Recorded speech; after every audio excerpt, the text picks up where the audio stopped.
Newsom, you want to call us to order? Okay, we're going to call a formal meeting to order. First on our agenda, we have Sarah Hancock.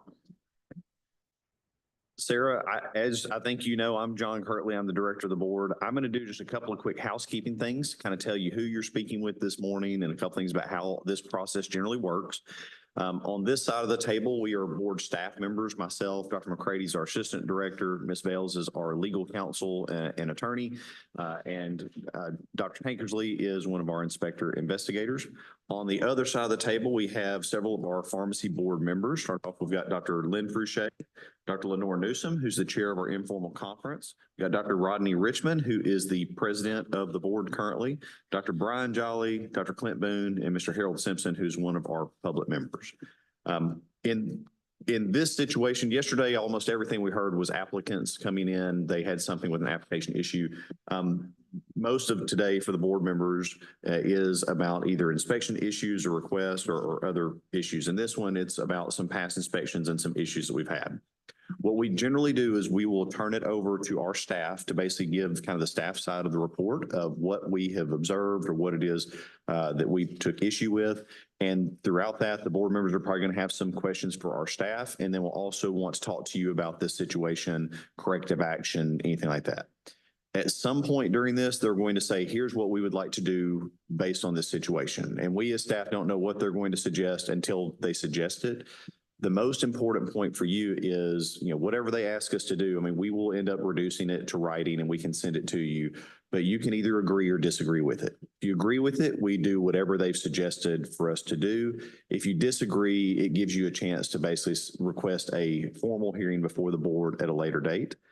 I call that formal, and I oddly call this informal because I realize how stressful it is to come in front of the board. And it's pretty formal anytime it happens, but the real difference is a formal hearing is all 8 board members, a court reporter actually taking notes, a hearing officer that is swearing everyone in, and it's just a little bit more formal process like going to court. Let's always ask a couple of questions. You know why you're here today. Yes, sir. Do you have any questions about how this works? Not at this time is probably the best way to put that. And I say that because I realize you haven't sat in that chair for one of these really. So if you do have a question about something procedurally, if you want to take a break, if you need to stop and talk to somebody that's with you or somebody else, by all means, just let us know. If you need a timeout, let us know. If you have any questions, we're going to do our best to help answer any that you've got. Okay. Thank you. Thank you. Ms. Bales? We have brought Dr. Hancock in for the informal committee's review. There is an order of notice of hearing. This situation, there's allegations. Obviously, you're not making any findings of facts, but this is what the hearing needs to be focused on. Dr. Hancock is the pick for the city drug in Monticello. Dr. Tankersley did a routine inspection, and what she found is incorporated in the order of notice of hearing. In a moment, I'm going to let her testify or tell you what she found as a result of her investigation. Just for a little help in navigation, I've numbered all of the pages of all the documents that'll be in the hearings this afternoon to help sort of navigate when we refer to things. I know there's going to be a picture that's on page 57 that Dr. Tankersley is going to talk about in just a minute. So when we refer to numbers, it'll be those numbers if you see them at the bottom. It's a base stamp in the bottom base stamp, yeah. corner. So the inspections start on number 7. Pictures on 57. So just for clarification, so we're not all spinning through our tablets all day. But I'm going to turn it over to Dr. Tankersley to tell you what she did as part of her investigation that led us to this hearing today. Hello. So on December 16th, 2024, I went to City Drug to do a routine inspection. It had been roughly 18 months since the last one. It included a review of non-sterile and hazardous compounding records from current and the previous 2 months when I'm in a facility, that's about the range I'm gonna do, because that's about the time I have. Production of patient labels and original prescriptions were requested on some of them, 5 to be exact, so that I could review compounding records. Found quite a few things, and I'll just kind of go over them. Like Ashley said, it is a little bit exhibit heavy. So if you don't know where I'm telling you, I'll try to help you get to the bottom right page, the dates numbering that Ashley's done. First thing I found were 2 occurrences of compounding a commercially available product, i.e. here enalapril, without either a physician documented need or documentation of unavailability. And I think I'll go through it and then just kind of go through the exhibits with you afterward, if that is agreeable. That was a repeat observation also noted on Dr. Holland's 2023 inspection.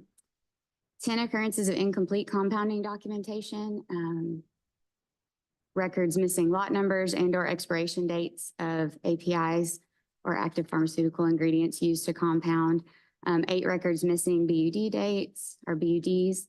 And this also was a repeat observation from both 2022 and 2023, which would also be inclusive of Dr. Fain. So we'd have 3 separate inspectors there. 21 occurrences of improper assignment of BUD. In each occurrence, one of the individual ingredients had an expiration before the BUD that was assigned to the compounded product. Also repeat in 2022 and 2023. 13 occurrences of improper labeling. Now, granted, that was within the 5 labels that I audited, so I don't want to, double up on those. But in the 5 labels, 2 having no reference to all active ingredients, 1 not designating the product as a compounded product, 5 missing a BUD, and 5 missing storage requirements. And then lastly, 7 occurrences of fraudulent documentation of expiration dates of APIs on nifedipine, fluoronic acid, and testosterone that were used in dispensed compounded products. It was discovered that the expiration dates were extended on the individual APIs for 1 year in 5 occurrences and 3 years in 2 occurrences with no documentation of retesting or to be able to extend that BUD. So those would be what the charges are based on. On 7 and 8, we have Cindy's inspection from 2022. And usually the most useful part is the remark section on the 2nd page. And then on pages 9 and 10, we have Brandon's inspection from 2023. The remark section there would show these repeated things. And then 11 and 12 would be my inspection. And as stated, Dr. Hancock was the PIC and signed as the PIC on each of these 3 inspections. On the remark section here, you see a C attached. We have a document after that that basically is shorthand of what I just read you. And that was completed on site and reviewed with Dr. Hancock. So on, let's see, that would be 14 is the enalapril prescription that was compounded. The next page after that would show the package insert of the commercially available product, which would hence show not to compound it. After that, there are 2 records for the compounded enalapril. And then for about 20 pages, it's just compounds that are missing BUDs in the records. I'll navigate to the next topic and tell you where to go.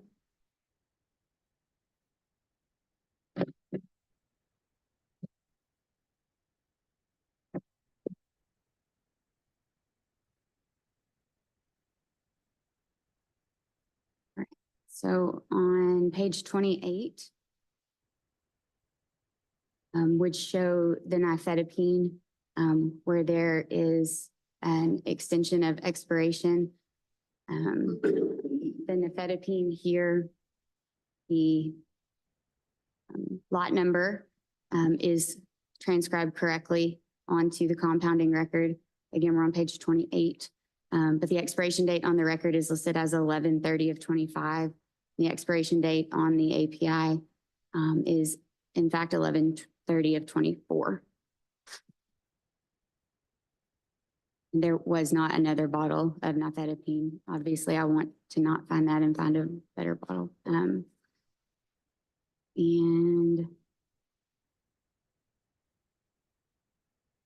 then after that, we have multiple ones where individual APIs had expiration dates before the BUD assigned.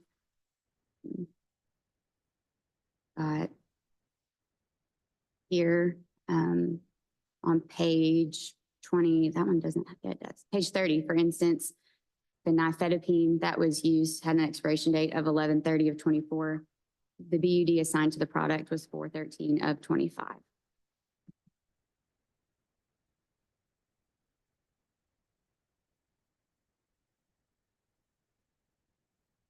And that is the same case for moving forward quite a few pages. Get you to the next section.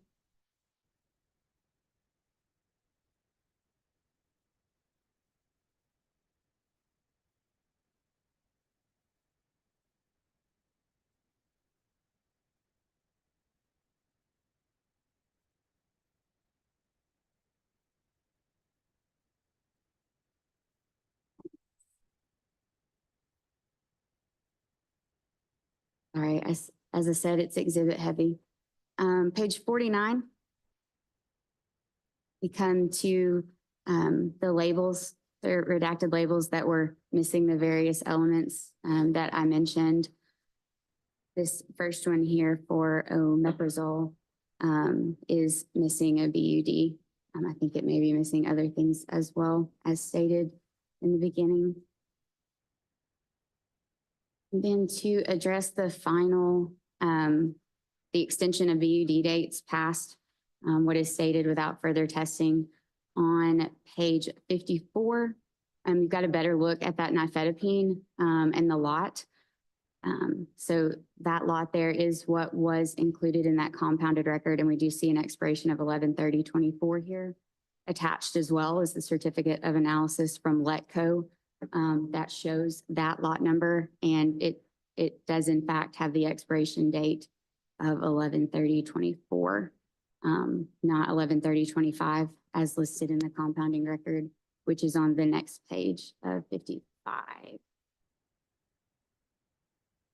Yeah, so 55, I'm sorry that that is up and down and not landscape, but it shows a compound on the left for the nifedipine where the expiration date was listed as 11/34 correctly. The BUD that was assigned is assigned in 2025, so that would be an incorrect assignment of BUD as well. But the next compounding record, the product was made after 11/30/24, so that product had in fact expired at that point. And if you notice, the expiration date for that same lot number was transcribed as 11/30/25. Basically, after the expiration of the product, that expiration date surreptitiously became 2025. On page 56, there is a picture of the product that I found in the fridge, clearly labeled expired as of 7/18/2023. That was one that was assigned a BUD date of 2027, I believe, in the records, as well as the certificate of analysis beneath it, showing the date in which that product actually expired. Then I've got on 57, the product, and in front of it, the compounding records that show the extension of that expiration date without any documentation of 6/30/27, which would be an extension of 4 years. And then lastly, the testosterone, which expires 10/20/24, as well as the certificate of analysis from Letco, inclusive of that lot number and the true expiration date, which would be 10/25/2024. And following are quite a few records where the correct date of 10/25/2024 was assigned. Again, the beyond use date is put in 2025, making that an incorrect assignment of BUD. So 60 and 61, correct expiration dates, as well as 62. And then when the date made became 10/28 of 2024, that testosterone API with the same lot number expiration date becomes 10/25 of 25. So it seems that when the product expires, that's the point at which the compounding records reflect an extension without documentation of testing. Then it follows 63, 64, 65, that is all done. 66, the correct one was done and then crossed out and replaced with 25. So I believe 2024 is written and then crossed out. And that would be the end of the exhibits. So that would be the information I have to present. I have a question. So what, if these compounded materials, the ingredients are expired, what would that potentially do to the patient who receives these? So generally when an active pharmaceutical ingredient would expire, not many, but some could have some toxicity effects. But the main concern there would be lack of effectiveness and it not having an intended outcome for a patient, which could lead to, say, this is not working, doctor, giving me something else or something stronger that may cause an adverse effect or something, as well as it's just not correct. Yeah. Dr. Tankersley, would you say the compounding records, just the logs, were good? Was this mainly the use of expired products, or were there other documentation issues?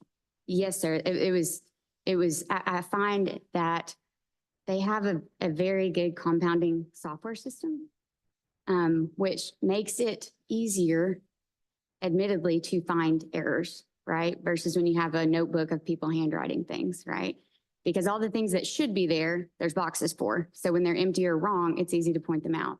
So in this case, there were quite a few things. So 10 occurrences of incomplete compounding documentation. So there's no BUD on the compounding record, missing lot or expiration numbers of certain APIs. 21 occurrences of improper beyond use stating. I tried to not double dip on those things because multiple errors or misgivings happened on same prescriptions. And then 13 occurrences of improper labeling. So it was not great. The logs are there. There's just some missing pieces or some incorrect documentation. The logs are there, but they're not up to even our rule book standards Okay. currently, much less 795. If I understand what you're saying, on some, there's an assignment of an improper BUD, but then there are separately then others where once the product actually expired, the API expired, that it's simply the expiration date was extended beyond what was actually on the product on which the BUD would have been assigned as well. Yes, sir. It would be exactly what you just stated. And in the first scenario, in most cases, it involved there being an API in that compounded product that had an expiration that would occur before the BUD assigned to it. So the testosterone, for instance, would expire 10 or 11/30 of 24, and that product was assigned a BUD date of 4/25 of 25. So it would So we've expire got before. Generally two buckets. You got one bucket where the BUD date is improper based on the expiration. And then you have others where the product expired. So one, it was used improperly because it was expired. But two, then the expiration and then a BUD was assigned that shouldn't have fraudulently. And and I'll make a clarification there. On the ones where the expiration date was extended, the BUD would have been proper at that point because the expiration date of the product is what was extended. Yes, So- you're right. at that, so that would be it. So the one bucket of just not assigning the correct BUD dating based on the expiration dates of the, I always tell everyone, if your sugar's bad, your cake's bad, that type of thing. So that is the first bucket, which could require education. And then the second bucket is it, to me, and on face value, is this expired, because on those days, the compounding records on when that date happened, they automatically had an extension of an expiration date that I tried with my hardest to verify with certificates of analysis, but it just seems it was improper. I think to add to that, generally when, Dr. Tankersley or Dr. Holland, if they're looking at this, there could be a chance that a manufacturer would have given a further extended date on it. And so what she's saying is she actually checked to make sure there had not been an extension given by the manufacturer. And as well, a pharmacy, if they want to extend the expiration date of an API, they can do the requisite testing and say, I have this testing. It says it's, the stability and it'll be here. Sterility is not at play here because it's non-sterile. But the stability is here, here's the data, here's the testing, and I would go, excellent. But a lot of times that's cost prohibitive. And generally that's done by an outside contract lab like NMS or something? Yes, sir. I have never seen it. Okay. I mean, it's not an in-house. No, we've seen it on large facilities, which would be more like an outsourcing 503B, because the amount of product, it would probably not be financially viable to do it on, a regular 503A pharmacy doing it. But, I've heard of, I don't know that I can name a particular product, but I have heard of every once in a while, a lab that you would buy the chemicals from as API saying, we've given an extended BUD based on our further testing of this. If it's been stored correctly and hasn't had, extra water absorption because it's been in a sealed container and everything. In So general, we check to make sure if that might happen. so generally, if there was an extension of the expiration date, then that would be attached to the certificate analysis, or it would be an updated. I would assume so. Yes, sir. I have a lay question. What is the impact on a pharmacy or pharmacist from having an expired drug? What's the financial impact? Is that just a loss to them? Is it returnable? How does that work? Well, I'll speak in a generality, and we've got board members that would know better than me on compounded drugs. So if it's a commercial product, sometimes you can return it or send it for destruction and you may get partial credit for it. But I have never seen that on a compounded ingredient. If it's a compounding ingredient, usually it's a loss. It's kind of like, to Dr. Tankersley, if you bought too much milk at the grocery store and it went out of date, you throw it away. Okay, thank you. You also, in addition, you have to pay to have hazardous destruction. Yeah, man. And even for the commercial products, you're gonna probably be lucky, Harold, if you get 30 cents on the dollar. Best case scenario. Okay, do we have any more questions or comments of Dr. Tankersley?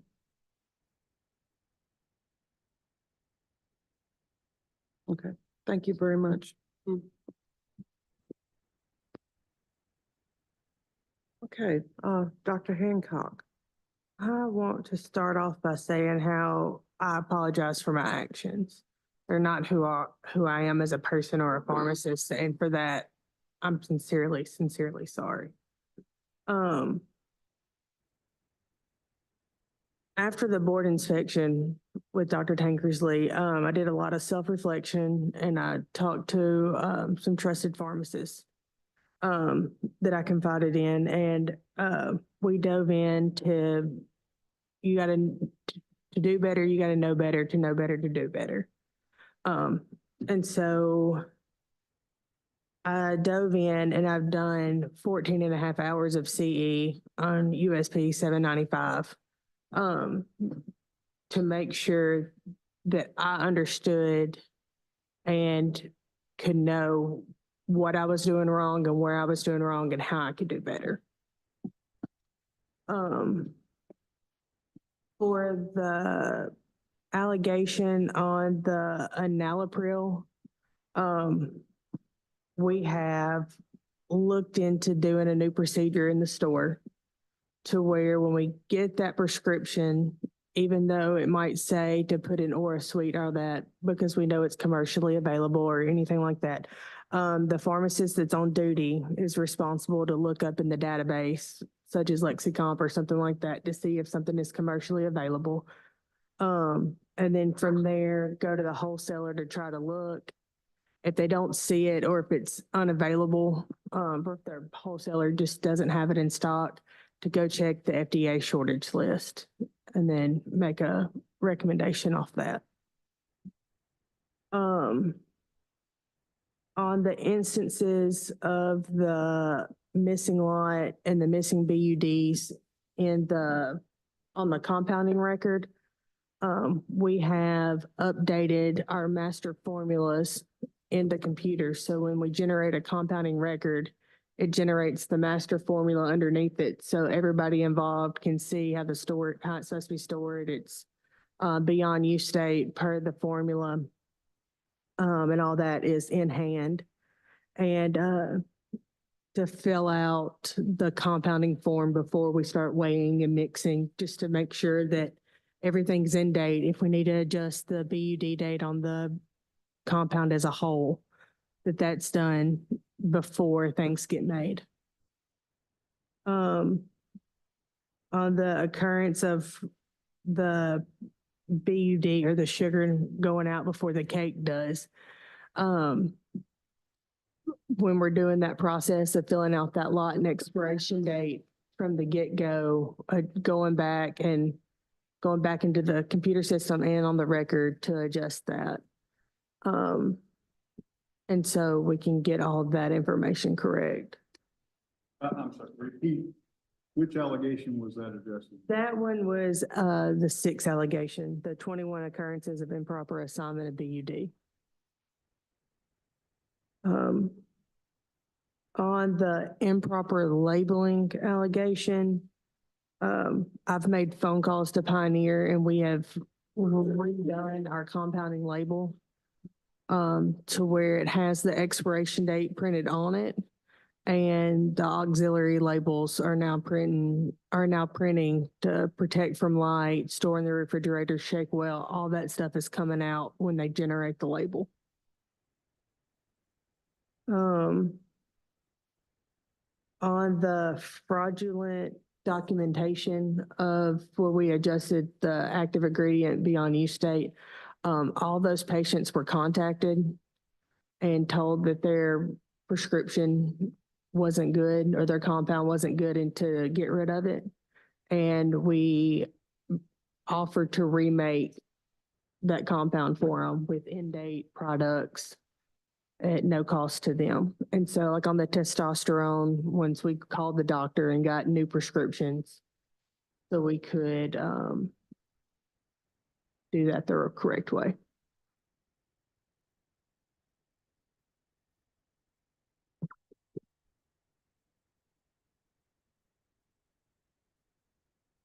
Go over those documents that you brought to the board members today. They're just a character reference from one of my customers her husband is a state trooper. And we do a lot for him and his family. And the other ones were copies of the completion of the CE. Yes, sir. Yeah, I'd love to talk with you for just a minute. Dr. Hancock, can you tell me, prior to you beginning to compound, what kind of training did you have for that? I had just in school, just the basic. I didn't take Take any additional courses? No, or sir. anything of that sort? and so it was a lot of on-site training. Okay, okay.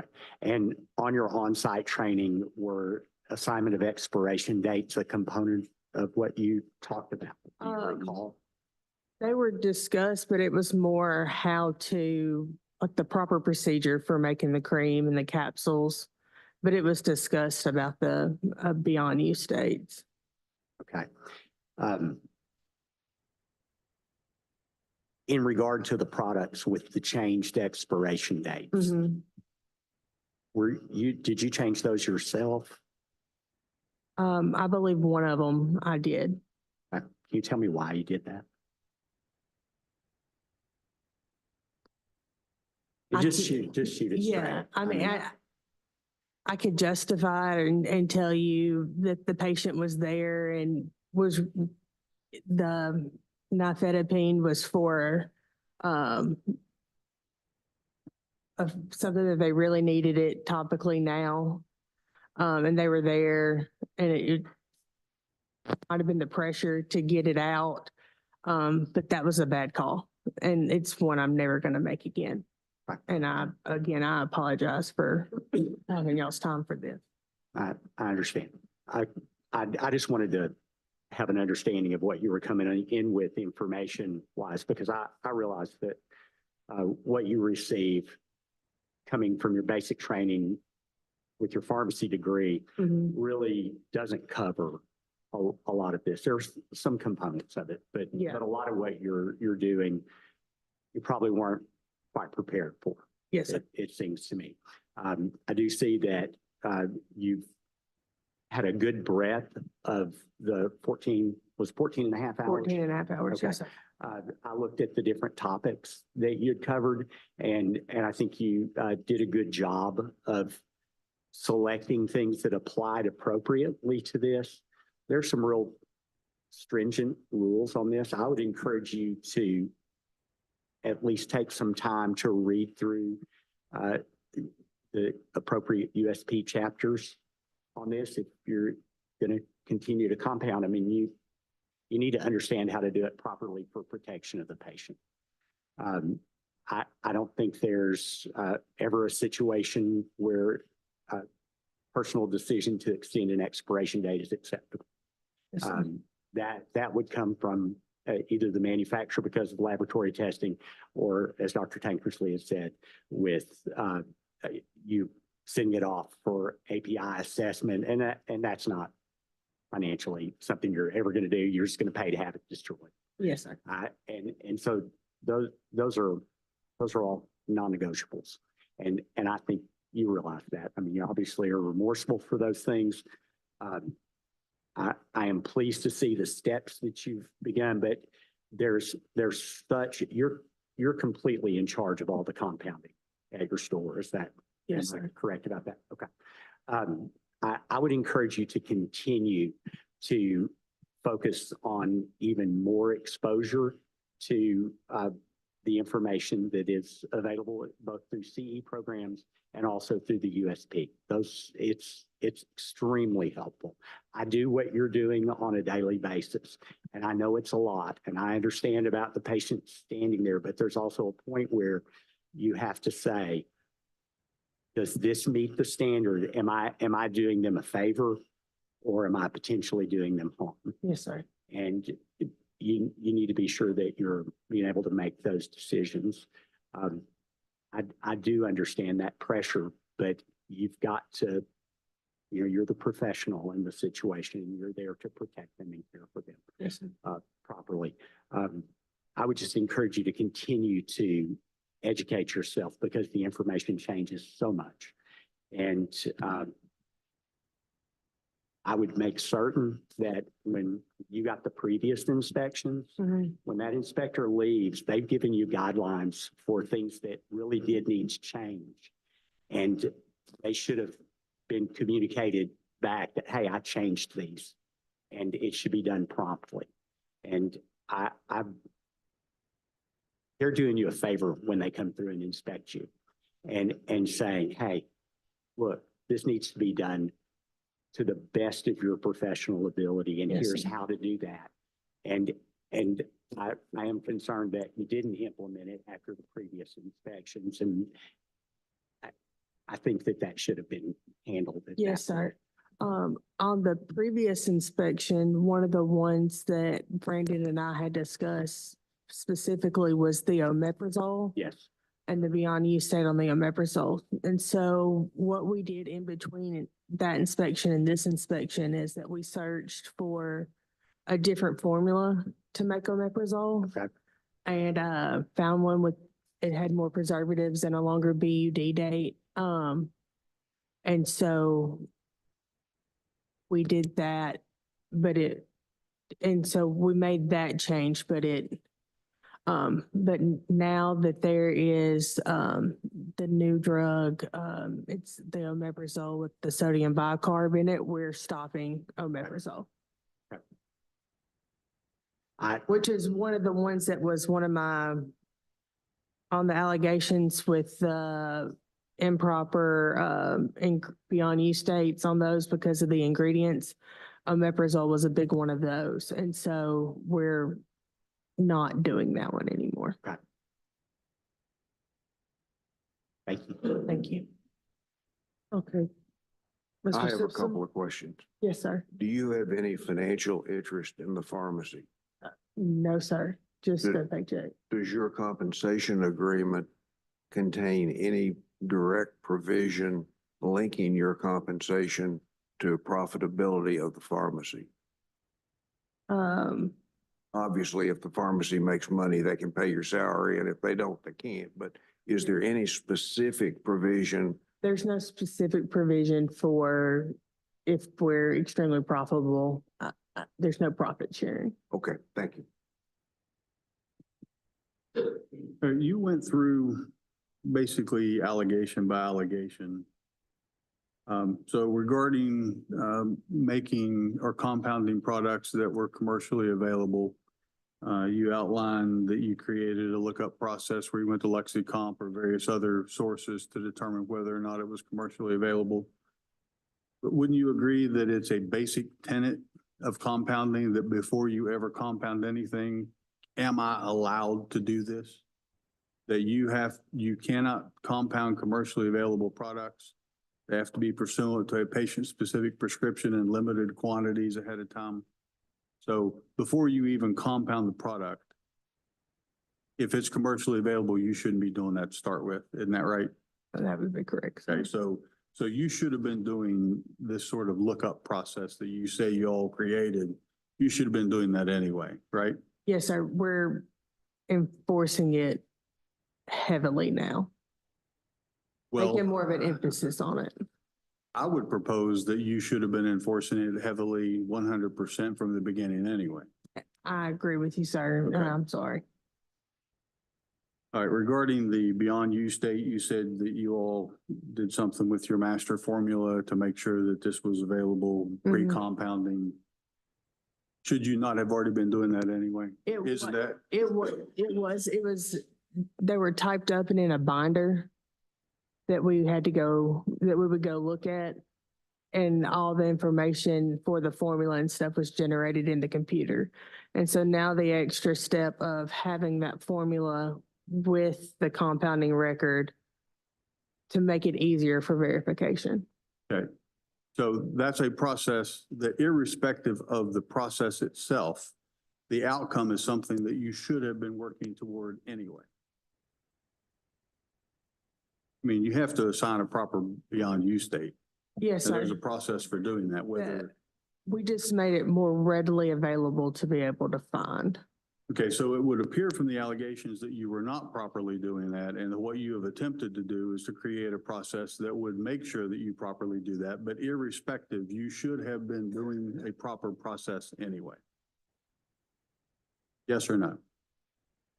Yes, sir. Well, I made a mistake and I'm sorry. I'll never do it Somebody again. comes in.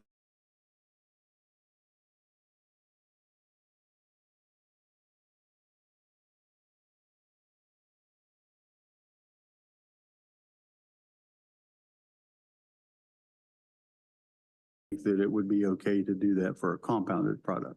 It's not okay, and I'm sorry Okay. I did it. Improper labeling, auxiliary labeling, storage and whatnot, things that you described that y'all have done. Is it not part of proper labeling that when you dispense a prescription that you do proper labeling? Is that not something that you should be doing anyway? Yes, sir. We were using the auxiliary labels that weren't attached to the printout. Now they're attached to the printout. Okay, that's process. I'm focusing on outcome. Outcome is that you should have been properly labeling your product. If you needed to enhance your process in order to arrive at that, you should have been doing that anyway. Yes or no? Yes, sir. And the pressure that y'all were referring to in your last conversation with Dr. Fouché, you said that the patient being there, pressure to needing the product. But if you had been properly inspecting your shelves and identifying expired product and pulling it out and buying replaced product, the pressure would have simply been to make the product. It not would have been to make the product and I'm gonna go ahead and dispense you an expired drug. Is that right? I made a mistake. I'm sorry, and I'll never do it again. It sounds like a series of mistakes were done for things that you should have already been doing anyway. Thank you.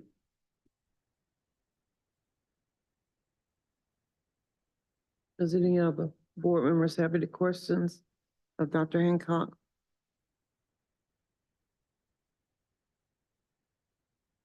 Any staff? Are you all ready to deliberate? I do have a question for Yes. Ms. Vales. Go ahead. So it appears that charge 6 refers to negligence, simple negligence.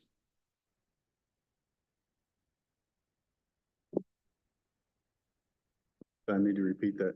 Yes. You're. Okay. So it appears that charge 6 refers to simple negligence and charge 7 is an allegation of gross negligence? It's gross unprofessional conduct.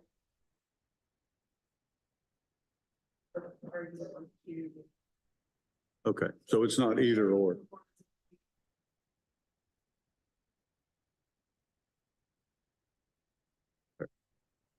Do I understand that this is an informal, this is not a formal hearing? That's So correct. what, so we're basically being asked to accept something that's already been done in lieu of taking any kind of formal action? What are we being asked to do with this? We are not making findings of fact like you do on a formal hearing on this order of notice hearing. The order of notice hearing is just to give Dr. Hancock sort of notice of what we're going to be talking about. So the disciplinary action or non-disciplinary action, whatever you want to do is, and the course of action that the board would like to do with that is up to you all. I see it being very akin to mediation or plea agreement. It's, you're having an informal conversation to see if you can reach an agreement versus a full hearing prior to a full hearing.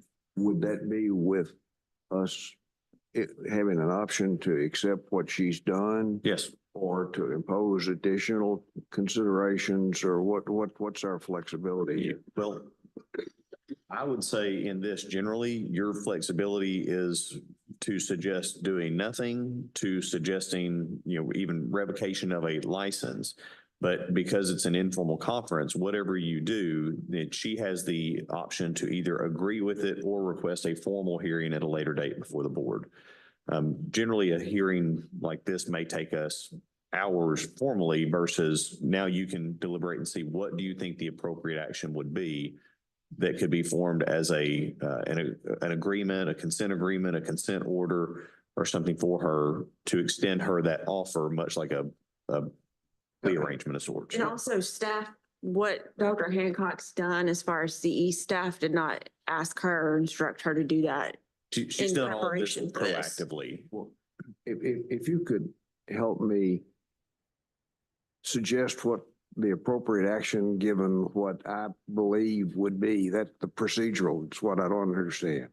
I think this is a recurring, serious safety problem. I think it's a matter that ought to be considered as a part of a formal hearing, and there ought to be formal action taken. That action may or may not include termination of license. That should come out of whatever the hearing and evidence and all that we receive. I'm not satisfied with taking some kind of action based on this informal action. I think this is a serious enough matter that it needs to go through the process. So given that, what would be the action that? Well, I don't believe that you are limited in what action you can suggest as part of an informal conference versus a full formal hearing. You actually might have more options on the table informally because you could offer something that she could choose to accept it or not in the informal, whereas the formal, I think you have a little bit more rigidity in it. But what we generally do, especially we've got 6 board members of 8 here, we might only have 6 board members for a formal hearing. If your deliberation breaks down to where you don't reach an agreement to pass to offer to her, then there are times when we have had people kick it to a full hearing, at which point there still may not be unanimous agreement by any means, but a majority vote rules kind of in either session. So I don't know that the full board as a full hearing or a formal hearing would come up with much different of a overall decision as compared to the informal in this case. We got one last question on that. Just assuming that we were to take an action either here informally or after a formal hearing that did not involve termination, but involved some other action, is there any difference with regard to that action and what has happened appearing on the record? Well, it appears a different type of document generally. In an informal, it's usually a consent order or agreement, much like a plea bargain would be, versus having a full findings of fact. It would still be reduced to writing. It would still be part of her record, the official record of the board and everything else. It just would not be a finding of fact. I think the key difference with an informal agreement, one is that you don't necessarily have the same rigid guidelines of exactly what you can or cannot do. But it would be something that she would either agree or disagree with, much like a plea bargain. So when you have this and you reach an agreement with the person, you're not worrying about an appeal process at that point because it's something that you mutually agreed to. But you can impose discipline. Yeah. You're not subject to this being a non-disciplinary action. You can impose discipline. And then if Dr. Hancock doesn't agree with that, then yes, it will be appealed to the full board. There's no, this record wouldn't go up all the way to circuit court if she appeals further. So this is a sort of off the record, sort of like Dr. Curley said, plea negotiations. So you're saying as a part of an informal action, part of that could be that this is in fact a disciplinary action? Yes. Yes, and the board's done that before. The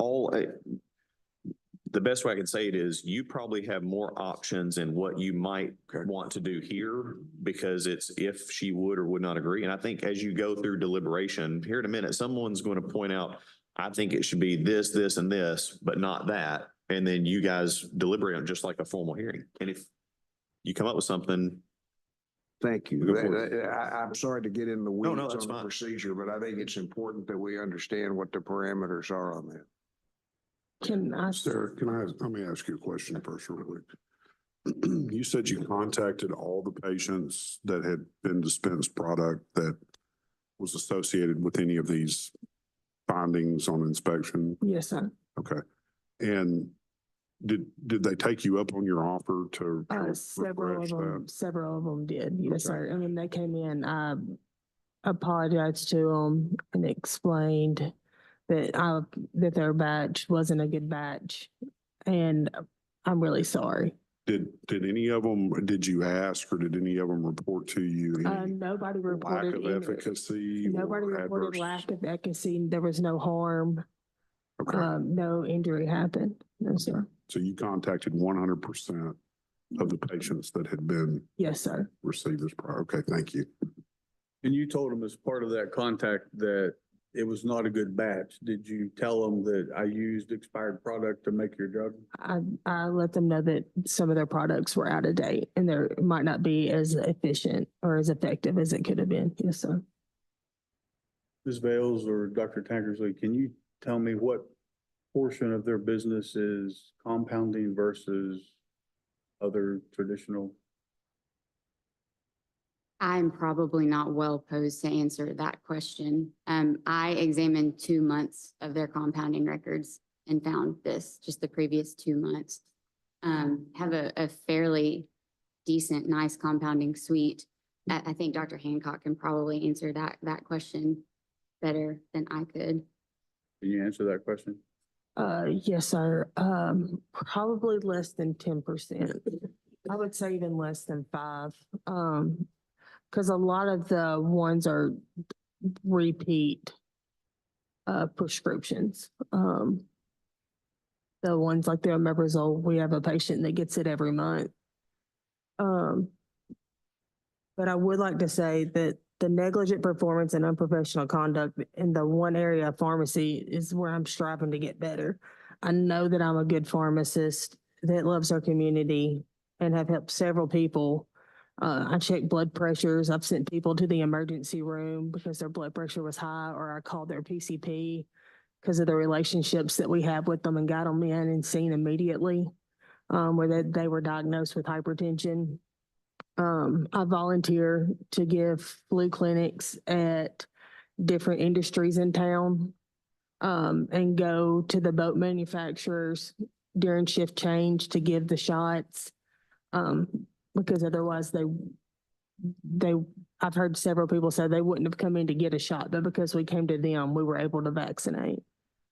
I did the best I can to take care of my community, and I came up short in this aspect, and for that, I'm truly, truly sorry. Again, I apologized, and I promise to do my very best to never let this happen again, and I'm sorry to have to waste y'all's time on this. Do you have a policy and procedure, like something like a SOP or something formalized on Yes, sir. document for non-sterile compounding? Yes, sir. Okay. And you've shared that with all the staff that work in the store? It's shared with the staff that go into the lab to work. Yes, sir. Okay. Do you have a designated lab? Yes, With sir. a powder hood or something like that? Sir. Okay. That's what I was going to ask you about the testosterone. I'm glad to hear you've got a powder hood. Yes, sir.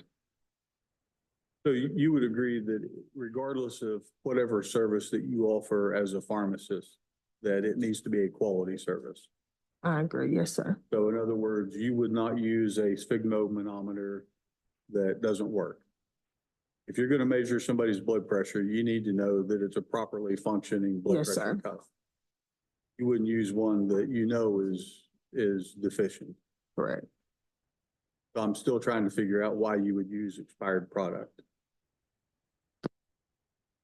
I made a mistake. I'm sorry, and I'll never do it again. Now, as far as the percentage, so 5–10%, regardless, you've got a compounding setup, Yes, sir. described as a room or an, It's a nice setup okay, so comparably. it's your intent to have a setup in order to do compounding. We used to do more compounding, and now it. That really wasn't my question. Okay. Just focus on the question. So you have a setup to accommodate doing compounding. Yes, sir. So if you're going to do compounding, you would agree that you need to do it correctly and properly. Yes, sir. Okay. Have you shared that policy and procedure with board staff? I have not, but I can. I can email it up if I need to. I think that would be good. Would you be okay looking it over? In other instances, we have toyed with whether or not that's the idea of consulting. So I'll let you tell me, I'll give me guidance there. We've had the board send it, to have people send it to staff so we would have it on file. It becomes fairly difficult for us to say, you missed this or you messed that up. Actually do an assessment. Yeah, I'm just you like. just want it on file for Absolutely. if it ever is needed in the future. I had one different question. The enalapril thing is a little bit odd because it's prescribed by like a children's doc. Yes, sir. Do you know, was there any specific reason they wanted it specifically as a suspension versus a solution? No, sir. It was being made that way before. I think it's probably because they had always made it that way. And I think a lot of our community pharmacists, may not know that there is a solution commercially available, but I think a lot of them have done the suspension. I'm not excusing it, but this one is a little bit odd because it's an electronic prescription from a prescriber ordering a specific product. And it would seem to me that an electronic system would be way easier to have a drop down for a commercial product than to have to enter in what a compounded product would be. May I ask you a question, Dr. Yes, Hancock? ma'am. Whenever you went back with the patients and discussed, did you just go back the 2 months that we reviewed? Or how far back did you go? Because I have a feeling this was occurring prior to October as well. On the promethazine or with the promethazine, which is the one with the caloric acid that was real out of date. They were all called and said to not use that. It was for nausea. And so their immediate use for nausea should have expired by the time we were making these phone calls. On the testosterone and, they were all called, like I said, new batch was made for everything that was done up until the testosterone expired. And I think that it had expired, what was it, in October? No, yeah, October. So anything made before October or in October that would have already been expired after the 35 days was called. And one other question, when Dr. Richmond asked you about the extension of those dates, you said, I know of one of them. On all of them that I see your signatures on them. Would you agree with that? I would agree that my signature was on there, but On the record? yeah.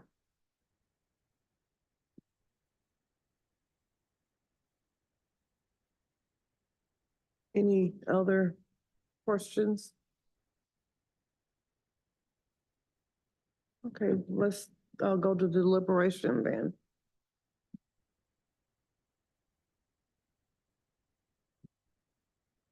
I have some pretty strong opinions about this. At first, I just want to say that I'm completely opposed to any restriction on the license or anything of this sort. I think it can be handled by some additional education. What she's done here on her own is commendable and a step in the right direction, but not a complete handling of the entire compounding process. And I would like to see the board request or require that she complete a compounding course and turn that into the board. I also think that because of the changing the expiration dates on the products, that some penalties could be involved and monetary penalties. And I'm new with this, but it seems appropriate to me. But I do think she's making some steps in the right direction, but it's not that this isn't redeemable. She's reached back out to her patients. Those processes that she's done, I think are the correct steps, but I think there needs to be more as far as her foundation of information to be in charge of the compounding lab. I think it needs to have a broader breadth than just these compounding CEs. I think there needs to be some additional, just a basic full compounding course that is offered. I mean, Are those available online? yeah, they're available online. There are several of the wholesalers offer them, and they're good. I mean, they're a nice start to make sure that these are some really basic errors and basic incorrect choices that I think will be covered completely in those. I know that the CEs have addressed them. I think her time here with the board is going to make it so that she'll never look at an expiration date different. She won't ever look at an expiration date the same way that she has in the past and consider it negotiable, because that seems to me to be my assessment of what I'm seeing here. And, but I also think there needs to be some punitive component to that, and I would lean toward it being a fine as opposed, and you guys tell me what you think about this. But I think she should still be able to do her job.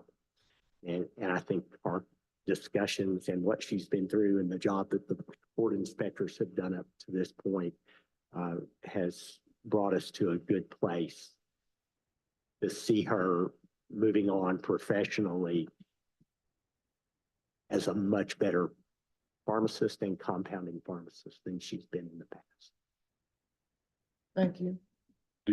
On the compounder courses, is there some, a lot of the courses that we do, like in my setting, are accredited through some type of, like, do you have any specifics as far as, or just general guidance in terms of, sometimes you can go out online and you can see something that's really, you can take something that's not that good. Yeah, I So, mean, we need to have something that's ACPE accredited Okay. and that's going to be a general compounding, non-sterile compounding course. Not to endorse a specific one, but like PCCA has. yeah, I'm a- familiar with a them. good training course, and I personally would be opposed to all of the training being online. This needs to be in person, a significant course, because these are, Do they have practicums you can do without having to travel to Dallas though? Or wherever it's at? Yeah, they're also occasionally offerings in Memphis. Yeah, I think you'd probably, to level set on this, usually when we assign something like this, we give a period of time to do it. And if you said it had to be done within the next 30 days, I don't think any of us think it's even possible. But if you said it must be done within the next year, then that gives multiple opportunities, whether it is a conference or Memphis or Houston or something else. I'll also want to just point out one thing. Sometimes the actual in-person training especially may not be ACPE accredited because the entity has commercial interest and therefore is not eligible for ACPE credit. So if you're wanting compounding training, I think there is a delineation between whether it is an ACPE accredited or not, because some of the training that you do for these companies, they cannot get it ACPE accredited. I just really want it to be credible. And that's the thing Would is, you be comfortable if that ends up being the motion or a recommendation? if she presents something to us that we could look at it and say, this appears to be credible, Okay. I don't have a problem with that. Okay. and I'm not suggesting that board certification would be necessary, but there is a board certification in compounding. And in order to maintain your compounding board certification, one of the ways is to do continuing education that is specifically approved for that purpose. So you can do the CE irrespective of whether or not you're board certified compound. Sure. So that would be a sort, and all of that would be ACPE accredited. And a lot of that is focused on sterile, where I think their only focus is non-sterile, which is, you don't necessarily want someone to go get 20 hours of sterile compounding CE if they're not going to do anything sterile. So it needs to be focused on what your practice is. Any other comments? I certainly agree with the requirements that have been set forth. However, I don't think they go far enough. And I'm going to explain my thinking on that. I think what we have here is serious, repeated violations of a clear professional conduct. We have a situation where, yes, after she was caught, she went to the patients and made it right. This wasn't something that they identified as a process they had. And I think that if we don't take more stringent action than merely saying you got to go out and get some more education, we are failing to do our duty in protecting the public. I for one, think that there needs to be at least some, maybe 6 month, maybe 3 month temporary suspension of license while this other processes are gone through. I think if we don't do that, we're sending a message to other pharmacists that repeatedly over years violate clear professional standards, safety standards, that all they got to do is come in here and have an informal hearing, and we'll give them a strongly worded order to go out and get some additional education. So that's the way I see it from a consumer viewpoint. I understand the importance of trying to keep pharmacists practicing pharmacy, and I understand that people can make mistakes, but this is a slightly different situation. It's one thing to get caught and say, I screwed up and I want to fix it. It's another thing if you screw up and you catch it and you fix it and then you come and ask for help. So that's why I would be all in favor of the things you all are talking about, but I think there needs to be at least some period of suspension, temporary suspension tied in with this. I would tend to agree with what you're saying, except rather than suspend the license, I would suspend the service. I would disagree with both. I think that, you have a patient access issue here, and if you start suspending licenses, who's going to provide this service? If you look at these prescriptions, they are needed. I don't think there's any denying the allegations that mistakes were made. But I don't think it rises to the level of suspending a license or taking away a service from a community. The reason that I would not just limit it to compounding is because that exact same problem applies to non-compounded drugs, dispensing things that are out of date. Now, granted, that's all that happened here, but I frankly don't have a lot of confidence that wouldn't happen in a situation involving non-compound. Well, and the unfortunate thing is this is 503A compounding, so there's no requirement for any sort of testing and whatnot. So we don't have any idea. I mean, there's no suggestion, but it certainly rises the level of concern that if you have lack of quality going in, you're going to have lack of quality coming out. We don't know what the products look like on the other side in terms of are they within an acceptable range of variance in terms of active product or anything.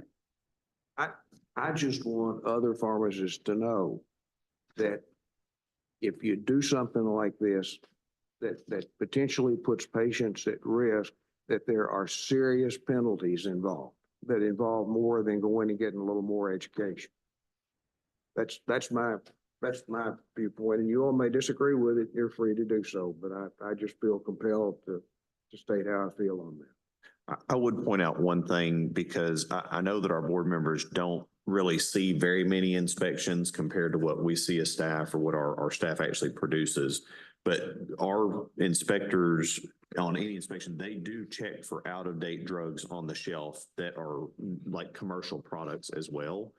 And that would, if that had been a problem here, it would have been listed. You've got the last, I think, 3 inspections. So there have been no notations about any issues with any commercial products being out of date, even found on the shelf, let alone being dispensed. So it would appear, just, my wild guess is that they have a fairly robust process to make sure that all the commercial products are screened so that they are not having out-of-date products on the shelf. I think that as we've gone through with better inspection processes, we are, reiterating with people that when you check all the commercial products, you got to check all the random ingredients too. So I don't, from a staff perspective, think that the commercial products being dispensed out of date is an issue or nothing that we have seen signs of here.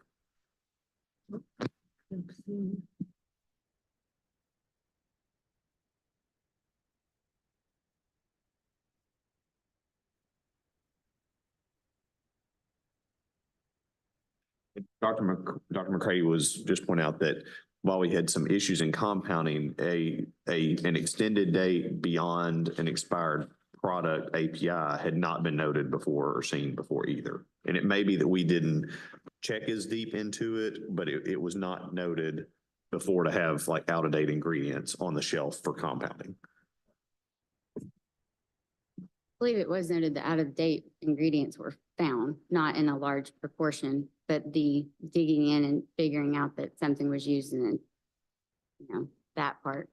And frankly, I keyed in on it because I saw the scratch out and I went, why did we scratch out 24 and write 25?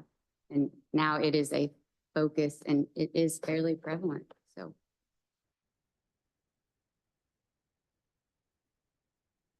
Okay, well, what is the will of the board? I would be in favor of the recommendation. I'm not making a motion. I'm just providing my opinion for other board members to consider and weigh in on. I would be in favor of a credible compounding course approved by the board and a monetary penalty, investigative cost, whatever the right terminology is supposed to be, of somewhere around $2,500. I'll throw that out there as a starting point. I think, normally we would do continuing education, got that covered as part of the compounder course. I do agree that there needs to be some type of monetary penalty. Don't know what it is, so I'm starting with that number. That the compounder course should be completed within 6 months to a year, some time frame. I would add to that, the timing of it, if we're going to suspend the service, then the position, or the approach to getting the CE done would be, to her advantage, to do it quicker. We're not going to impose a limit on the service, then we should require a follow-up inspection, but at the cost of the pharmacy. That because this goes beyond a normal inspection, that if we're not going to limit that service until its quality is up to par, that we need to in some way inspect to make sure that they are in fact up to par. And the expense of that should be borne by the pharmacy.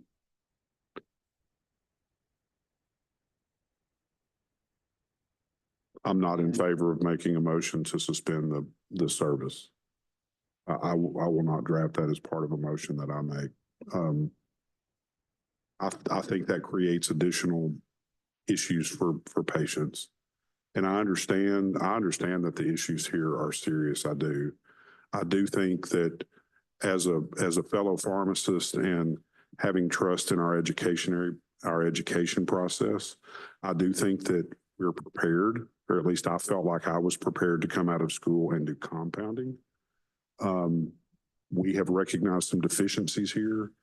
And I think it's appropriate for us to recommend, based on these deficiencies, that we require additional education. But I also think that as a profession, we're trained to compound drugs. And I haven't been in school in 20 years, a little over. I felt like the lab work that I did in compounding prepared me because I was able to use that skill set not only as a fourth year rotational student, but as a practicing pharmacist. Felt like I was competent to be able to do that. That being said, regulations have changed and I'm in full agreement with your recommendation on requiring additional. Yeah, USP wasn't a thing when we were learning it in school. And so a lot of the stuff that that both FDA expects to fall under 503A, as well as pharmacies, if you graduated school 20 years ago plus, like it wasn't there to be taught. So they taught us how to compound, but the paperwork aspect of it was not necessarily taught. Right. Well, irrespective of what's taught in college curriculum. Yeah. There has to be a demonstration of competence to be able to do it. And so we have evidence that it's not being done properly. So if we're not going to suspend the service until it can be improved, then we need to in some way ensure that the changes that are necessary have been made. And so if that requires a follow-up inspection and that the cost of that inspection is borne by the pharmacy, then so be it. I'd like to make a motion. Well, I'd like to throw one other thing out there. Okay. That in addition to continuing education, we in the past have also required a written plan of correction from the pharmacy to be submitted. And I don't think that's unreasonable. Oh, I don't think it's unreasonable. I think she's verbally told us that, and covered quite a bit, maybe not 100%, but I feel like she's orally communicated, her CAP. I would agree. But I think writing it up and sending it in is a great idea. Typically require that memorialize what has been done. Go ahead, John. No, I'll make sure you're on. I was just going to say, John and I were just having a sidebar that possibly retaking the second law test that we have might also be beneficial. That it's got some information on it that probably will be beneficial. It's a timely review of, rules and regs, not just compound, but overall. And round 2 has written portion with customized questions. Thank you. On the fine of $2,500, is anybody having feelings on that? Seems a slap on the wrist, but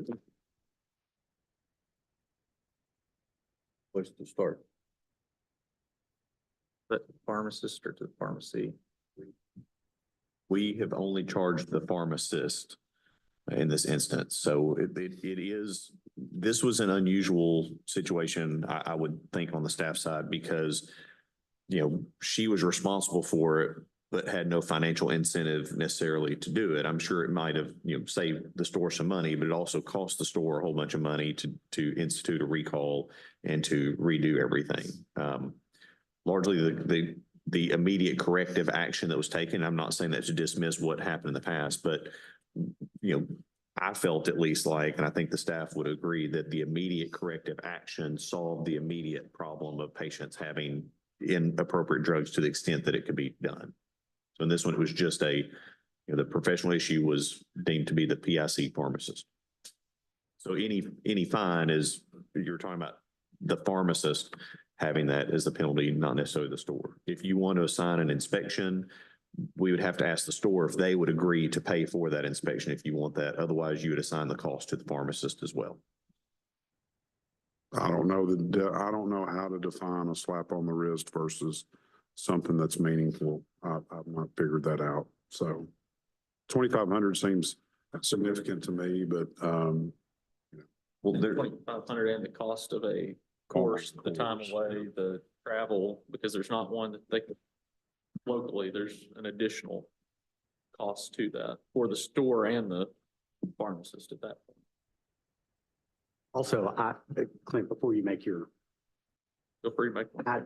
I would like to consider the possibility in lieu of, I'm not in favor of suspending the services because of availability to the services to the patients in that area. But I am in favor of shortening the window to be able to, I think 6 months will allow multiple options. I've looked at the course calendars over multiple times, and you would be hard pressed during this season of the year to take 6 months out where there are not multiple options. If you're going across Christmas holidays, there are a lot less available. But it adds more urgency on her part, which was your concern, I think, and that might I think a year is too long to allow for this to be done. Well, what about to the end of the year? What about 12/31? I think that's okay. I mean, I think the options on they're going to stop being available after September anyway. Right. I hate to ask this, but I need to take a 5-minute break. All right. Do we need to suspend for a moment? Yeah. To take a comfort break? We'll take a quick break. Okay.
You guys ready?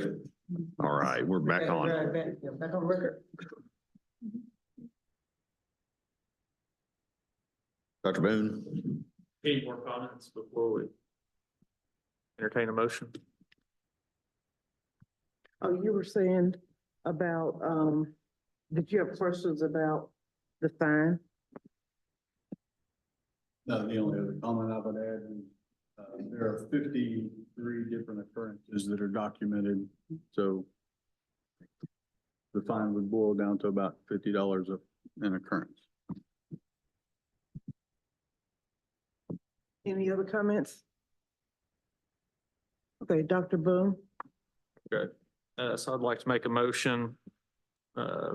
First is a written plan, or a corrective action plan be submitted to the board, to also submit SOPs to have on file. 2 would be to require a compounding course that contains both a practical, or that does have a practical portion to it that is board approved no later than December 31st.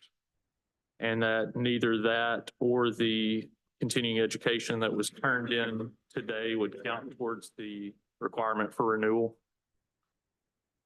A penalty at the expense of $2,500. And then also a reinspection at the store's expense.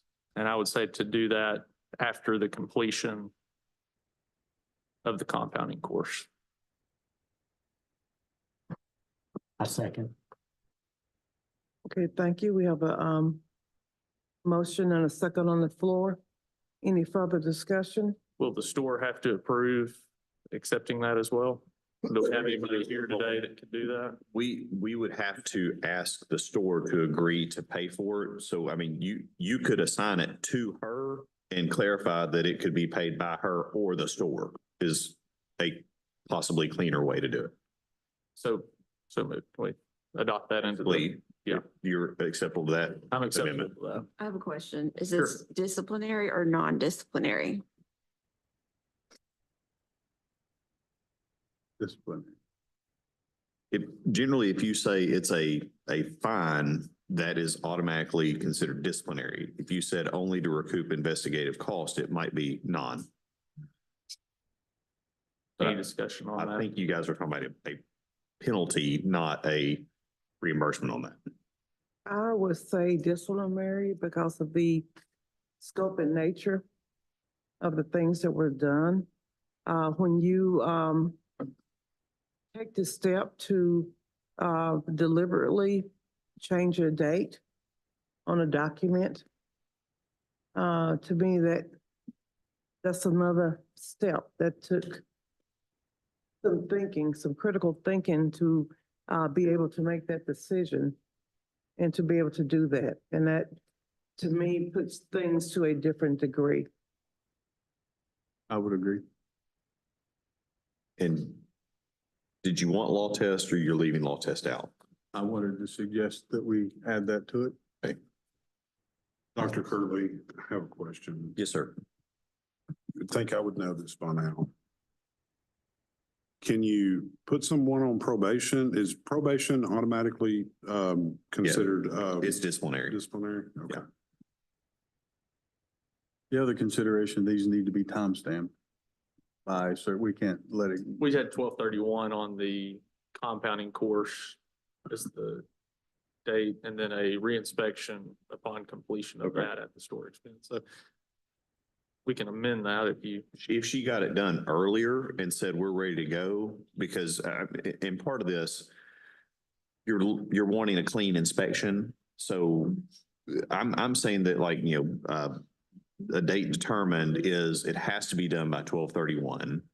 If she said, you know what, September 20th, we're going to have it done.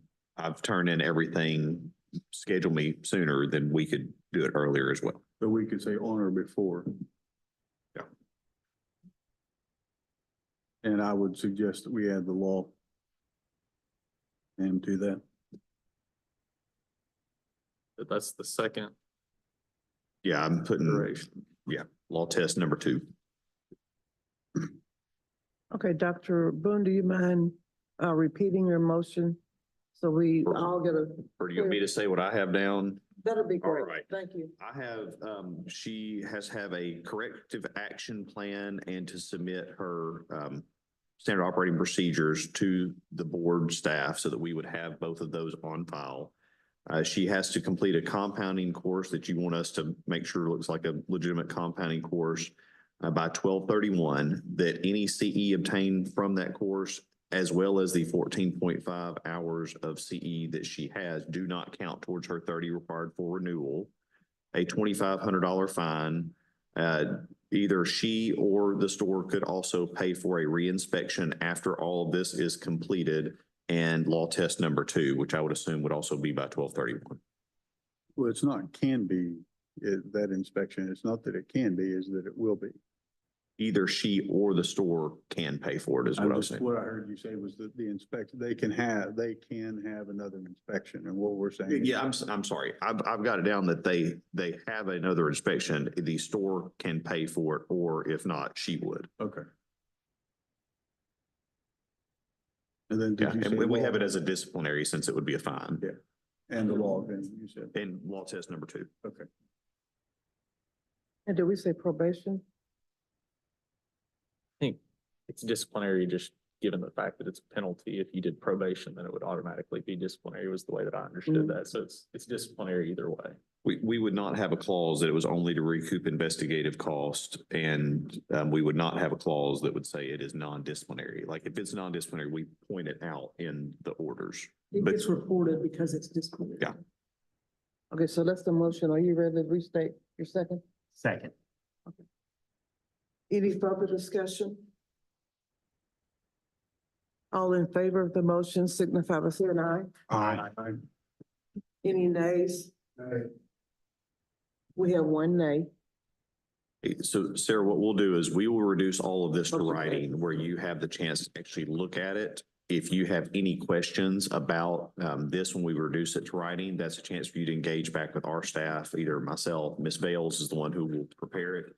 And then we'll give you a timeline once you have the opportunity to read to see if you would want to agree to that, or if not, if you would prefer to come in for a formal hearing at a date to be determined. Yes, sir. Any other questions you have? Thank you for coming in. Thank you. Thank you all for everybody's time.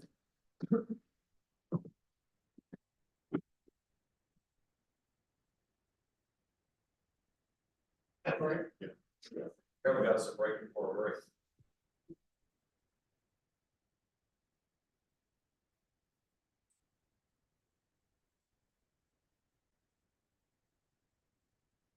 You just hold out, yeah.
You turn his mic on.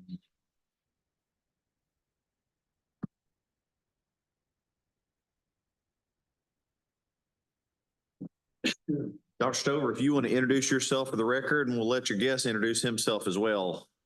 Yes, sir. My name is David Stover.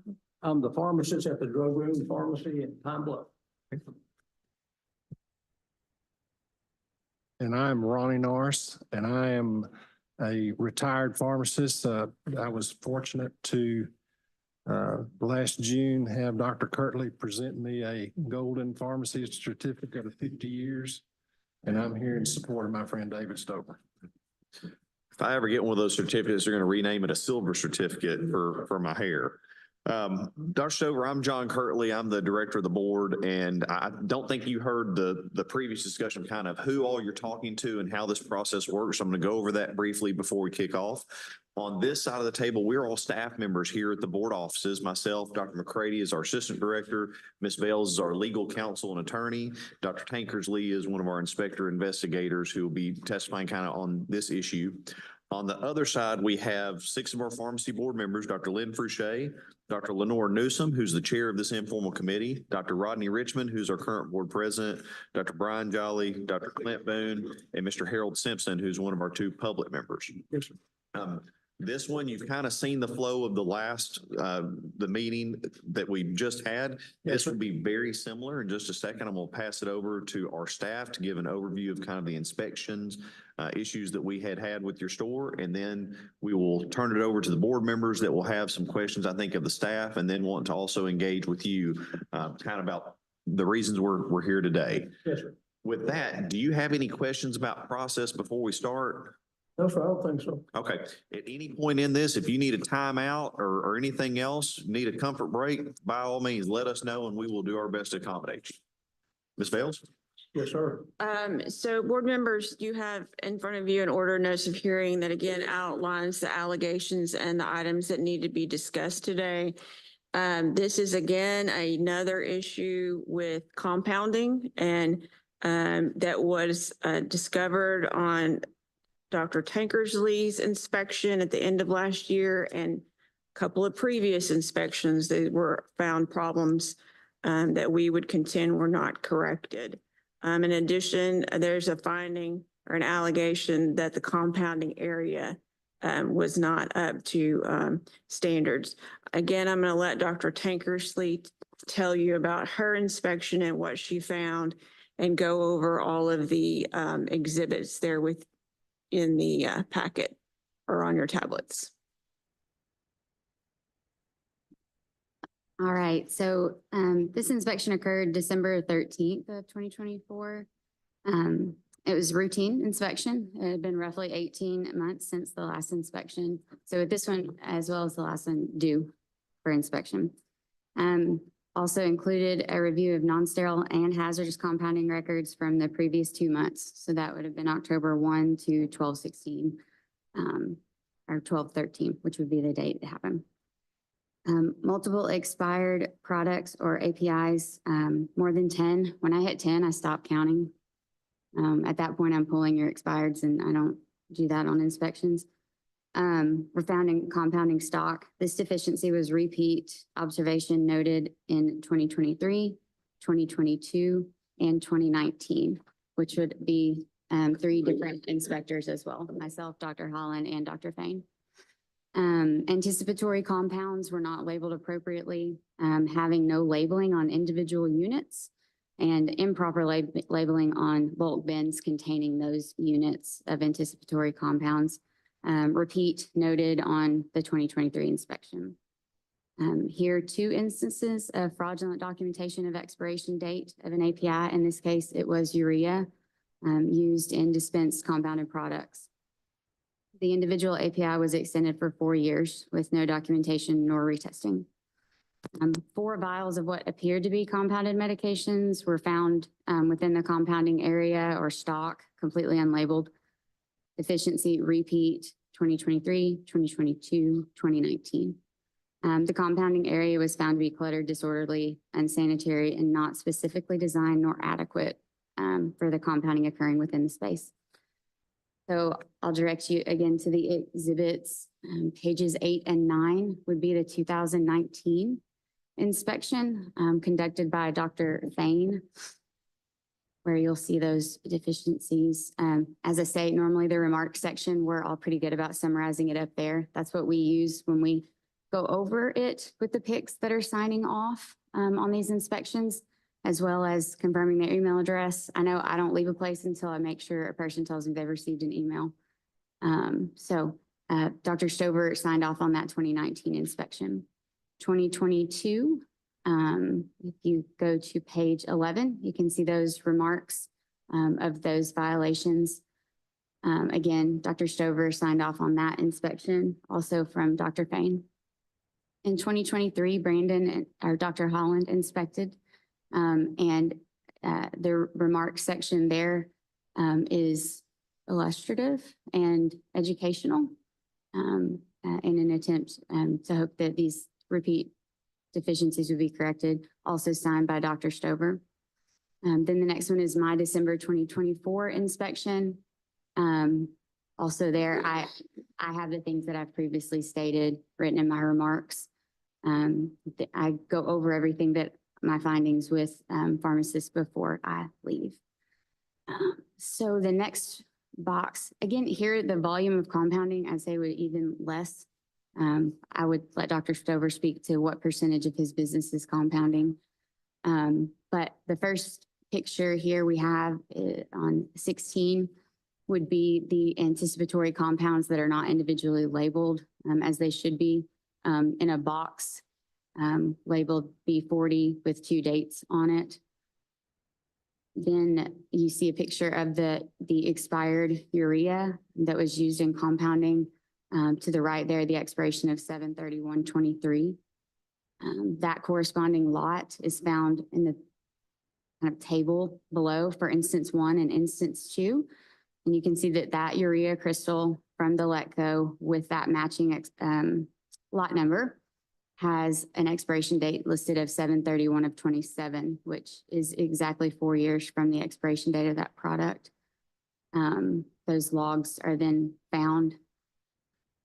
Then on page 20, the certificate of analysis for that lot of that Letco urea establishing the expiration date of 7/31/2023. Page 21 shows just multiple unlabeled compounds found within the area. And these were taken within the compounding area. Also on 22. 23 is just a general kind of, that's me standing on one end of the compounding area, just trying to get a visual representation of that space. Another, just a visual representation of that space. It's quite hard to navigate. It's fairly small, which in and of itself is not inherently an issue. 25, again, that's me standing in the back of it just to show the clutter and items that are not using compounding. 26 is another view of that. 27 is a view of the shelving. I will note that there was a very old fly trap with multiple flies, a glue trap hanging, which to me was troublesome. Another view of that in 28. And again, 29, 30. 29 and 30 are just pictures of the area. I'm trying to get a good representation. 31 was not noted as a deficiency. I took it as education, but this is the sink in the pharmacy, which has been covered up by a cutting board to be made into usable space, which was questionable for me considering we're compounding. That would be the breadth of that inspection. Yes, ma'am.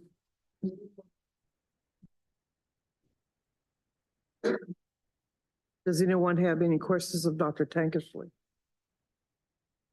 Just one clarification, under the allegations of the order notice of hearing, Yes, sir. allegation A3, it says city drug. Should that say drug room? It should.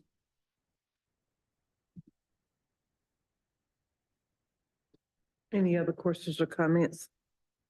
I have one. Dr. Tankersley, can you describe a little bit in more detail the condition of the compounding room, just for the record, like there's food items in there, and what kind of raised the most red flags for you when you looked at this area?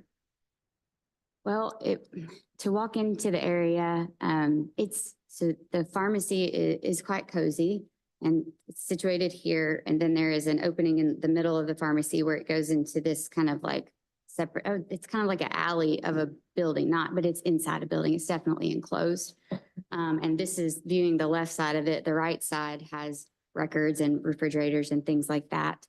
I was able to move about the area, albeit stepping over things and not trying to knock things over fairly easily. I don't know if a larger person would be able to. It's very cramped. But mainly there's just a bunch of items that I don't normally see in a compounding suite. Ritz crackers amidst, hazardous APIs. There were, it seemed to be of a storage room / compounding area. It was dingy, dirty, dusty.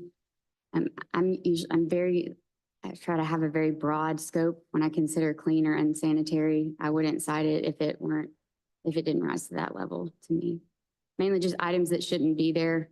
No actual like designated space in which to do the compounding that I could really see, which I think would definitely be an issue of the product made. Thank you. May I ask a question? Did you say there were hazardous APIs there? I believe so. Yes.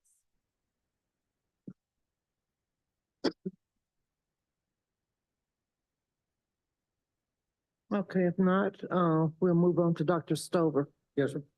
Yes, ma'am.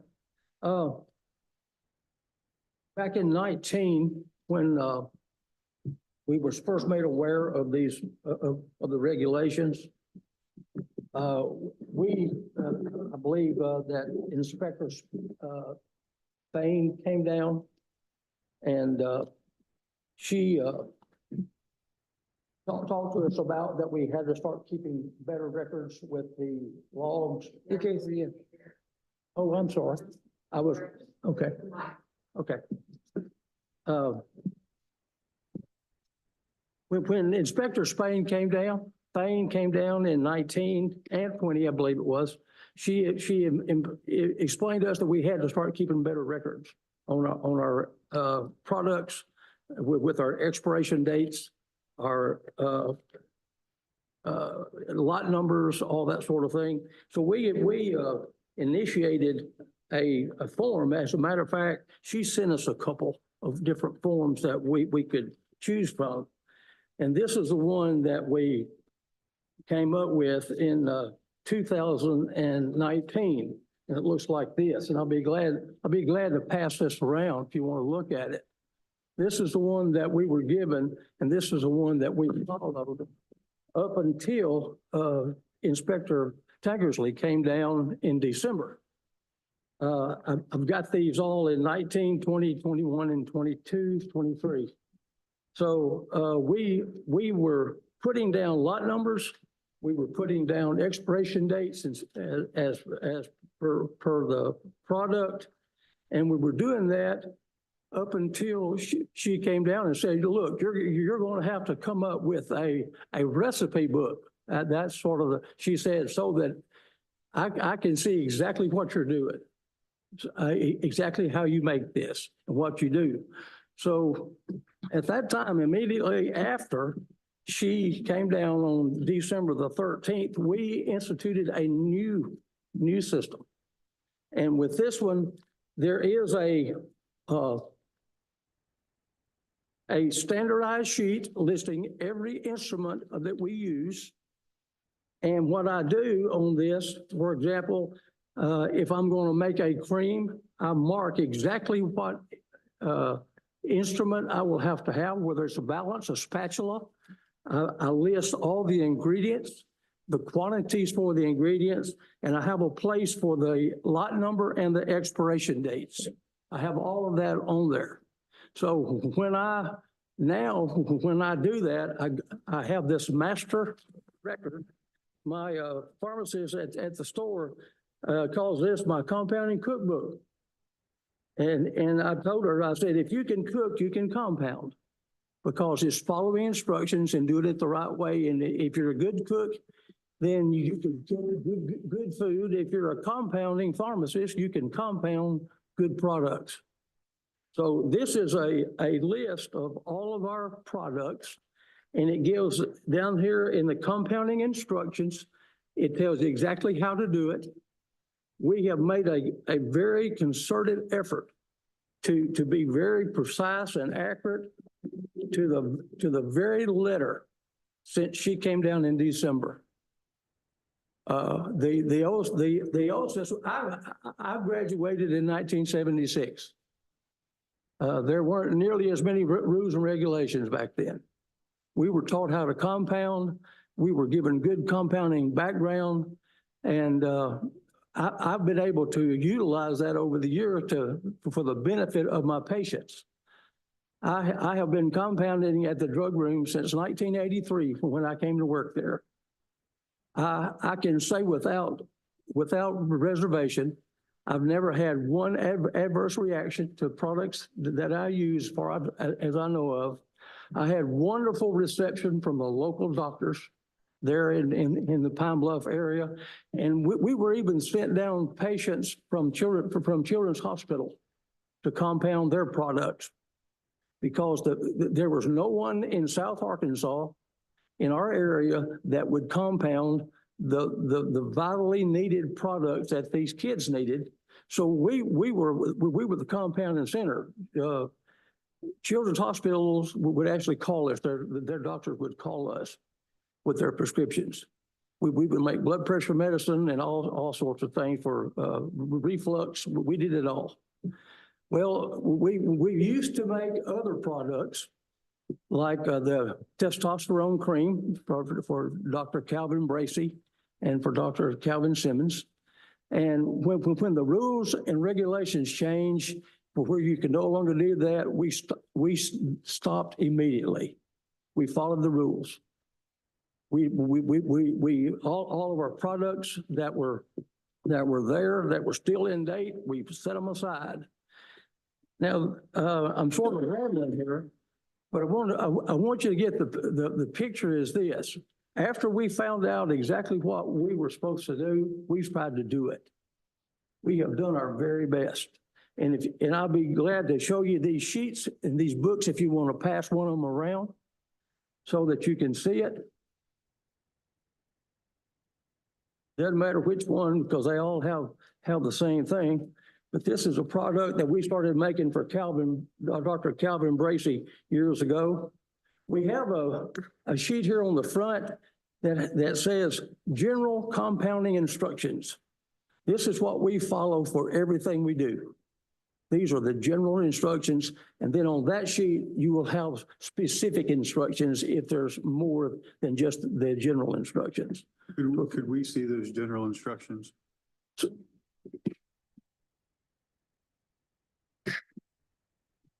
We also have a policy and procedure that we for us to follow from when Inspector Fain came down in 2019.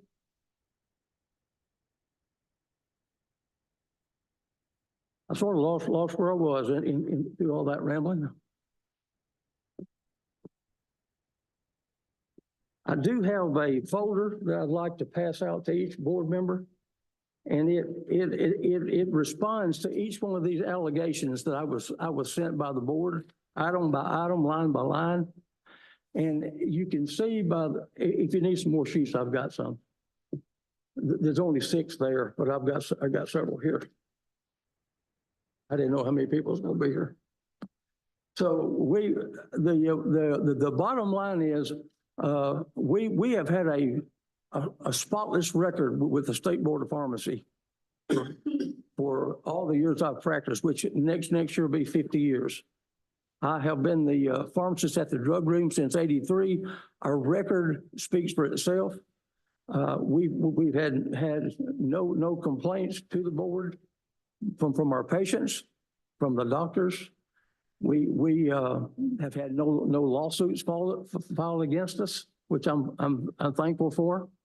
And this is a record issue where that I will take the blame for it. I won't argue the fact that we weren't up to par back in 2019. Now, there were two inspections in 20 and 21 and 22. We were operating the same way, as you can see by these sheets that we have on our logbook. And it wasn't really until this December that we were told that wasn't gonna get it. So when we found that out, we immediately, I mean, right then, we started the process of upgrading our system. I thought everything was okay with the board. The inspector gave us a Class A rating, the same one we had gotten for the last 4 years. So if you get a Class A rating, you think as long as you do what you're told, everything's going to be okay. So I was shocked when I got this letter, because I thought that we were on the way to getting everything up to par with the board. As far as the pharmacy, the compounding area itself, I can tell you that building was built in the 60s. It's got over 50 years of history of business. And the back room, I will say, was cluttered. We had computer cords. We had bottles that customers had brought in that they had found that they thought were special and would be special to us. And we put those back there in the back. Since then, we have completely cleaned out all the old cords and all the clutter, as I called it, and it looks completely different, as you can see by these pictures. These are going to look considerably different to the ones that you saw then.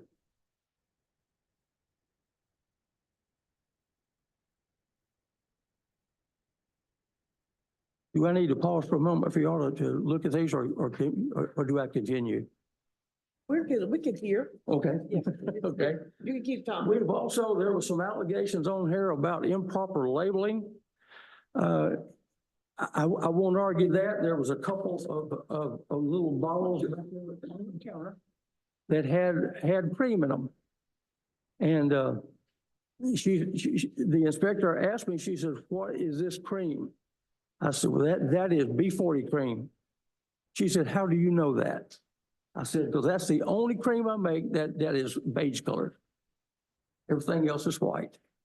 So I knew it, and it was a partial that I had left over that I did not put it in the stock. I just left it back there on the table.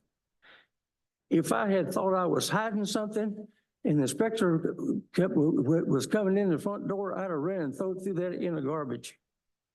I would have. But it was just a partial bottle. And things that I put down that I don't know what they are, I throw them away. A day later, if I say, "No, what was this?" I throw it away. So we have tried to be as diligent as we possibly can about getting in compliance. We know that there were some deficiencies. We admit that. We see that, and we have corrected that. As far as the jars that we make now, she was exactly right. I had every one of these boxes. I usually made up this cream and this cream only. I make up 2 pounds at a time. 2 pounds. And what I would do, I would write the name of the cream and the expiration date and the day I made it on the box. That wasn't good enough. She said, "You got to put it on the individual containers." So now we do that. If you can see that, so I'll show you that picture. We now label each individual anticipatory, and I didn't know what that word was for a while. We label all those products with the exact same thing that's on the box. So again, we have tried to be diligent and follow the rules as outlined. A few years ago, and I'm gonna just sort of digress a moment, we were told by Miss Dr. Fain, I believe, that we needed to really get after our out-of-date stuff. But we did. We got after it big time. We pulled everything that was out of date. We started a system by which our clerks, and you'll probably see a picture in there somewhere of a clipboard. Now, this was on the suggestion of the inspector.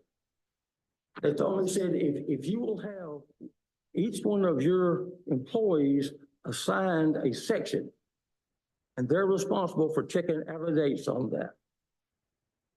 And so that's what we did. We assigned all the techs and all the pharmacists has a base section that they're responsible for pulling out of dates. And it has really, really worked. It has helped us a lot. Our dollar volume of returns over the last 3 years has gone boom, boom, boom. And I've got documentation if you wanted to see that. But for the last 3 years, our dollar of return merchandise has gone down because we enacted the suggestions by the board inspectors to try to improve our out-of-date stuff. Now, you'll notice there's a picture in there that says out-of-date. Those are 2 boxes that we keep under the counter, and one of them has got over-the-counter stuff, and the other one has the prescription items. Our pharmacy uses the same return goods company as the hospital. But when the hospital has return authorizations, returns done, which is 4 times a year, the guy leaves the hospital and comes to our store. So we have worked really hard to get everything that's expired out of the building. But there's 2 boxes in there that shows out-of-date stuff, and we marked it out-of-date and contaminated, so we don't use it. There was another question about the items on the shelves in the compounding area that was out of date. They were. Some of them were probably 40 years old. Some of them might have been a liquefied phenol, because we used that 20, 30 years ago, but we hadn't used it since. But we had it segregated over to the left. If you look at that shelf, you'll see there's a divider. Everything to the left was out of date, to the right was in date. We have really streamlined our products. We don't compound that much. We really don't. If you look at our compounding stock, it may be 20 items. And we probably don't make 15 different products. What we do is we provide a service to our customers, to our area, that you can't get anywhere else. Nobody else does it in Pine Bluff. Nobody will touch it. Matter of fact, if they get one, they send them to us. I really don't know why, but it seems like that compounding is sort of a dying art, and it is an art. It's a skill. We're the only ones that can do it, and I'm proud of that fact. Doctors are smart, but they can't compound. They can't do what we can do. But if you told me today, well, you have been so negligent, and your record keeping is so bad that we want to close down your compounding altogether, that would not put me out of business, because it only accounts for a small portion of my business. I provide it more as a service than I do for the money. My employees and pharmacists over the years always said, David, you don't charge enough for that. I said, I charge what's fair. And that's the way I've always approached it, is to take care of the people, provide a service, relieve pain and suffering, and I can do that. I have memories that probably none of y'all have as far as my compounding. I had a friend of mine who many years ago was having multiple miscarriages. She would get pregnant and she would abort, get pregnant and abort. Her doctor decided he was going to try something, and he ordered some progesterone suppositories. And he gave the instructions, insert one suppository vaginally till the heartbeat is heard. And did you know now, because of those suppositories, she has two big old strong boys. One of them is a registered nurse in his mid-20s. The other one is in med school. So those are memories that where I know I have helped people. So that gives me a good feeling, whether my record keeping is good or bad. I have been successful in my compounding because I've not hurt anyone, and I have helped a lot of people. I ask that the board consider this, consider my past record, consider the fact that I'm wanting to get one of those golden certificates like Ronnie. I will be out of pharmacy school 50 years next August. And I have people all the time say, when are you going to retire? And I tell them, I said, well, as long as my health is good and my mind is sharp, I'm going to keep working. They say, please don't quit. These little old ladies just love me. My wife always told me that they did. This has been a very trying month for me. I'll be honest with you, I never expected to be here today. I had gone 48 plus years and never had a complaint. And I thought, I'm gonna be honest with you. When I got this letter from the State Board of Pharmacy, I am very naive. I thought they are going to recognize me for having 50 years of service. And I opened it up, and it wasn't a recognition, it was a condemnation. And it made a feeling hit me in the pit of my belly like I have not felt since my daughter died in 2021.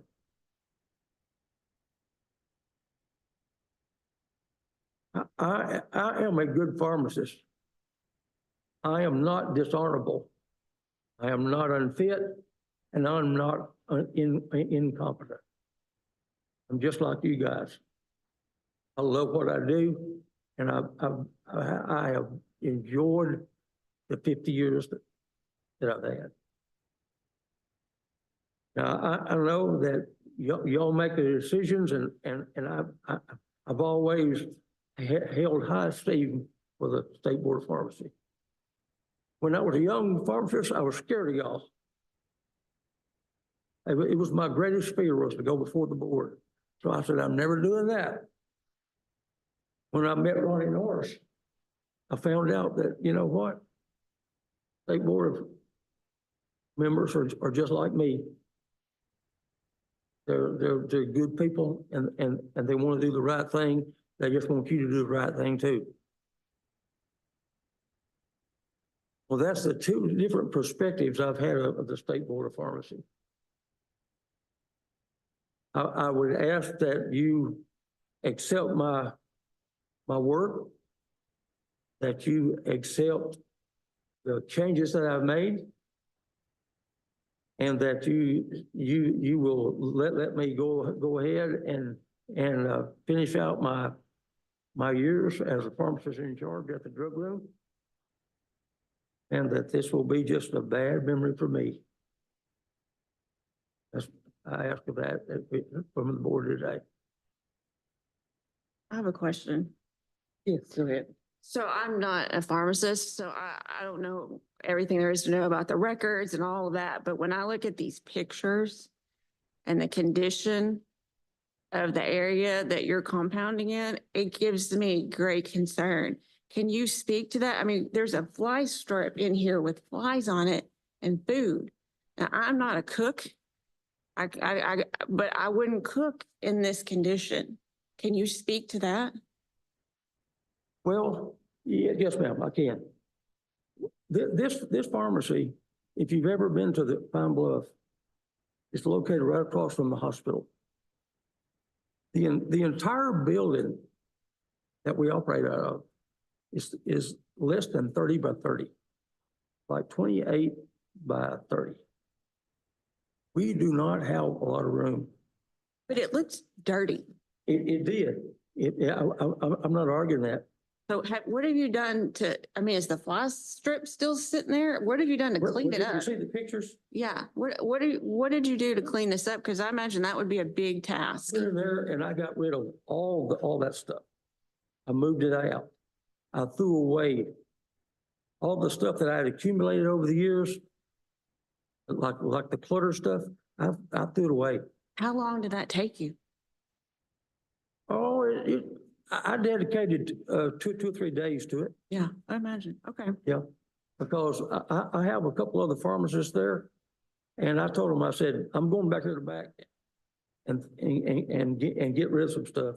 Y'all take care of the front. So you've been inspected by Dr. Tankersley and some others, these, like Dr. Fain. Did it look like this when Dr. Fain came in? Or was it better or did it get worse over the years? Can I just make a general statement? Sure. I've never had a complaint about that before. It's always been cluttered. It's Yeah. always been. That's a fact. And it's sort of like the junk drawer in your kitchen. Everybody got a drawer that they throw little stuff in. That's what that shelf was. Well, it just looks dirty to me, but I'm just looking at the pictures. I didn't walk in the door, so. Well, you sort of learn to work in what space you have. Since then, we had a hot seal press back there on that table, where we used to hot press nursing home blister packs. We went to the cool pack, so I got rid of the hot press. What you see, I mean, that old adage of pictures worth 1,000 words, but it doesn't tell the whole story. If, you know, just, it's like having a big kitchen or a small kitchen. I work in a small kitchen. But the product that comes out of that small kitchen is good.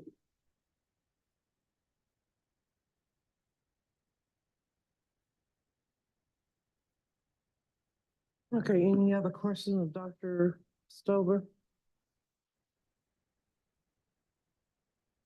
I have some general questions. All right, sir. So you put together a form. After all this, you've put together a form.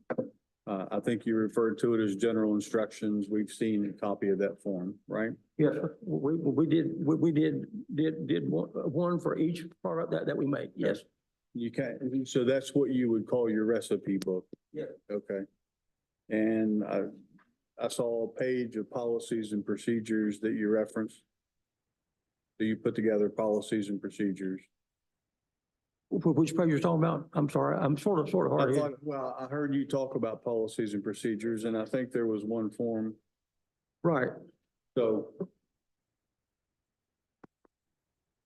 in terms of process, that's something that you probably should have been doing, but I mean, it's commendable that you put that together in process. I would ask this question of Dr. Tankersley, was the problem the inadequacy of having the process? Or was it more of the quality of the information, meaning that there's documentation or evidence of expired API, either improper labeling or lack of labeling, fraudulent expiration date being notated, And then, of course, the compounding space. So was it more inadequacy or did it really go with the lack of process? That is a question, Dr. Richmond, and try to break it down in an answer. The charges, if you read them, obviously, don't note any lack of documentation. That form was never in question.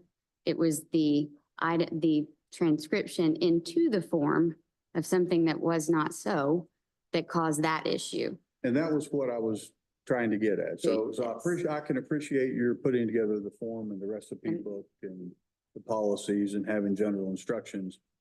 But I think that the allegations go at the quality of the information or the quality of what was being done. So you said that Dr. Fain told you at one time to get after out of dates and that y'all did get after out of dates. Yes, sir. Yes, sir. Clearly the before pictures and the after pictures of the compounding space are, you would almost think it was a different place. Yes, sir. You said that you had your staff, your techs checking out of dates. Yes, sir. Would you not agree that those are things that you should have been doing all along anyway? Yes, sir. Okay, thank you.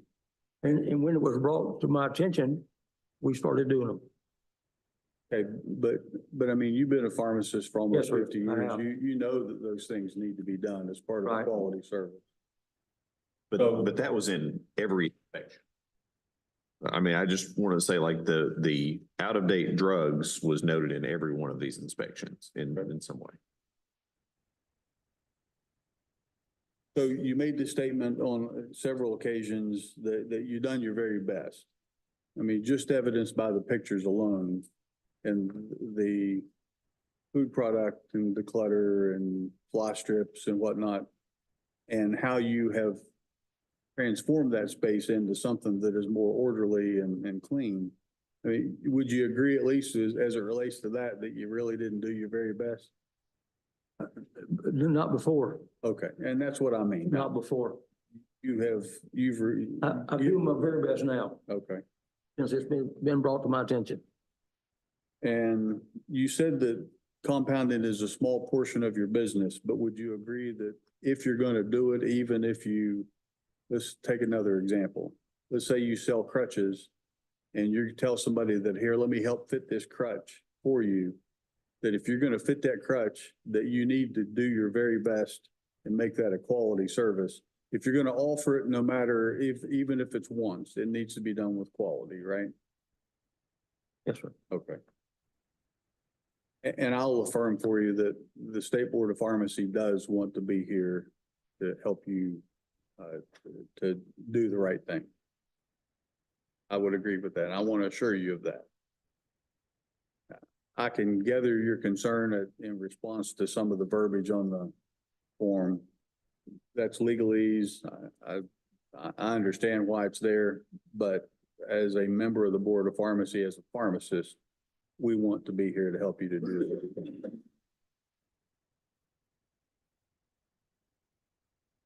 Any other comments? Yeah. Dr. Stover, I have a question in regard to the urea and that expiration date. That was an expiration date that ended in 2023. But on the compounding log, it was listed as 2027. Can you address that for me? Could I explain that? Yes. I can only say that was a lapse in good judgment. It was what? I'm sorry. That was a lapse in good judgment. I should not have done that.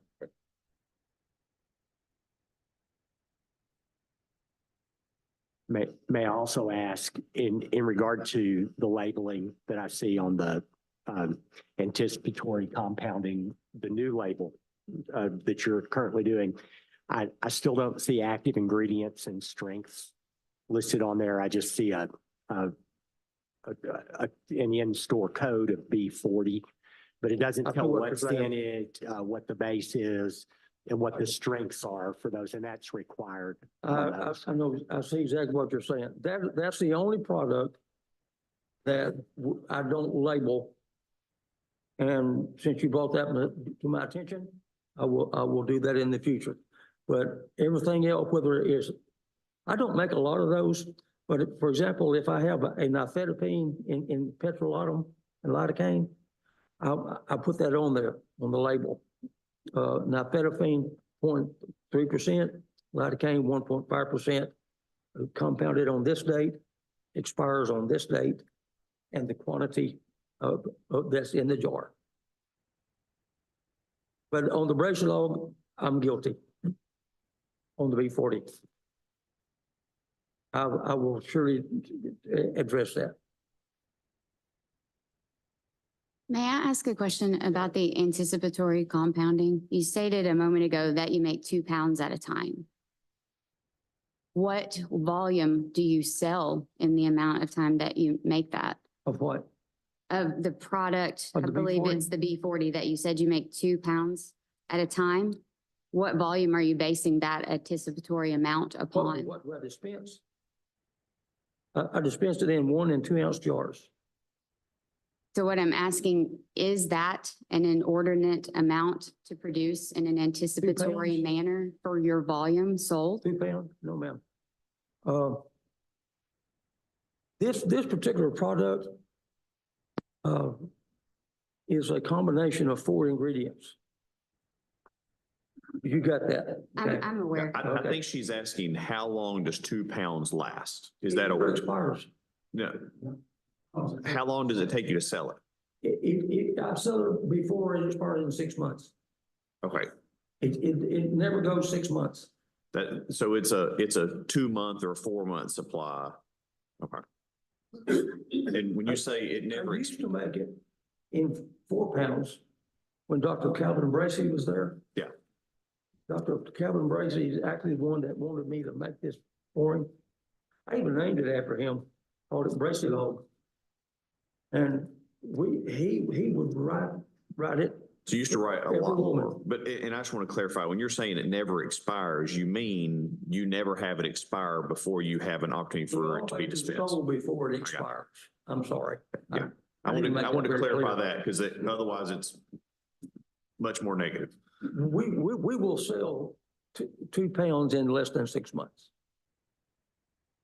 If we didn't, I wouldn't make it, I'd make 1 pound at a time.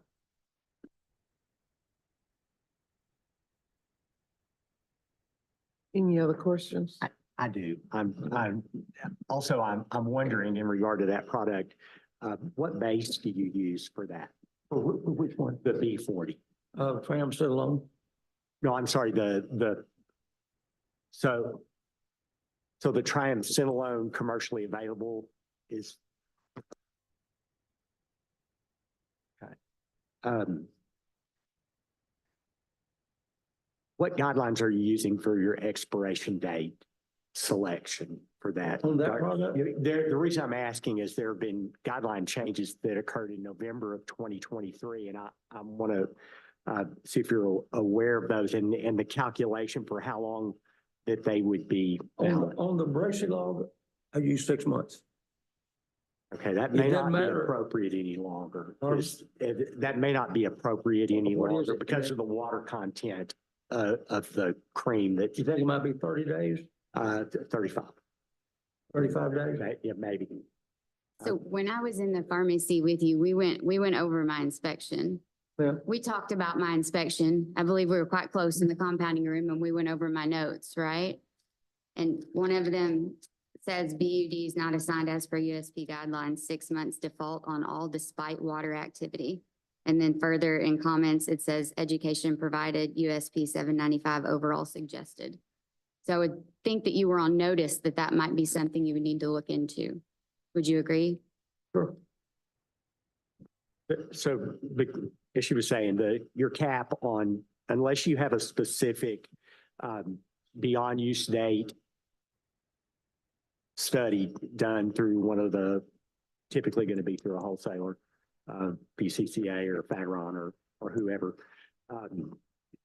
we're limited at 35 days if it's a cream base for the expiration date. So that 6-month dating that you've got it's really expired product at 35 days. That's with preservative. And that, yeah, and that's even with preservative because that all of that changed. And I think part of what, I mean, it depends on what direction this goes, but part of what we need to talk about is educationally getting yourself current with the most recent guidelines as far as water content in those bases and what you can and can't do. There are anhydrous options that can be done that would still provide you potentially 180 days. But those are maybe not the most germane to this immediate discussion. Any other questions of Dr. Stover?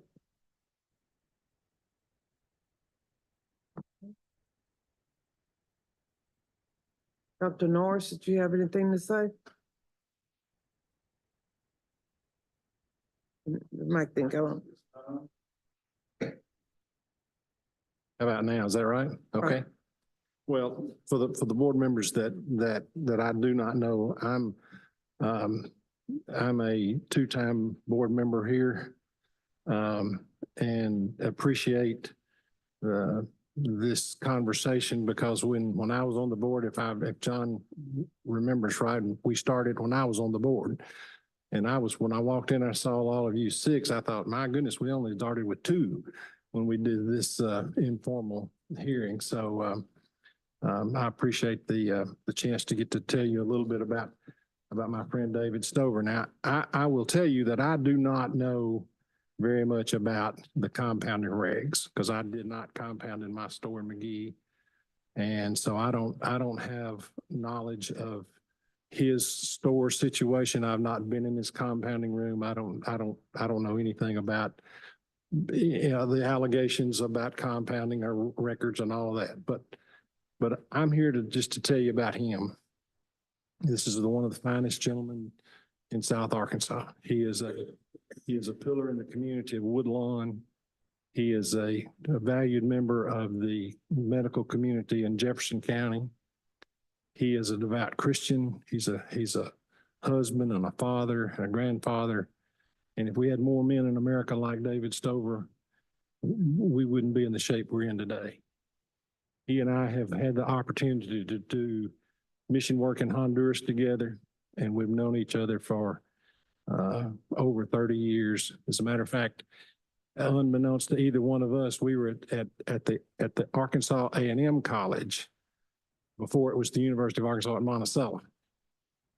So I'm here to tell you that David is a good man, and he has had an exemplary career in pharmacy. And I had the opportunity to be mentored by the man that I consider to be the father of Arkansas pharmacy, and that was Lester Hosto. I was the last pharmacist that ever saw Lester Hosto alive. That would happen when I was president of APA in '95, and we had the Pine Bluff district meeting. We walked outside that night, and I waved at him and Norman Canterbury and Larry Milne, and I'll see y'all tomorrow night in Camden. And Lester drove in front of a log truck in Pine Bluff and was killed. So, but before Lester died, I had the chance to travel with him. And one of the things he told me over and over again, he said, Ronnie, just remember, you can't get in very much trouble trying to do right. David Stover has tried to do right all of his career. And so there were times when I was on the board that we had to hammer people. And matter of fact, John Kirtley might say I was in the group that hammered people before. But there were times when we had to dispense grace and mercy. And I think David has shown that he has gone and put forth an effort to rectify this situation. And I would just say that I would urge you to give grace and mercy to his case, because I think he's trying to do right. And I'm honored to get to speak on his behalf. Thank you, Dr. Norris. Does anyone have any questions or comments for Dr. Norris? Everybody ready to deliberate? Okay. Who wants to go first?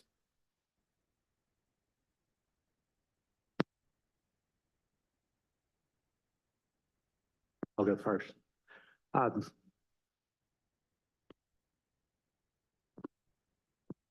pleased to see that Dr. Stover is not handling any hazardous compounds. So that safety concern is not a part of this discussion.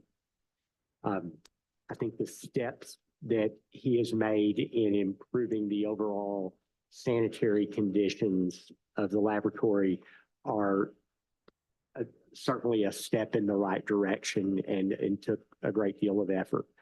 I do still believe that you're deficient on the current guidelines as far as labeling goes, expiration dates, the selection of the bases, and those have become that's changed. And I think you didn't do your due diligence in regard to changing with it. And when those guidelines change, we have to change. And so I think there are educational components that definitely need to occur. You've obviously served your community well, and that's not in question. You've cared for your patients. I'm sure you've been up there in the middle of the night, taking care of them and across the weekends and all those kind of things. And I get that, but I think there are some very specific things in regard to compounding that either need to be done right or not done. I think that's kind of where we are as a profession. Compounding made dramatic changes in November of 2023, and you've addressed that by the removal of the hazardous drugs. You have now addressed the sanitary conditions. I do still have, this is not, I don't think, I may be out of line on this. And so if inspectors, if you would tell me, but I think there are some surface conditions as far as the porousness of and the ability for powders to be harbored in those pores that I see on some rough edges and things of that sort that I think you personally should take a look at what the guidelines are for that being maybe a different surface if you are to continue compounding. I'm also wondering, I noticed on a couple of the inspections, there was not hot and cold running water. Is there both hot and cold running water currently? Okay. The breaker was thrown. Okay, I got you. I understand. Those things happen.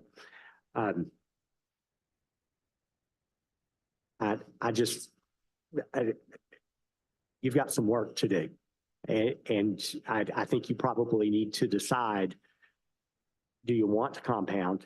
And if you do, you need to educate yourself on the 795 guidelines and current compounding practices, just like previous discussions that we've had in this same room earlier today. I see a whole lot of similarities. I'm disturbed by the altered expiration date. That should never happen. And you know that. That's not new. But really, I think there's just a deficiency on the way you compounded. Your compounding today would have been great during the 1980s. As you'd said, the rules were different and the rules were very much not even in existence, but that's not the case today. And I think I think the board needs to be sure that if you are going to continue to compound, that it needs to be done properly and that you need to take a basic compounding course. And that's at least a beginning point for our discussion. Thank you. Who's next? Dr. Jolly? Yeah, I'll just, I think you did a good job summarizing a lot of the things that I was going to say as well. I just wanted to quickly acknowledge your 48 and a half years of service to the profession. That's great.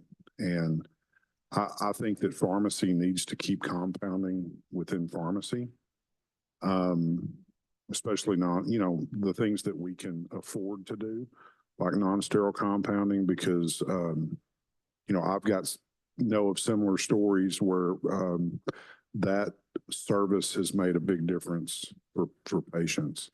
I'll just quickly reiterate what Lynn said in that, unfortunately, I shouldn't say unfortunately.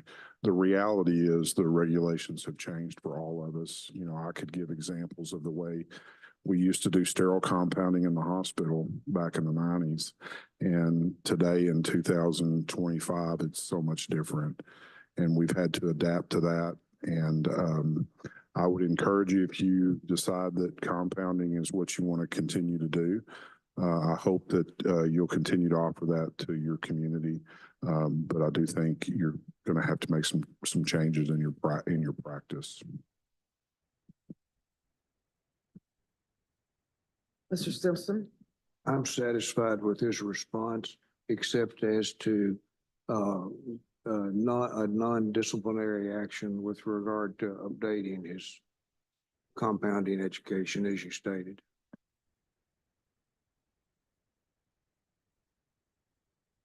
Anyone else? Dr. Richmond? Did you do a recall of the products that were compounded, that were using out-of-date ingredients to the patients that had received them? Or let the patients know they'd received inappropriate compounds? Yeah, what now? Did you do a recall or let the patients know they'd received an inappropriate compound or replace them or anything? No, sir. I'm just going to comment. I missed a lot of what was going on back there. I was taking care of something for the board, but I just want to say that I think it's important that the board be consistent in the decisions that they make. And if we make a decision that's disciplinary and the facts are very similar or almost exactly alike with some additions or subtractions, we need to be very consistent in what we did. Thank you. Mr. Simpson? I would disagree that the facts are similar. The number of items involved in the prior action that we took are substantially greater than the two that we're dealing with here. I think that's a significant difference. To agree with what you're saying, we're also talking about urea versus a hazardous drug, and those are very different discussions. But I think it's worth noting, and I tend to agree with Dr. McCready, that the issues related to quality, I mean, the issues are characteristic. So for the people that are affected by the product that are made pursuant to those issues are the same. So I think that our decision in the last case is a roadmap for this case. Dr. Boone, did you have any comments? Or what is the will of the board?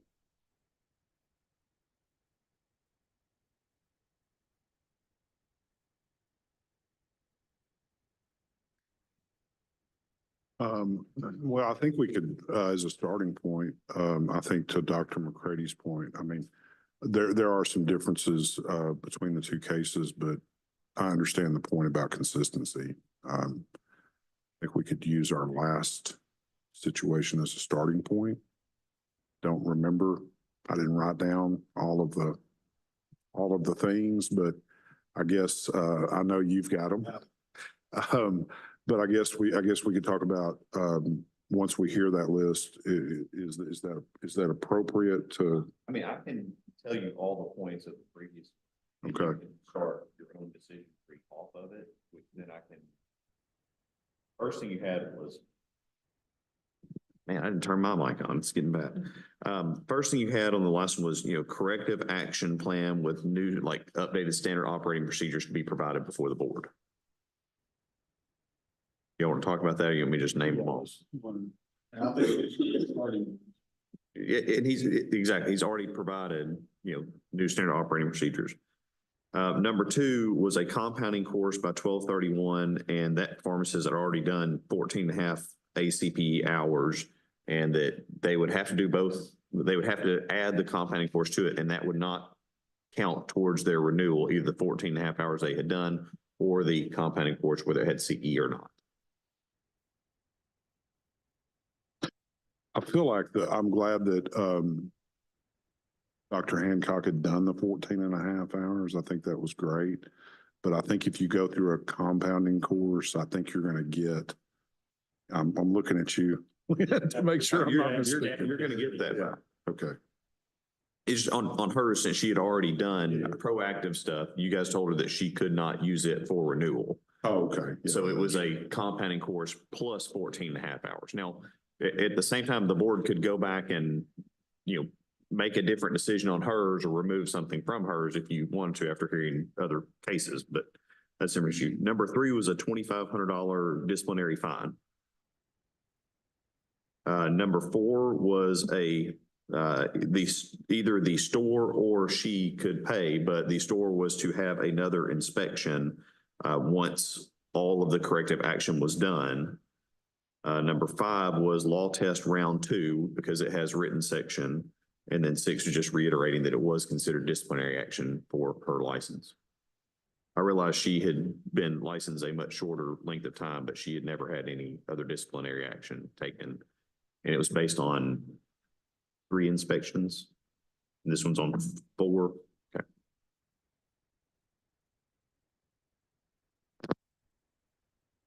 So corrective action plan / updated standard operating procedures. Yep. I'm just gonna high level hit on these. Compounding course, the $2,500 disciplinary fine, follow-up inspection, law test again. Yep. Those are the major points. So I think that opens up discussion on this one.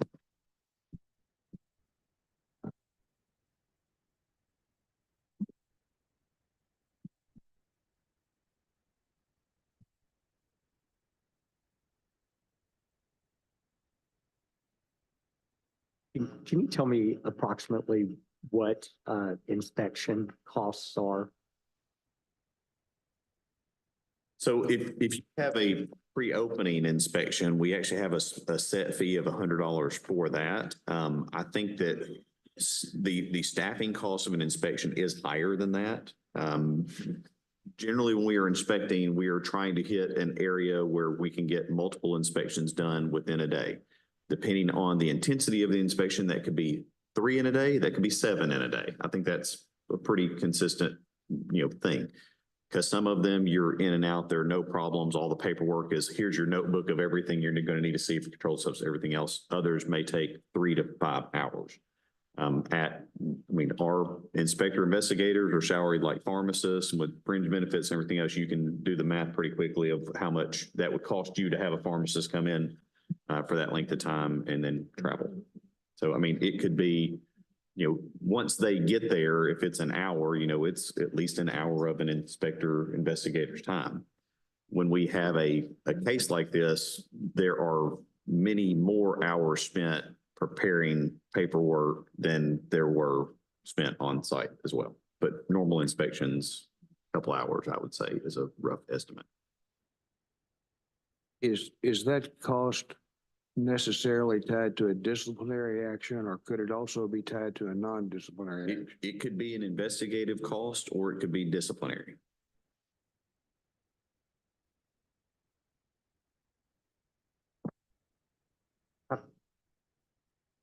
I'm wondering what the rest of the board is thinking in regard to the disciplinary nature of this.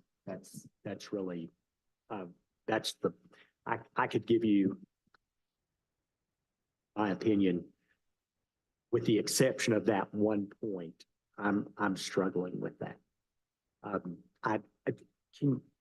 can we have an idea? I know what's the number of the violation on this?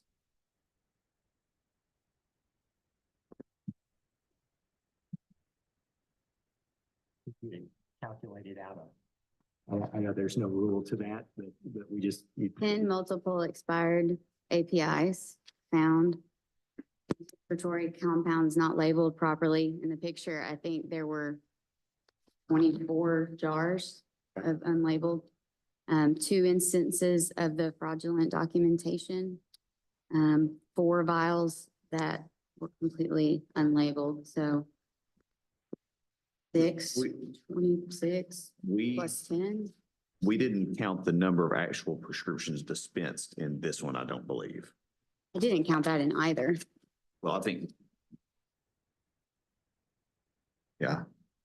I thought another one we had a script number. I may be thinking that, or I thought I heard a script number.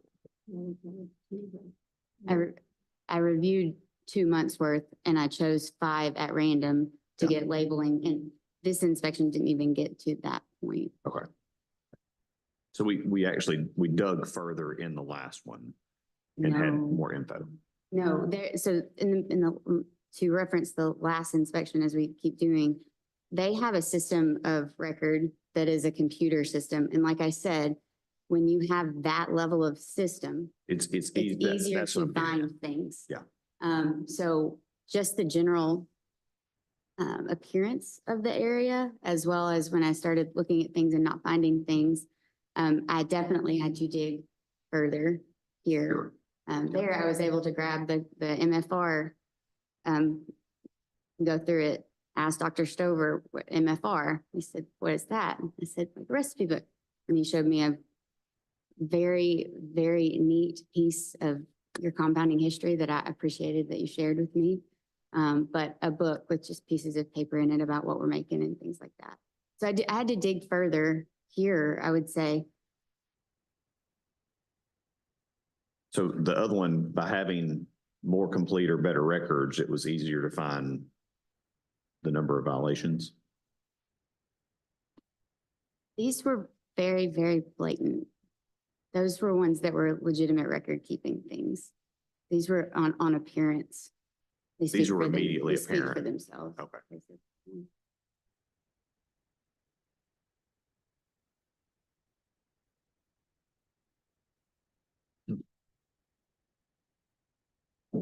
Next.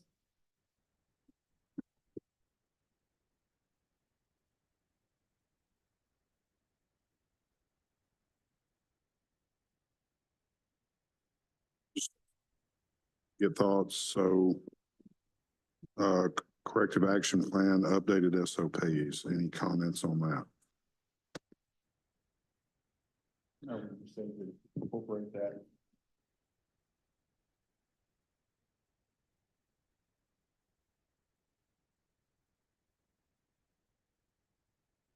Okay, Dr. Richmond, just, I've read that document and it only addresses things that were noted in the inspection. So we may want to make a clarification. We want an SOP or, and It's an inspection response.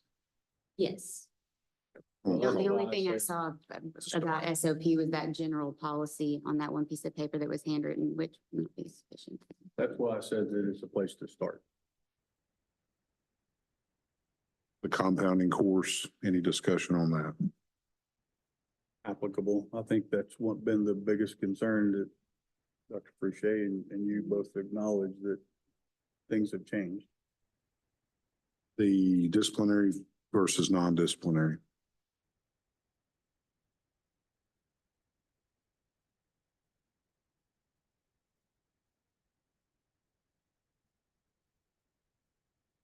Non-disciplinary.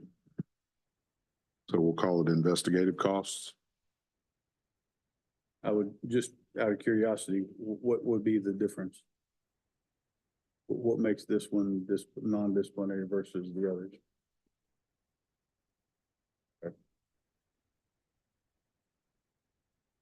The follow-up inspection, any discussion on that It needs to happen, and the costs associated?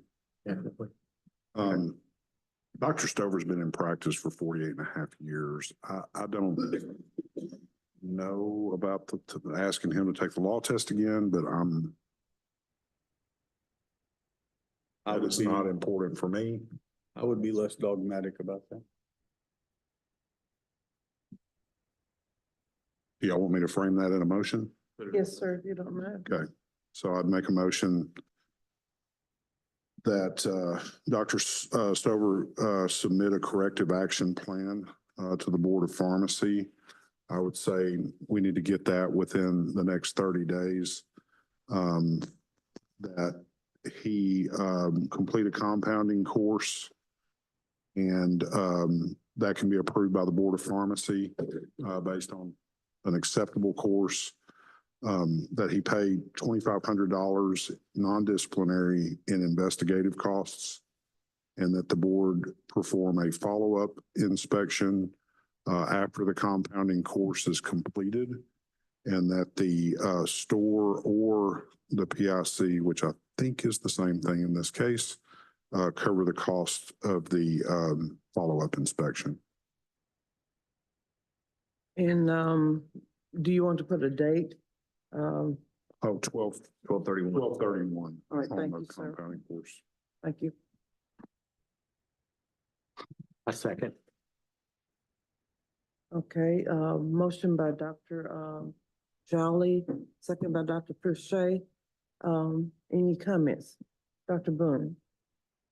I would just say you've got several inspections here, and I would go back through each of those individually and address each point there as well. Because we don't want it coming back after a reinspection that any of the issues that have been there previously are there, after that.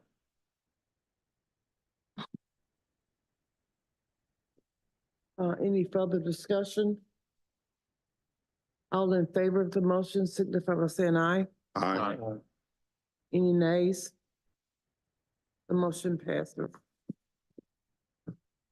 We will reduce all of this to writing and send you a copy so that you can see exactly what it says, as well as you consider whether or not to agree to it. All right, thank you. Thank you. So you guys will see on your schedule, we have several more people backed up now by about 2 hours that we have got to get to. We have one that is supposed to be on via Zoom with us for support group at 11:30. And I was about to say, if we could maybe skip straight to support group, since we've got one on Zoom. And then we'll pick back up with our schedule. A couple of them will be very quick appearances. But I know we've got people trying to get back to work. How are we gonna do lunch? We're gonna do takeout, or We probably could do an order, because let's just order something like, what, Chick-fil-A sandwiches or something? we do that. Yeah, That way we've got everybody can eat. Chick-fil-A nearby. I mean, Yeah, we're used to doing that every day. I know. So, let's just go ahead and see if we can order some sandwiches. No, we are still going. See if we can order some sandwiches. We Yeah. can- I'll get with staff on that as we do this. Okay. So we'll get, let me get with Jennifer to get support group up, and we'll get going on that. Oh, yeah. You're not on support group, right?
Shouldn't have been muted. Okay, can you hear us now? All right, Ty, you're up. I think we have a request for Ty to increase up to full-time. Yes, sir. In his practice, which would allow him to work full-time in pharmacy. So Ty, if you just want to know, let us know kind of how it's going and what you're doing, bud. Yeah, thank y'all for allowing me to be here and request this. My name is Ty Towers. Things have been going good. Been working 32 hours for about the past 6 weeks or so. Still floating with CVS, and things are going as good as they can go. So they've got you working, I think, at like 3 stores, kind of roaming around a little bit now. I'm approved at 5, so technically it's 5, but I kind of have like a 3-store main rotation that I am doing. Yes. Any issues testing? No, Ty's been a great member of the group. He actively participates in our meetings, checks in with his monitor, and seems to be doing really well. So we approve. I recognize him from prior meetings. Did we just do an increase at a recent? To 32, yeah. At the January meeting? Yes, sir. Okay. And of course, we went through all the questions at that time. He seems to be doing really well. So the ask is to go to full-time? Yes, sir. Okay. Is there any other things that we're addressing today other than that? No, sir. Nope. Does the board have any other questions about Ty? Will this allow him to be a pick or was that a 32 That's hour? a separate decision that would generally come at a later date. But this would allow him full-time as, we generally say up to 50 hours a week if needed. We've had a couple who we work for that would do a swing shift, 7 on, 7 off. We've also worked with. But it basically lifts the restriction of his hours. Does the board have a motion? I'll make it. I'll second. Okay. So we have a motion and a second. Any further discussion? Hearing none, all those in favor of the motion signify by saying aye. Aye. Any opposed? And we have one, no, you have one abstention. Yeah. It's unanimous. And this one she's on. Okay. All right, Top, approved, bud. Thank you. Thank you. All right. Thank Thanks, you. Good Tom. luck. So next up, Jenna, Eric, you gonna give us an overview of Jenna's time? Yeah, absolutely. So Jenna is actually getting her 2-year chip tonight. She's been with our group. She was discharged from Palmetto and has been an active participant in our group, checking in with our monitor, checking in online and doing everything that we've asked her to do. And she's currently working at a substance use treatment facility down in El Dorado. And I'll let her tell you guys a little bit more about that. And so she's working as a counselor. And I think her hope is that she can continue to be counseling, but also work as a pharmacist and help with some of the medication therapy management issues that their clients have. So Jenna, I'll kind of turn it over to you. And if you want to just give a really, high level overview of what got you here and when you were in treatment and then what you've been doing since then. Okay. So in 2018, I lost a son. I went back to work way too quick. I didn't process the loss of him. A year later, I gave birth to a beautiful little baby boy. I just couldn't deal with all the emotions. I was not equipped. So I turned to the only thing I knew that would make me feel different than how I was feeling. It started off with prescriptions from my doctor, in which I used that relationship because we were friends, but she would send me over prescriptions. And then I got to the point that I was powerless and started forging my own prescriptions. And at the very end, removing from the shelf. I was grateful to be caught. I just kind of threw my hands up. I didn't even go to rehab for review. I just went down there with the thought of I need help. So I was at Palmetto for 82 days. Since then, I came home. I worked at a GNC for a couple months and this job at the rehab just kind of fell in my lap. I was instrumental in writing the whole client handbook, the curriculum. And my hope in the future is to open up a professionals program so that professionals don't have to go to out of state to get treatment. And that's really my main goal, but I really want to help with medication therapy management because we only have a nurse practitioner who is unfamiliar with addiction medicine. So I think that could be a pretty good help to her. So all elements of the contract have been followed, no violations, That is correct. Yes, sir. and drug screens and all those things. All those- drug screens have been negative and accounted for. accounted for. Yes, sir. All of them have been done that were requested. Yes, sir. So when was her original contract date? Let's see here. We put her in here on July the 19th, so July of 2023, yeah. Because I think when did you originally get caught? April 28th of 23. Okay, I was about to Well, say, I 27. thought it had been a couple of years ago. And so there was, diversion from the store that she got caught and went straight in. We are unaware at this time of any criminal charges or anything along those lines, but as we have found recently, we are not always told about that, which is disappointing. We would hope to know that, but anytime we do know that, or that they would know that, we always disclose this to the board. We had a recent issue where we were not aware of that. Based on Knowledge, the discharge from Palmetto, it looked like a variety of different types of substances were involved. So kind of hard to pinpoint stimulant versus sedative versus opiate versus alcohol. So, I mean, are there situations where you might be triggered to think about that, and how do you cope with that? I mean, I guess there could be situations, stress is a big trigger. But I've really developed a plethora of coping skills, and I'm actually teaching a focus group at the rehab on how to utilize these coping skills. Really, the main, other than stress, I would say I have spina bifida occulta. And it's usually treatable with the diclofenac and Tylenol. But whenever I slip a disc is when I struggle with the pain. But I've developed a step-by-step thing that I do with my doctor now. And I have changed doctors. I don't use the one that I took advantage of. And she's well aware of my troubles. So we have structured medicines that we use if I do start having problems with my back.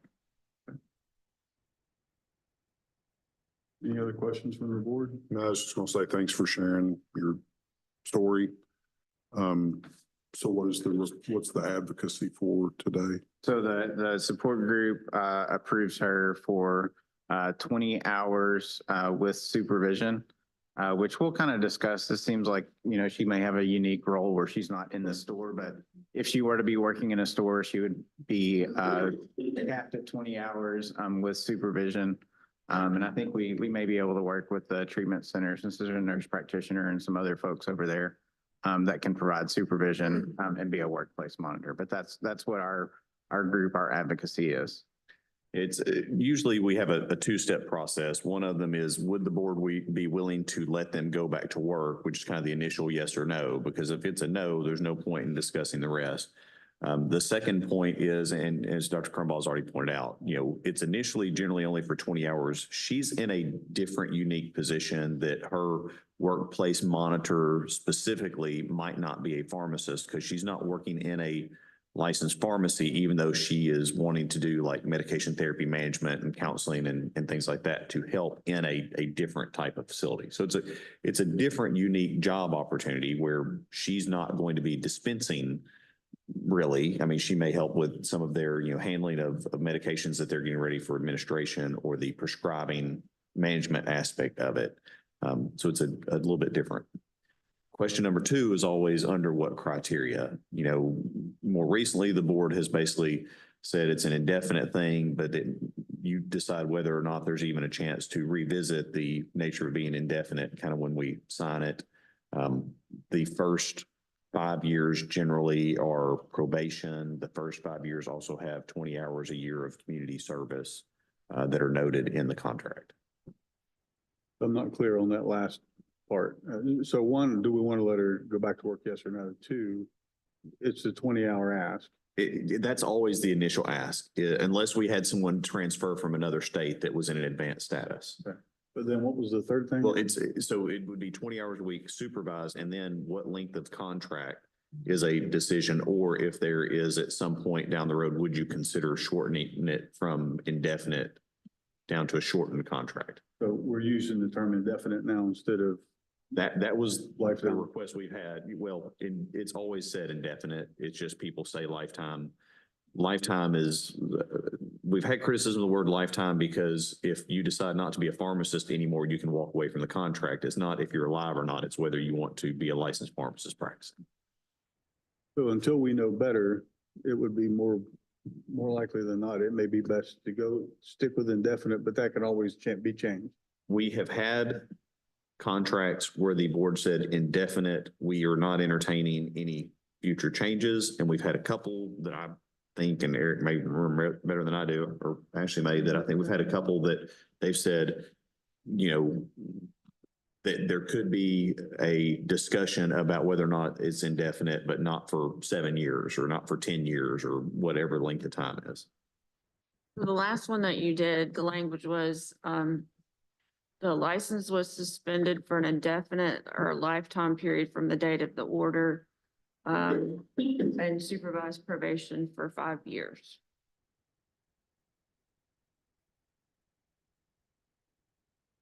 Did it have a clause in it? Yeah. It did have, the suspension is stayed as long as she complies with all the terms. And then I've been putting in that standard that you can come back and request on the last one that we did. I think the last two that we did, we put that you can come back and request a change in the circus. I think that was Dr. Boone's suggestion. Can't remember. Did it have a time period on it assigned? It didn't have a time period where you could come back. Okay. But it had a 5-year probation on it? Yeah, It it had a would have 5-year to be after the probation. probation. You have to be after the probation. I Yeah, would think. and it was an indefinite suspension stayed upon the condition of she That's what- completing the community service and things like that. All right, so let's consider two things first. Do we want to approve the request to go back to work? Yes or no? I'm fine with it. Okay, so I have motion. Supervised 20 hours. Well, the first thing is go back to work, yes or no, and then we can set Yes. conditions. Was that a motion? Yes.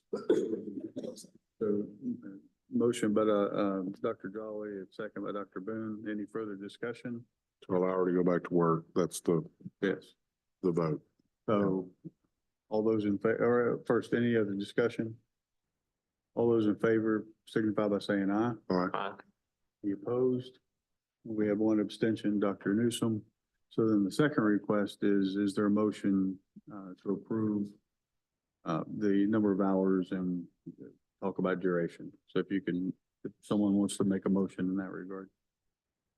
I think I'm good with 20. My question is if there's going to be a dispensing role and if it's drugs that are for treatment of withdrawal or, do we need to have it as a supervised role? She'll still have to have a workplace monitoring and therefore would be supervised. This one, since she's in a medical clinic, we would be potentially her supervision would be a different like prescriber medical professional rather than a pharmacist. So it'd still say 20 hours supervised. So that's motion. Second. Okay, we have a motion and a second. Are you going to go, do you want just like our usual contract then, the 20 hours community service, 5 years probation and indefinite? If we can roll it all into one. You would say indefinite with opportunity to I would revisit say or not? indefinite with an opportunity to revisit. Okay. I think at a minimum, that's 5 years, and I know we've done 10, but Yeah. I think a minimum of 5. So we could just say, if you want to do a motion for our, usual contract, that's exactly what Ms. Bales will put in there. Yep, so moved. Second. We have a motion and a second. Any further discussion? Hearing none, all those in favor, please say aye. Aye. Any opposed? And we have one abstention, Dr. Newsom, motion carries. All right. So just one, so I'm going to speak on behalf of myself, Eric Crumbaugh, and not the support group. The ultimate goal of monitoring from our perspective is to get somebody into sustained recovery where we don't have to have those guardrails. So I understand the discussion around an indefinite contract and the ability to come back and ask, to ask to be let out of that contract. I'm not, I'm just making the point that, the ultimate goal is for them to be able to do that without those guardrails. And we do see a lot of people that, do their contracts and, stay and sustain recovery and stay engaged with our group. But I get that it's, it is definitely a case by case basis. Some people need that indefinite timeline on there. But I just wanted to throw that out there just in, as a support group, I don't think that we would ever, I don't think we're in a position where we could ever advocate for somebody to not be on contract, if that makes sense. Yeah, completely. And so that would make it a little bit more difficult if somebody were to come back to the board and ask to be let out of their contract, because we can't, we can't in good conscience say, yeah, they're fine. They don't need a contract. But our ultimate goal is for people to not be on a monitoring contract and be in sustained recovery. Be the boards too, probably, but I think not knowing today what's going to happen over the next 5 or 10 years, it's worthwhile to have them come back and revisit with the board at that time. And Absolutely. And see where they're at. But I do get what you're saying. Y'all can't be a part of that. I just want to throw that out there.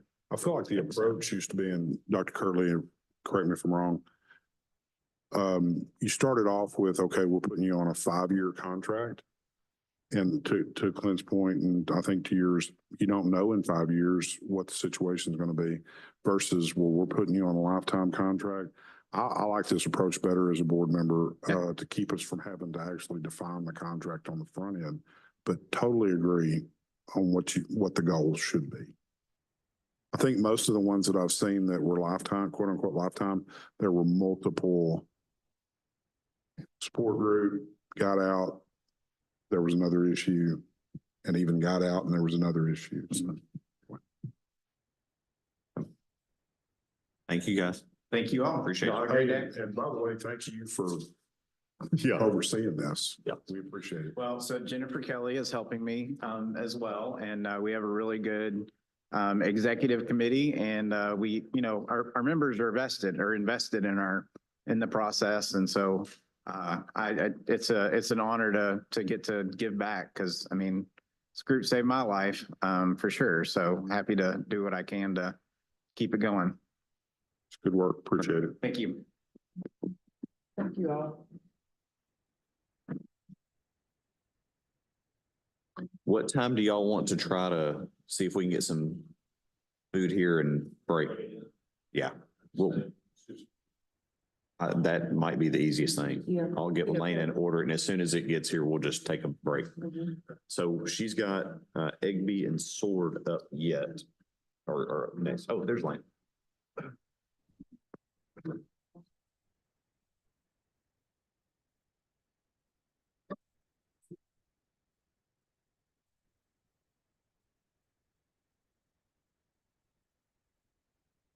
We're taking a quick vote. Anybody have any strong flavors of pizza preference?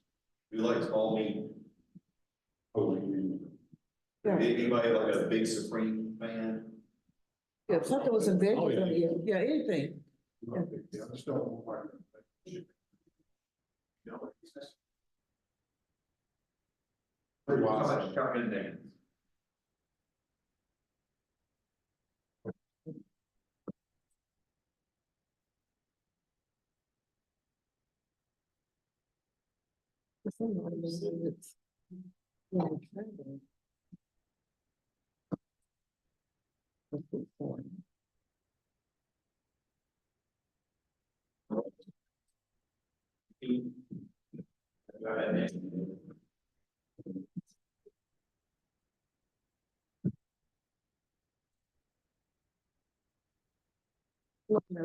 Lena. Yes. I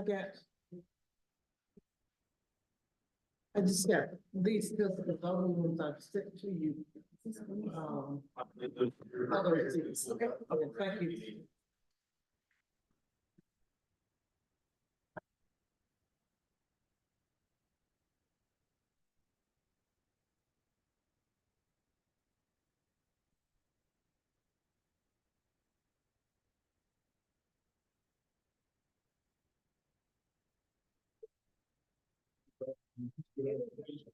Yes.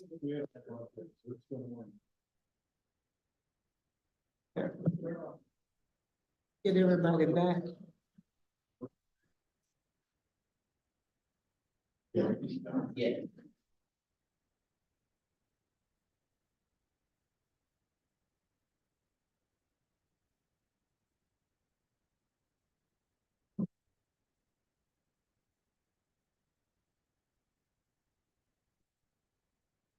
Waiting for Dr. Kirkland to get back.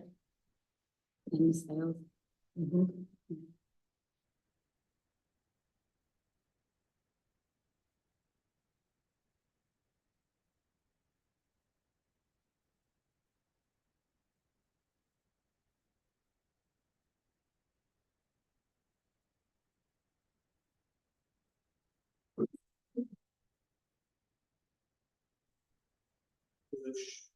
That button and release will turn green.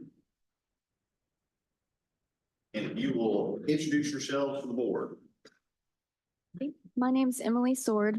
I've been working at the neighborhood market pharmacy in Cabot for a little over 2 years now. I'm Peter Egbe. I'm a pharmacist with Landmark since 2021 as well. Okay, and what location are you at, Peter? My home store is Cabot, but I'm not based there. I flew around the entire state. Okay. So I work in over 50 different stores. And I might be a little hard of hearing, so I'm going to ask you to speak up because if I don't, one of the other board members is going to ask you pretty quick. So just to do a quick orientation, I'm John Kirtley. I'm the director of the Board of Pharmacy, and I'm going to tell you as briefly as I can, on this side of the table, we are staff members here at the Board of Pharmacy. Myself, Dr. Tankersley, who is one of our investigators, Ms. Bales, who's our legal counsel. On the other side, these are 6 of our pharmacy board members with their name tags in front of them. Dr. Newsom is actually our chair of the informal conference. So she is the one you'll see asking, for board feedback or anything else, or kind of directing the meeting. The way that we usually handle these is I'll turn it over in a moment for staff to explain exactly why we're here for the information the board members have just received in their packets, which same information you guys have. And then the board members may have some questions for our staff, and then they're going to want to talk to you two guys about the complaint, the issue that was before the board. So I always ask, do you have any questions about how this works? No. No. If at any point you do, or you need to talk to each other or somebody else, like grab our attention, tell us you need a pause, or if you've got a question. At the end of the conversation, the board members are going to come up with some suggestion for what they want to do based on what they've heard here today.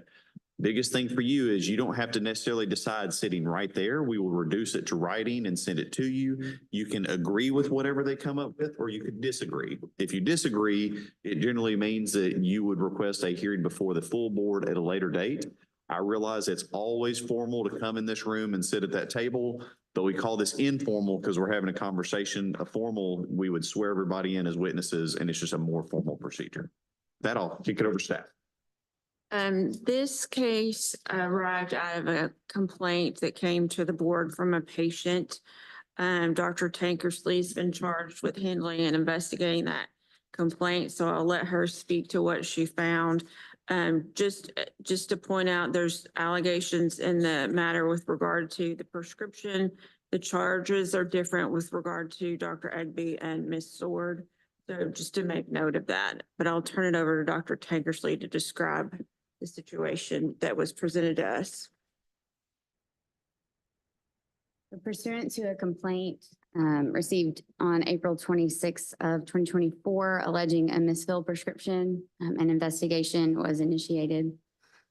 Patient A, an adult female, was prescribed by her physician norethindrone 0.35 milligrams to be taken once daily, once by mouth daily on 7/6 of 23.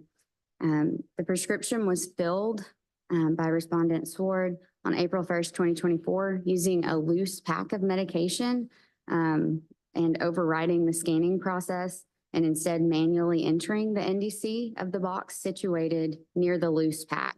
So she grabbed this peppermint, and then there was a box of what she thought to be the same peppermints, and she used that NDC. So the box situated near the loose pack on the shelf instead of the NDC on the loose package itself is what was input. The patient received a pack of low estrin FE, different medication, instead of the prescribed norethindrone 0.35 milligrams. Respondent, Dr. Egby, did the final product review and did not catch that the wrong drug had been selected and sacked the prescription to be put in the ready bin to be purchased by the patient. The patient did pick up the medication on April 4th, discovered the error before she ingested any of the incorrect medication.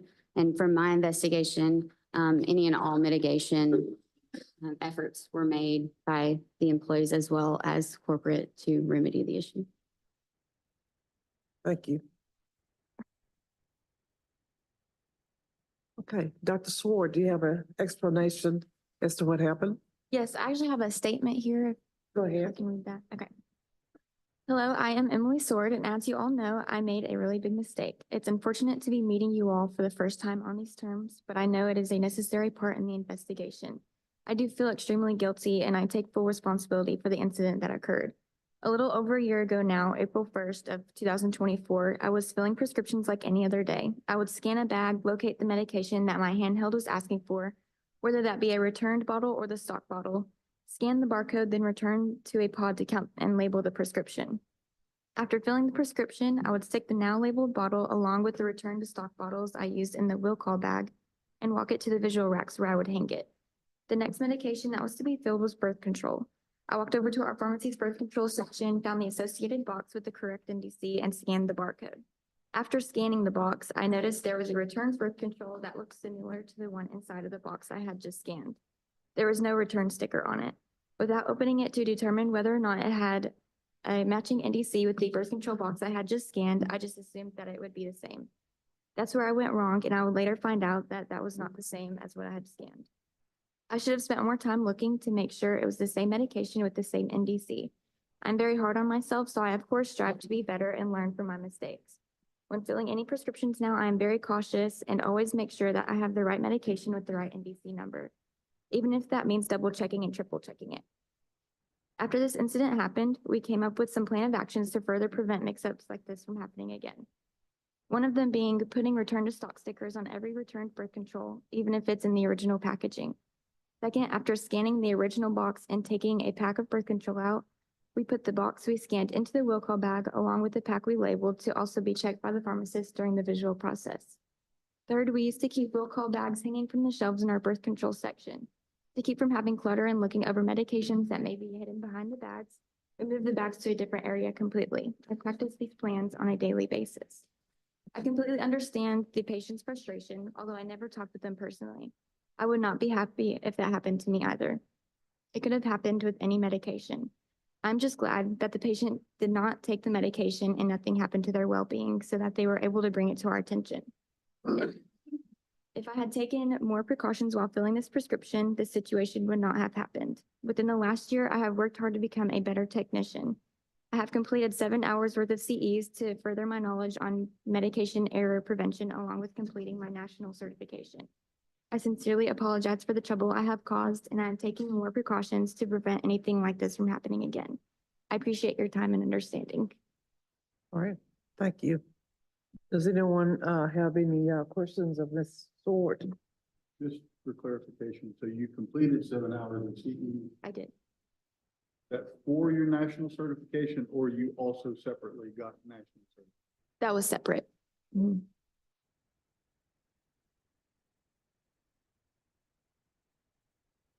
Anyone else? Okay, Dr. Egby. Yeah, I do also have a statement that I did prepare for the board. I think I will just go ahead and read that if you guys are okay. And then if you have any question, then I can go ahead and answer that. So per Walmart policy, when we process a prescription, we have to keep it up for up to 10 days, hoping that the patient will come by and pick it up. But if the patient doesn't come and pick it up, then we have to return it back to the shelf. And that process involves us printing out a return to stock label with a barcode on it. So put it back on the shelf. So for reasons I cannot actually explain, the return to stock label for this particular bed control was not printed and put on the label on the prescription. So it was put back on the shelf without that return to stock label. So there was no scannable barcode on it. So because there was no scannable barcode on the return to stock, when she went to fill it, she had to manually enter or scan the main stock box, which was lying behind the actual bed control. So she then scanned it. She actually scanned the correct NDC. She did not input the NDC wrongly. She scanned the correct one, but it's just that she picked the wrong product that was lying in front. Yeah. Normally, with the normal process, she would have not done that if it had a return to stock barcode on it. She would have scanned the product directly, because those individual packs, they do have NDCs, but they do not scan. You have to scan by the main box itself before you pull out the smaller individual card. So she did that, and then she had to pass the product to me. Unfortunately, I missed it as well. Yeah, so the wrong product ended up with the patient. So counseling would have been an area where usually we probably would have remedied the mistake, but it was not flagged for counseling because it was a refill. That's how we missed that. So since that incident, we have retrained the entire team on the return to stock process. We have also implemented some changes on how we process bed control so that we prevent such mistakes from happening in the future. Some of those changes include having a second pharmacist check your bed control when during visualization, if we have 2 pharmacists on duty. And we have also told them that on sole bed control, all of them must have return to stock label before they go back on the shelf. And then we've told them that in the course of processing a bed control, if they use any bed control to fill a prescription, they have to send the main stock box to us with the individual pack that was used to fill the prescription. So personally, I've taken some extra steps as well to make sure this mistake doesn't happen again. In addition to the training we've had in the entire team, I went ahead and took almost 10 CE hours on bed control, 1 CE hour on bed control, and then another 9 CE hours on prescription error and management. So before the incident, I was a dispensing pharmacy for a very short time.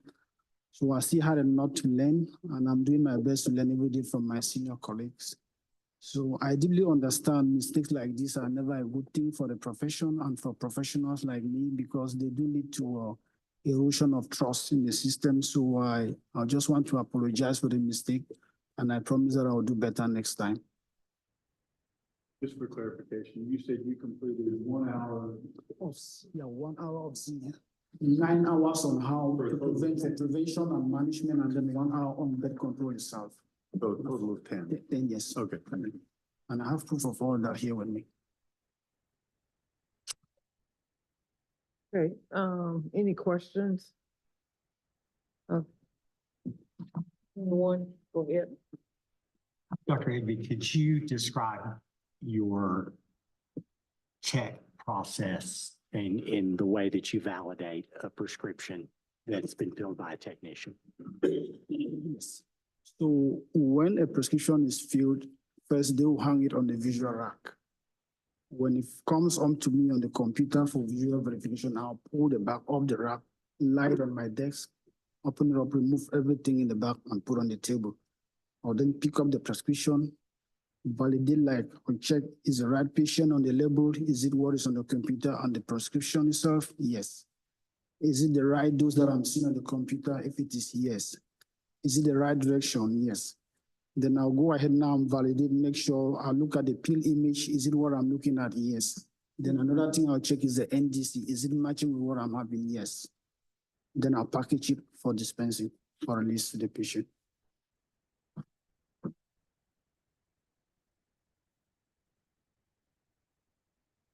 Can you describe where you think the error occurred? How did you not catch it? What point? I think it may have occurred due to my inexperience of not actually understanding the way the bed controller, because they are in a small plastic bag that is locked. And I didn't even know that individually they do not scan. And I didn't even know that we had to pop open them because that the NDC was embedded in the in those individual pills themselves until this incident happened before I came to know all those things. So that must have been where it slipped through, because what I was probably doing is that I was validating the information on the label with what was on the computer. In this case, it was a perfect match because she scanned the right NDC. So the right information was displayed on the computer and on the label.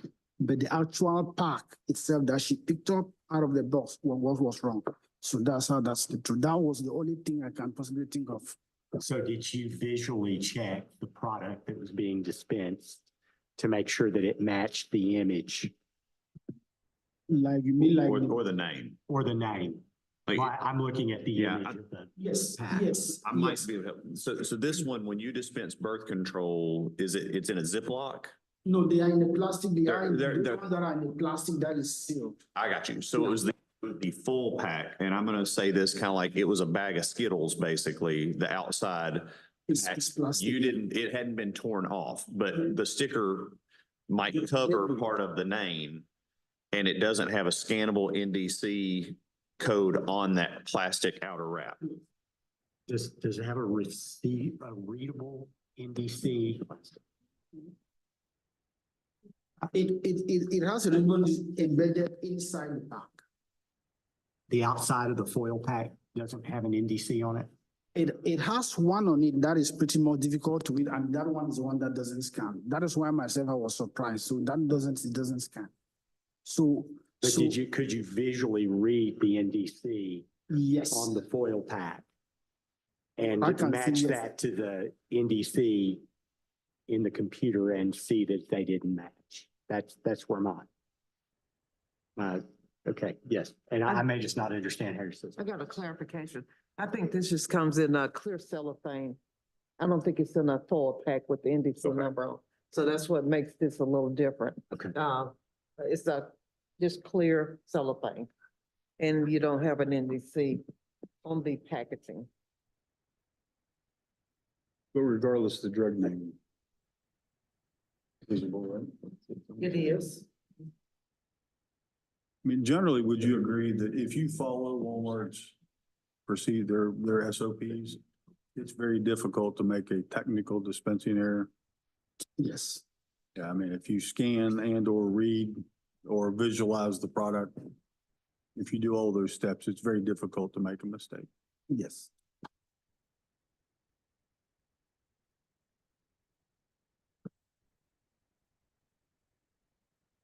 And you did say you typed in an NDC, and you didn't scan it. From what I remember, I scanned the box itself, and then there are individual packs in that box, and I saw one next to the box. So I grabbed that one instead of opening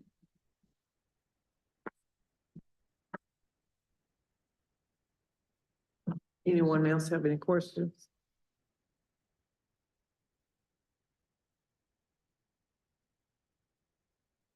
Okay, are you all ready to deliberate? All right, let's go. I think it seems pretty straightforward. I mean, generally on these medication dispensing errors, especially where patient was not harmed, we ask for continuing education and submission of a plan of correction. Each of them have written a statement that contains a plan of correction. I think part of our motion could be that we request a copy of that, they could just attach it to a letter to the board. Each have completed continuing education of the type and of the quantity that we typically would ask for. Ms. Sword kind of went above and beyond doing 7 hours and then went and got nationally certified. So that's commendable.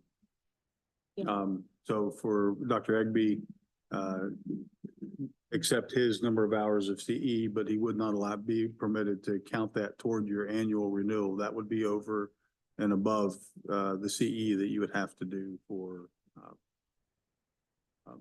renewal of your license. Yeah, I know, I understand. And then non-disciplinary. So basically them can include their plan of corrective action and the CE that they've already completed. And for him, he can't use that for renewal. Did you also have the investigative costs of like the $250 they usually put, or? Somebody else maybe want to address that? Dr. Jolly, did you have a comment? I was getting ready to second that motion. Yes. There was a motion and a second. Yeah, the 10 is. Any further discussion? So you're saying without investigative costs? I mean, it was a near miss, no patient harm. Anybody else feels differently? Then I'll put that in form of a motion. And then we've got a second. Second. Any further discussion? All in favor of the motion signify by saying aye. Aye. Nays. The motion passes. So what we'll do is we'll put this in writing to send to you. Okay. And then basically, if you are okay with accepting that, what we would ask you to do is, and you can do it together or separately, is send in like your written plans of corrective action, just like you've kind of read off today, as well as the proof of your CE. And Dr. Egby, for you, that will be 10 hours separate than the 30 you would want to report for renewing your license. So we'll be required to do 40 in total, right? Yes. So That is we'll take already- that 10 for this issue and just be sure you got another 30 to go with it. That's already done. I've already done all that. Okay. All right. Well, thank you, guys. Thank you. Thank you. I'm going to go grab David Lee.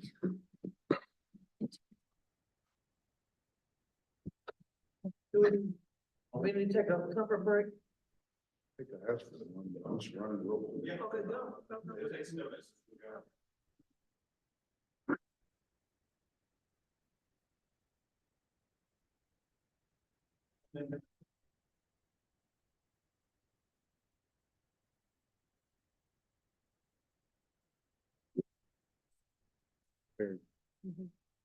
Clearly, they have been tutored well.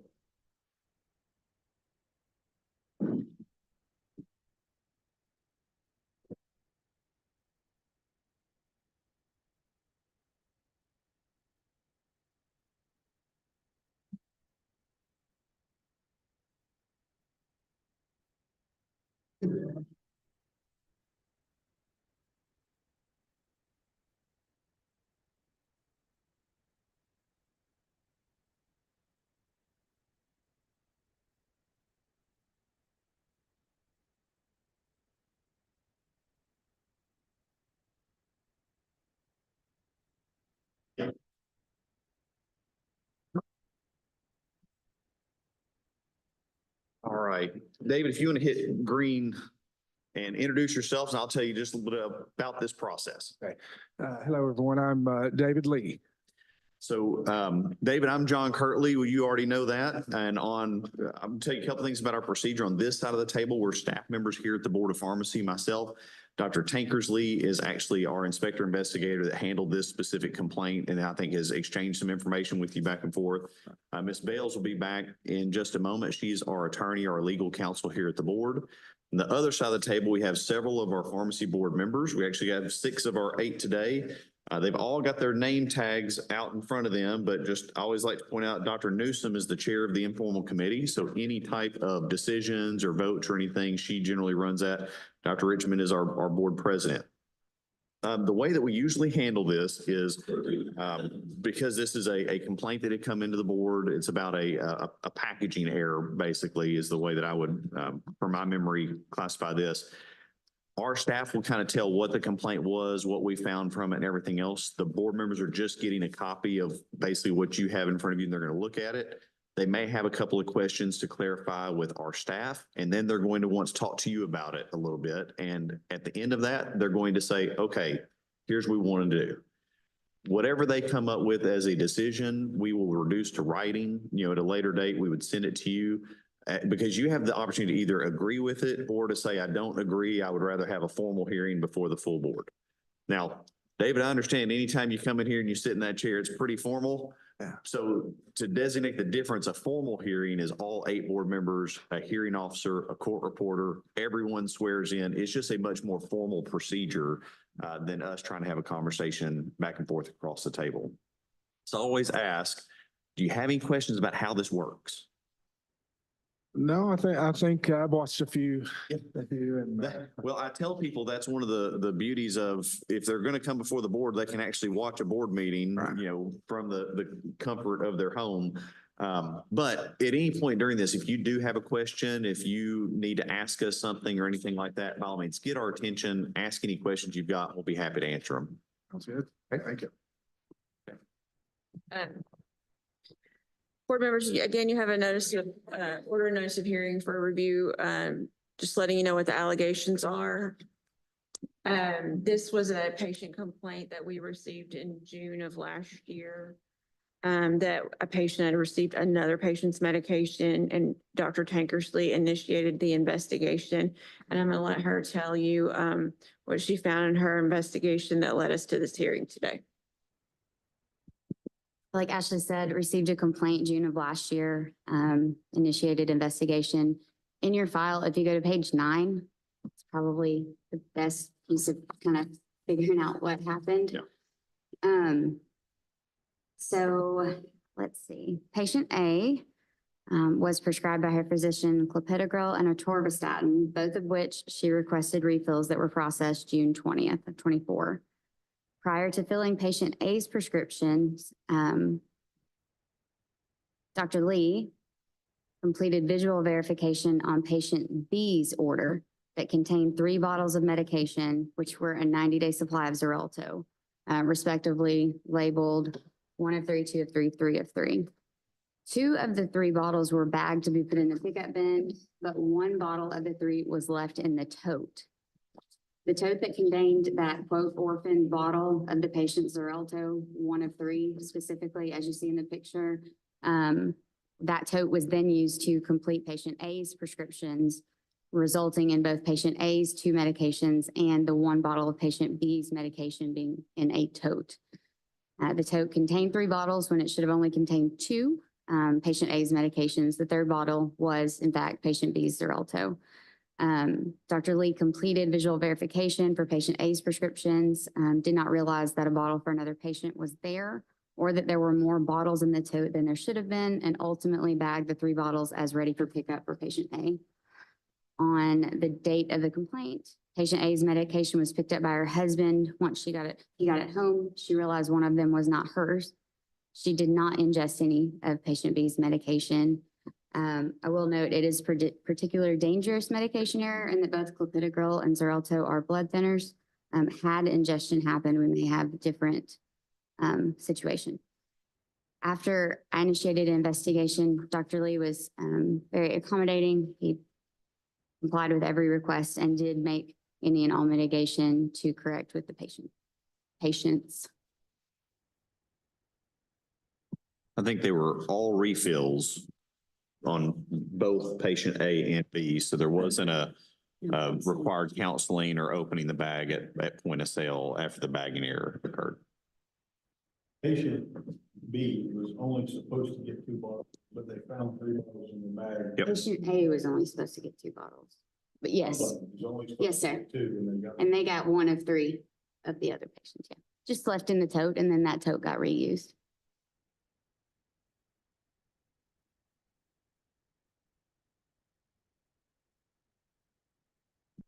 Yeah. Oh, yeah. Okay, well, I know that's kind of clear as mud because you guys are just seeing that for the first time. Yeah, this was in June. After going over this, even I, it was a little unclear. But this had happened during kind of a transition where we switched over from going from just basically a new way to check prescriptions and prioritize which prescriptions are checked when. And we went from having, baskets, which a lot of people have, to having kind of a tote system where you have cubbies, basically numbered cubbies. There's 30 of them. And that had a little bit to do with the error between myself and the technician, that this was a new system. It's, like I said, after going over this, I thought a lot of this, of course, we've changed. A lot of this has just become old hat, easier system to use. But at the time, this was practically brand new to all of us. That was part of the problem. Of course, as a pharmacist, you lose sleep over these kind of errors, and I'm thankful, of course, that that the patient didn't, get into a bottle and just start taking medication randomly. But what we have done as a staff, myself and as a staff, to fix this, of course, is we have there have been some great things that have happened. My technicians don't batch print anymore. So I know some of you, they'll print out a bunch of labels and do a bunch of stuff at once, throw it in there. With this system, it prioritizes. It tells you Miss Jones' script is next, do it, put it in cubby 7, for instance. So you have to pretty much, as a tech, do that one at a time, or you'll forget where in the world you are, where this goes. This wasn't the case at the time. This was new to myself and the staff, and this is kind of what happened, basically. Just in putting medication, they put it I believe they put it in the wrong spot. Regardless, there are other things we put into play because it's just as easy for me to misbag something if something is put into my area, for instance, while I'm verifying. We made it pretty standard that when I'm verifying, or whichever pharmacist, that's all we're doing. We're not, you don't bring me a Mrs. Jones prescription that needs it filled right now. That is still put in a cubby. It's marked as a waiter, and my computer will tell me, hey, the next thing I checked is this waiter. So it's a good system. It just, at the time, we were kind of Adjust. ignorant. It was. It's time to adjust. Right. So I don't mean to interrupt, but so is this literally like a shelf of little pass-through boxes? Yes. That they send in from one side and you pull from the other? Yes, and they're numbered. Yeah. Yeah. You seen some of these? Yeah. You guys bag the prescriptions yourself once they're checked? Yeah. Yes, but so basically what would happen, I would pull, the computer would say, number 7 is next in the line. I would go check number 7, visually check it, look at the screen. It's got a nice little picture. It tells me what it looks like. And when I scan my badge, it prints a label, a prescription, not a label, sorry, a tag for the bag. Yeah. And I'll put it in the bag, go grab that, scan that again, staple it. And should be the last time it's opened, unless we need to, show the patient something. The techs, if for some reason the techs have to open a bag, then it doesn't go back in the bag and stapled. It's actually put in a clear bag and hung and will call. So a little bit of fail safe to keep from accidentally a tech opening a bag and then throwing something else in there. I understand. Just looking at the paper, it's a little bit clear it might be a little clear as mud to you guys, but I think we've all seen bagging errors very similar to what you're talking about. With Kroger, the pharmacists do all the bagging, but most places, once you bag it, you only open it if there's a counseling or something else that happens with it. So show the patient. Okay, does anyone have any questions of Dr. Lee? Ready to deliberate?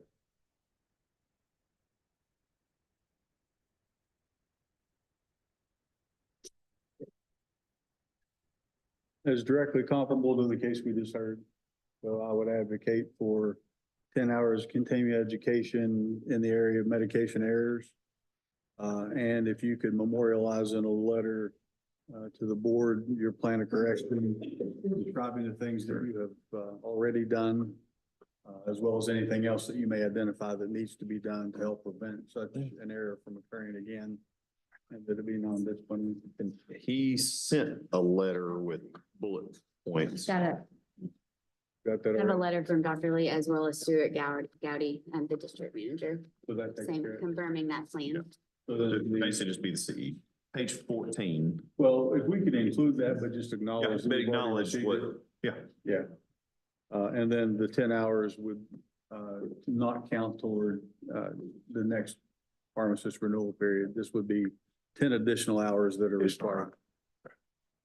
And what he's saying, they have to get a second and vote on it, but it would be a non-disciplinary action, basically saying with what you've sent in and then get an additional 10 hours this year and get someone like med air C and stuff. Because if nothing else, that helps you when you're discussing with your coworkers, your technicians, other pharmacists of, hey, by the way, I also had a CE and learned this.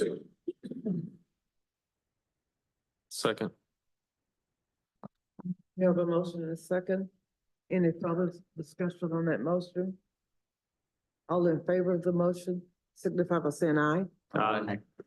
Any nays? Motion passes. So David, we will reduce this to writing to clarify. And that way, if you have any questions about it or anything, let us know. And then at that point, if you agree with it, sign it and send it back to us and we'll take care of the rest. All right, great. Thank you. Thank you, ma'am.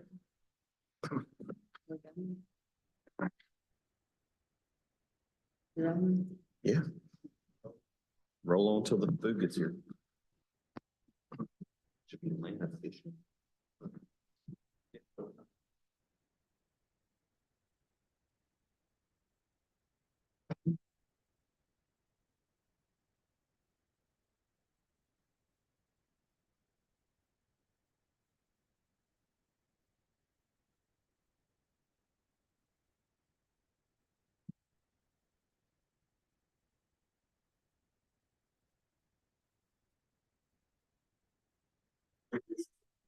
West side, and then we'll get Red River. I told him we should do it.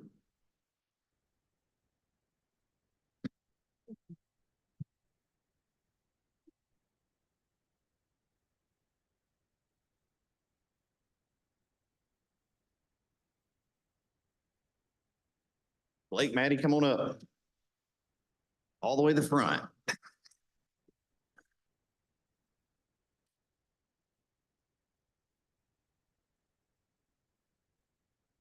How are y'all doing today? Good. All right. If you guys want to hit the push button, turn it on where it goes green and introduce yourselves, and then we will jump right in. My name is Madison Schuler. I'm the pharmacist in charge and a part owner at Westside Pharmacy on South Street in Benton. Good afternoon, Blake Torres, managing partner at Westside Pharmacy. I'm just here for support and answering any questions that I'm sure Maddie won't have a problem with, so thank you. And I know you both kind of seen how this process works before, so I will cut through all of that right off the bat. You're here today, you're basically requesting, because you've already had offsite order entry, I think central fill approval in the past, is that correct? We've had a central fill. Okay. Yes. So, well, and I knew it was something along those lines. To clarify for the board members and the record, once you get approval to do central fill, we've always considered that part of central fill includes offsite order entry. This is about basically adding new location. If you want to tell us about your new location. Yes, so our current location that we are keeping is on South Street in Benton. We are opening up a second pharmacy location also in Benton on Military Road in about a month. And so we're looking for offsite order entry between those two sites. The ownership is like similar across both sites. Blake and I are both partners in the new location. And really, we're looking for that because even though we have the hybrid model where we're still going to be able to use some of the resources and staff from our current location, you do always kind of have that unpredictability in a startup, both with staffing requirements and where the patients will ultimately go. So we want to make sure to keep that high quality patient care and be able to address orders no matter which site they end up at. And I think you are forward looking. I'm trying to help with this. You're looking at maybe moving some technology or having some additional technology at that store. So you would probably want to include central fill as a possibility as well, since if you put your multi-dose bubble packaging machine at one versus the other, I don't want you to have to come back in and go, okay, now can we also add central fill because we want to move the machine from A to B based on workload? Yes, that would be perfect. How does this differ from if we've got a chain pharmacy doing offsite order entry, central fill? I mean, we're not seeing them every time they add a store come in here and ask for it again. Well, we have not had any asked to add any stores in quite some time. Okay. And in some ways, I appreciate the question because in many ways, we could have the board approve that if they want to add additional stores, they don't have to come back. Because when we had it if we do it for Walgreens, it's all one corporation and all of the business ownership is identical, whereas they may have slight differences. I don't know if you do or not, but there's generally in a lot of our independents, there are slight differences. So it's either common ownership or contractually, according to our rules. So this one is contractually done because there is shared ownership, but it is slightly different. But for the staff, if you want to make a motion that we can start handling them that way, that is perfectly fine with us. I mean, I think with common ownership, like they have now, I don't see the reason to have to come back every time there's another store that they want to add something or, I mean, I don't think we're doing that anywhere else. I don't see the reason to have them come in. We used to do it with hospitals. We used to do it with chains. If you want to make that motion, we'll carry it forth and make all our lives easier. Yeah, I so move. Second. Okay, you have a move in a second. Any further discussion? All in favor, signify by saying aye. Any nays? For future requests, when we have a group that's already enrolled, we will just review it and approve it as staff then. Thank Yes. you guys for that. You ready to run while you got what you want? All right. Thank you all for coming Hey, in. John, quick question while we're transitioning. Hospital offsite order entry is really like when one pharmacy closes, another one picks it up. Is this more of a? This is more workload balancing. Yeah. Yeah, I've heard both terms used. I just wanted to make sure I have those straight.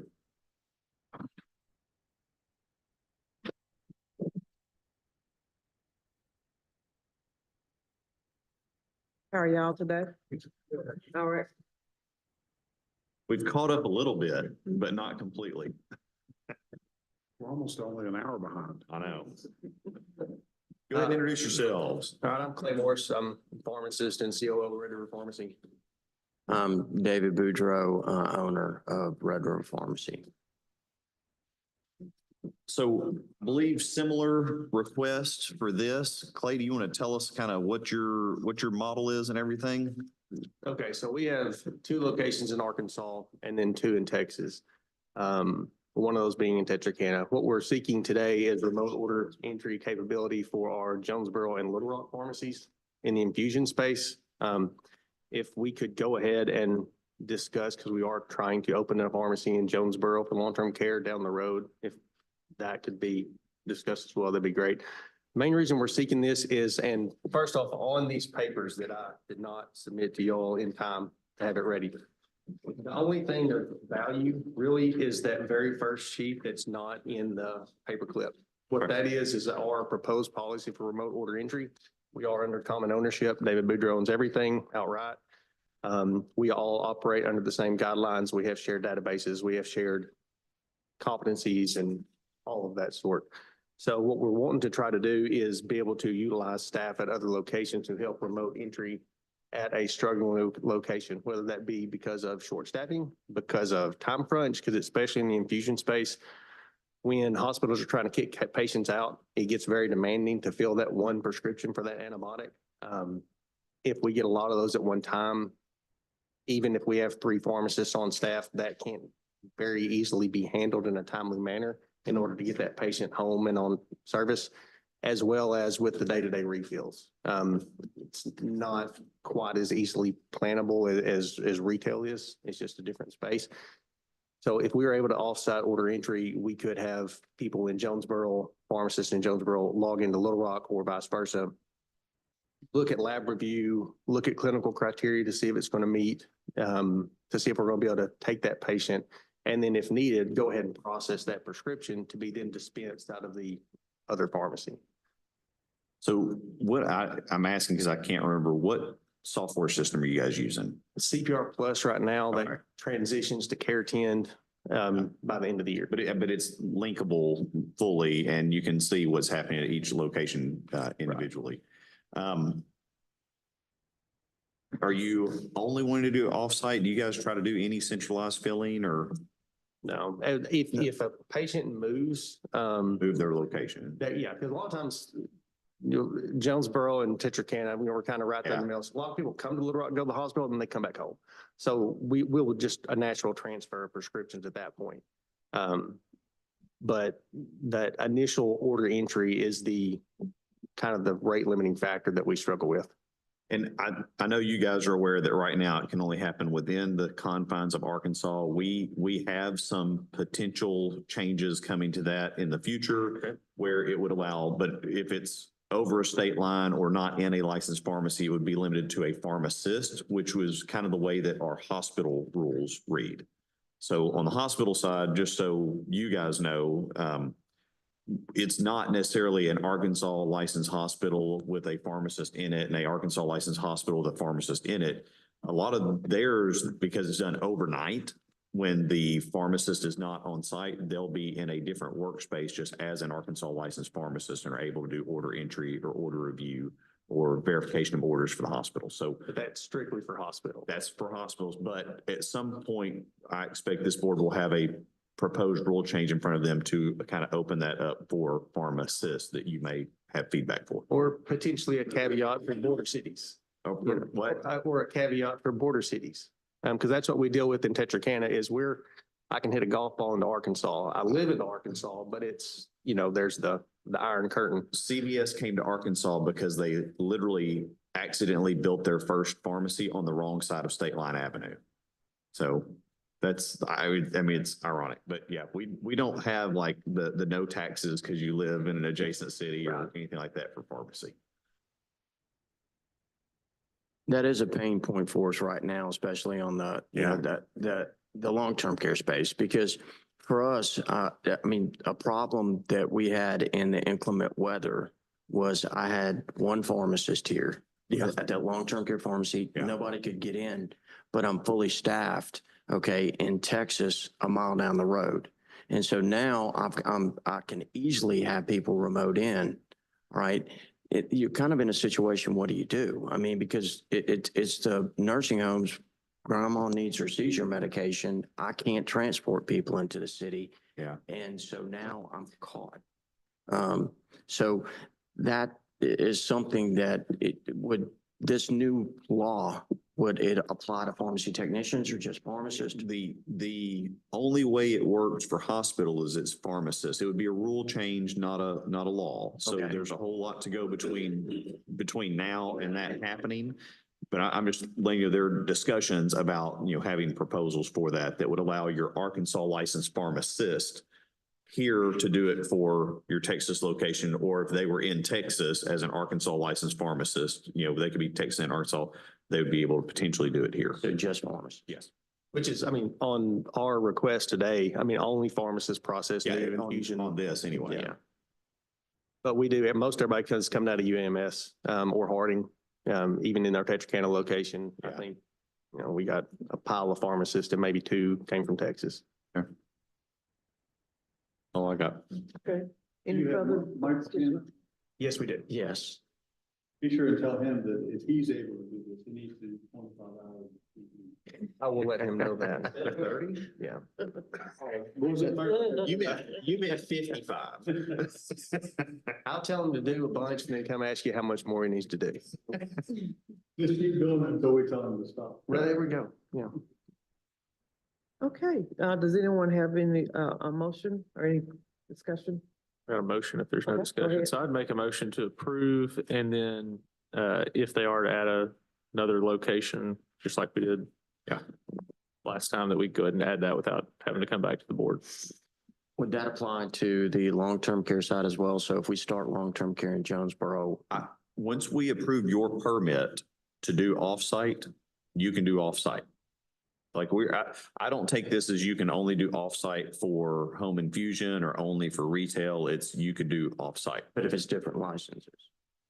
Well, I would go ahead and include your corporation. Because it's a in different, this. Common ownership, I think is kind of what we're it's a looking common at. ownership because it is a different LLC and. Yeah, because what I put in our policy, because in the reg, it said you need to list the pharmacy addresses and phone numbers. So I actually, now Jonesboro is only one pharmacy, even though it does multiple things inside that pharmacy. But Little Rock Infusion Pharmacy is separate from, so I didn't include the long-term care since we don't really have one in Jonesboro yet. That'll be the end of the. What Dr. Boone is saying is if you add a pharmacy within the state of Arkansas that's eligible, that staff could approve adding it. Okay. Right. Then you could update all of your Perfect. Thank you. policy and procedure at that point. Okay, I have a motion on the floor. Do I get a second? Second. Have a motion and a second. Any further discussion? All in favor of the motion signify by saying aye. Aye. Any nays? Motion passes. Thank you. Thank you all very much. In the future, do you think, just a question, is there any opportunity for technicians to be added to that?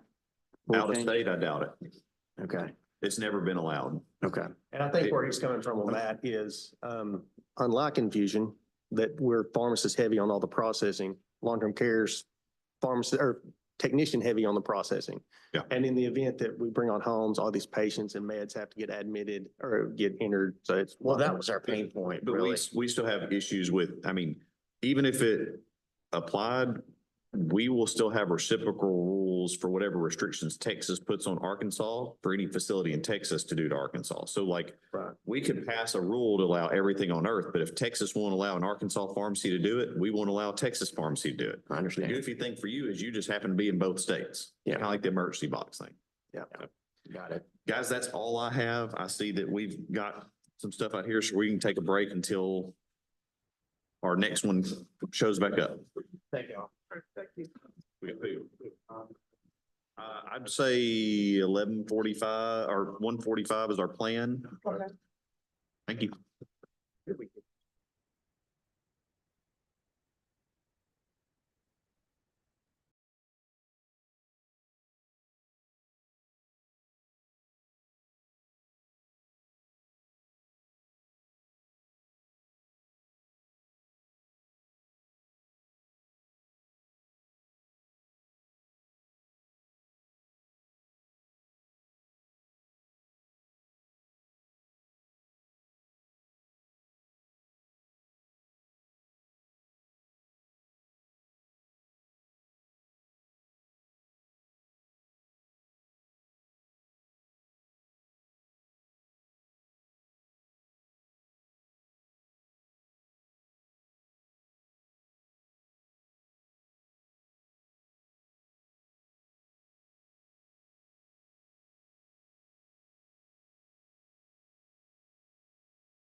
We're going now. There we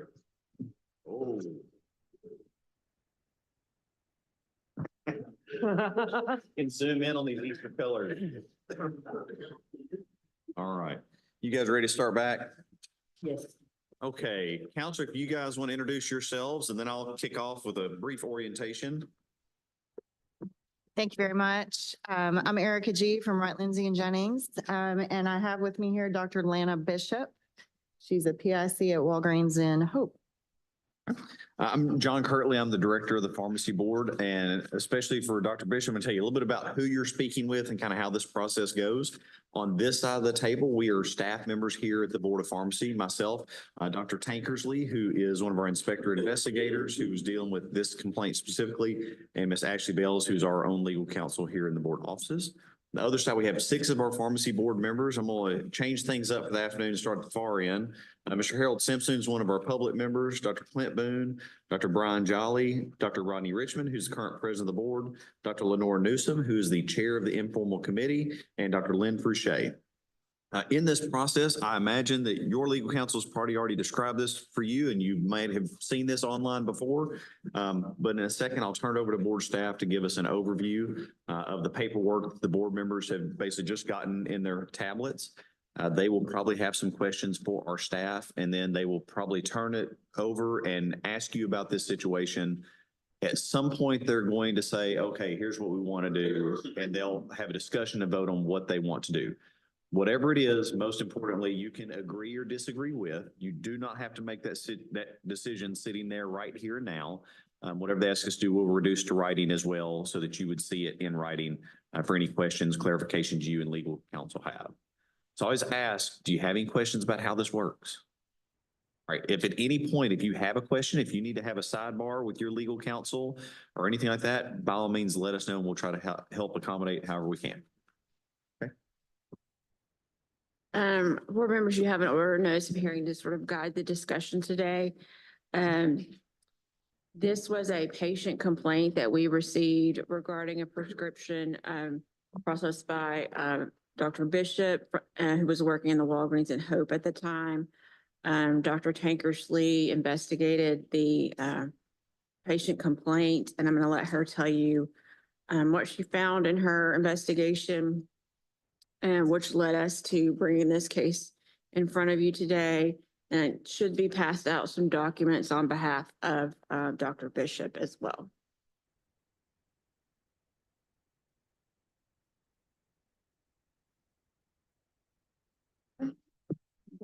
Yes, ma'am. Upon receipt of a complaint, we did initiate an investigation. It is quite a convoluted fact situation. It took me quite a while to figure it out. So I will bear with me as I get through it and try to give you the documents that support it as well. Patient A picked up her prescription medications. Patient A was the complainant as well. She was picking up a new strength of Xanax and also received a bottle of metoprolol in her prescription. She took it home and took 4 doses of the metoprolol. Not quite clear what she thought she was taking. Ingested 4 doses. That medication belonged to patient B and was labeled with patient B's name, and seems to have been placed inside the bag that patient A received when she checked out. I apologize, she thought it was an antibiotic. So she took 4 doses of it. I'm thinking that that was what she was picking up after seeing her doctor.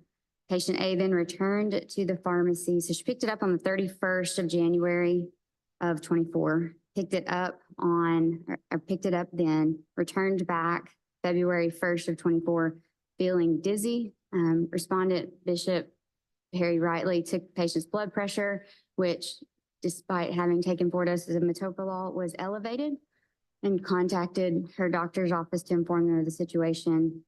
She was advised to see her doctor if her blood pressure remained high. So after receiving that bit of information, I needed to figure out how she got the metoprolol, what had happened. So the first transaction that I looked at was when patient A or the complainant picked up the medication, what happened. She thought she was picking up an antibiotic and her Xanax, which was a new strength as well. And if I have to find out which page it is for you. The counseling record on the new strength of the Xanax reflects that patient counseling was, documentation was done by Dr. Bishop, but that patient refused counseling, which is a Walgreens jargon there. They may be able to explain that better. And we would argue that if patient had been counseled on that new strength and had not refused or not accepted the counsel, we may have opened the bag and realized that there was metoprolol there and not an antibiotic. So then once she picked up her medication, patient B came to pick up her medication, one of which was metoprolol. When they went to locate it in their tote system, they showed it had been filled and it was ready for pickup, but they couldn't actually locate the drug. And in that situation, that specific prescription number for the metoprolol was refilled. Patient B went all along, went home with everything correct. After they discovered the error, they did contact that patient to let her know that, her HIPAA her rights may have been violated, that whole process that they do. Like I said, any and all mitigation strategies were done by Dr. Bishop as well as Walgreens. But patient was very, very, very distressed by the fact, claimed to have gone to the emergency room. And that's really, it was a result of her getting someone else's metoprolol. In trying to figure out how that bag got into her bag, I got a statement this morning, which made me feel much better about what I had thought had happened. So it appears whenever the technician, who I believe is no longer with Walgreens, he is, okay, sorry, grabbed both bags at the same time, and both of them have a leaflet to scan that would take it out of their Tasco system. The one that was patient B's medication did not get scanned out, which is why it still showed ready when patient B showed up to get their medication. But it did get placed with her medication, stapled together, and they went home with her. So Dr. Bishop, the part here is the charges are that if we had counseled, we would have opened the bag and seen the metoprolol. And to me, judging by, I have a year's worth of the patient profile. The alprazolam 1 milligram was a new prescription. It did require counseling, and the counseling log says documentation completed by Dr. Bishop, but refused by patient. That's where we are. It's about as convoluted a one as I have had. I have a question, Dr. Newsom, or who's running this? Go ahead. Did you say, what is it? Is it like an electronic thing that they check that the patient refused counseling? So let me find the page for you, Dr. Jolly. The 33 shows that it was sold on 2/2/30. So the 131 would be, that would be the one in question, because that was when she picked them up. So that page is 30. Page 30. Thank you, Dr. Boone. At the bottom, under fill history, the last little section says consultation documentation completed by Dr. Bishop, consultation accepted, no, which in my experience, that is there. I think you scan a badge and then you either hit yes or no. And I'm not sure if that to me says patient was not counseled because consultation was not accepted. And here the theory is had we counseled, we would have opened bag. How often do you see that built into a workflow on your inspections where that question can be asked or answered in this manner? Even one would be too many, but it's rampant. Very common. Very common. Many point of sale systems, so whether it's the pharmacy system or the point of sale, either integrated or separate. For years, insurance companies, PBMs have required a signature capture. But if you read the language about the signature capture, there have been all kinds of phrasings forever about, I have been offered counseling, I refuse counseling, I accept counseling. So it's not just I receive my prescription on many of them that I see even largely in, independent chain, whatever. I don't know what the exact language is on the Walgreens signature one myself, but if you go in pharmacies and look at it, this isn't just a acknowledgement of whether or not you got your prescription. It's more complicated than that. Why is that okay? It's not. But It's because. but we see it all the time. But there are states where they don't have mandated counseling other than you could argue like over 90 on Medicaid scripts or certain things. Like we have a very clear shall counsel in our rules, but not all states have that. Software Programs is don't pretty carve out. customizable though. I agree. Why is it turned out? I mean, why is it not disabled? Dr. Jolly? Hang on, No, I'm sorry. please. That would be a question I've asked in the last 4 or 5 counseling cases that I've brought. And it has just been said that it's not customized per state. It seems to me that this is leading to a default answer every single time. And that's not in the best interest of the patient. That's why I'm bringing it up. It comes up over and over and over again on med errors, where if they would have counseled, have you had metoprolol before? It's for your blood pressure. Oh, my doctor didn't say anything about that. He said an antibiotic. It would have been caught. I'll get off my soapbox, but it's come up repeatedly now. Sorry, counselor. No, I'm sorry. I didn't mean to interrupt you. I was just going to suggest that if it would be helpful to the board to know a little bit more about this system and why it is the way it is and how it works. Brad Lawson is on remotely and he can answer those questions. Well, before you do that, let me ask just a couple of basic questions to make sure I understand. The 2 medications were put in separate sacks. From what I can gather, so Walgreens, when you bag up, and forgive me, I am a Walgreens person, so I do have a little more knowledge of how you bag a prescription. Or I was prior. Walgreens has a small paper bag.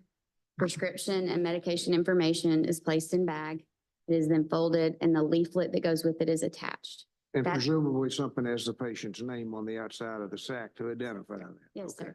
So the patient has 2 sacks, one with her name on it or somebody else's. And the names are LAT, LAM. So they were in the same sorting bin and I'm Okay. assuming picked up, scanned, not realized there was a second one behind it. Okay, now looking I at, gather if you looking guys at have the more. picture on page 8 Yes, of sir. the record, Yes, sir. I presume the names on top of those prescriptions are different, right? They are. One last name is LAT, one is LAM. And then let me also point out that when I look at the instruction on the metoprolol, it says take 1 tablet by mouth twice daily, I presume, Yes, sir. and the patient actually took 4 tablets. Well, the antibiotic that she may have presumably gotten may have been dosed 4 times a day. And her doctor probably said, when you pick it, take it up 4 times. Well, And I know it may be contrary to you to not look at a bottle before you take medication, but people do it. I understand that the pharmacist has some responsibility not to hand the wrong bottle. But when a patient doesn't see what's written on the sack, doesn't see what's written on the bottle, doesn't see what the instructions say and refuses any kind of counseling, I think that's. We're not sure that she refused counsel. That's one thing that is at issue. I thought that I read that this was picked up on 131 and reported on 2/1.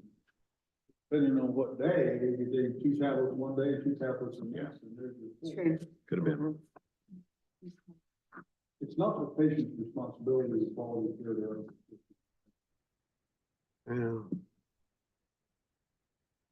Not that they're devoid of any responsibility, because they should also assume responsibility for their care. Yeah, and I understand. I'm not saying that excuses the pharmacist of responsibility, but I do think that there is more blame to be cast around here than merely on the pharmacist.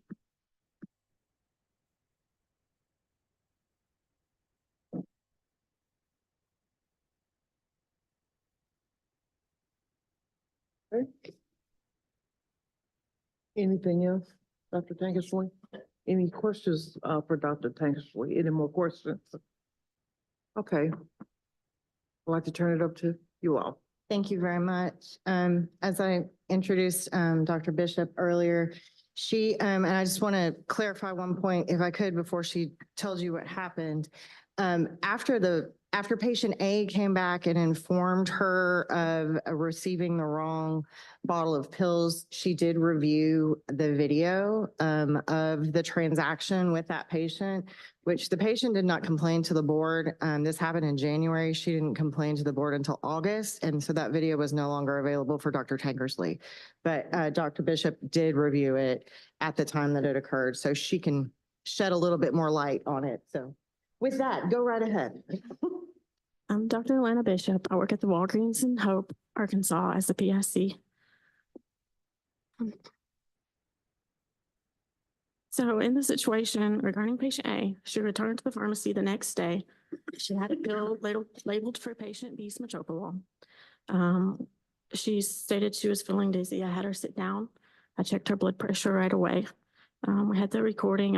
I documented that in my statement. It was 176/119 with a heart rate of 81. 4 tablets were missing from that bottle, and she said she had taken them. I told her that was high. We needed to have her sit down for 10 minutes, and we needed to recheck that blood pressure.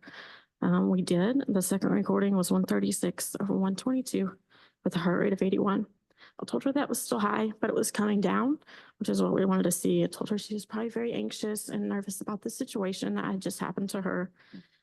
I told her, you know, at the time, if she needed to see a doctor regarding this, then to please do so. I also called her doctor and I spoke with the nurse, Olivia. She did tell the prescriber what was going on.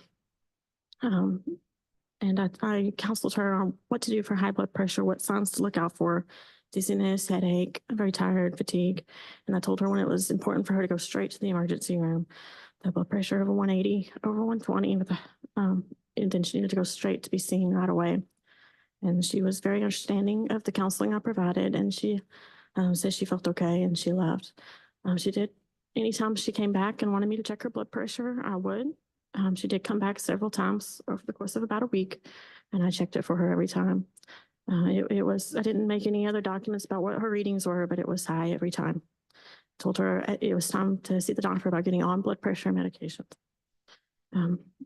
I did call the doctor and inform them about what happened that same day as it was happening. We had to review the cameras to determine the root cause of the situation, which was the prescriptions were both in the same bin. The patients shared a similar last name. The leaflet for patient A, the bag for patient B had gotten between the bag and leaflet of patients A. So when the technician went to grab them out of the bins, he was holding them in his hand, but he did not scan them at the cash register, the point of sale. He didn't know they were in his hand.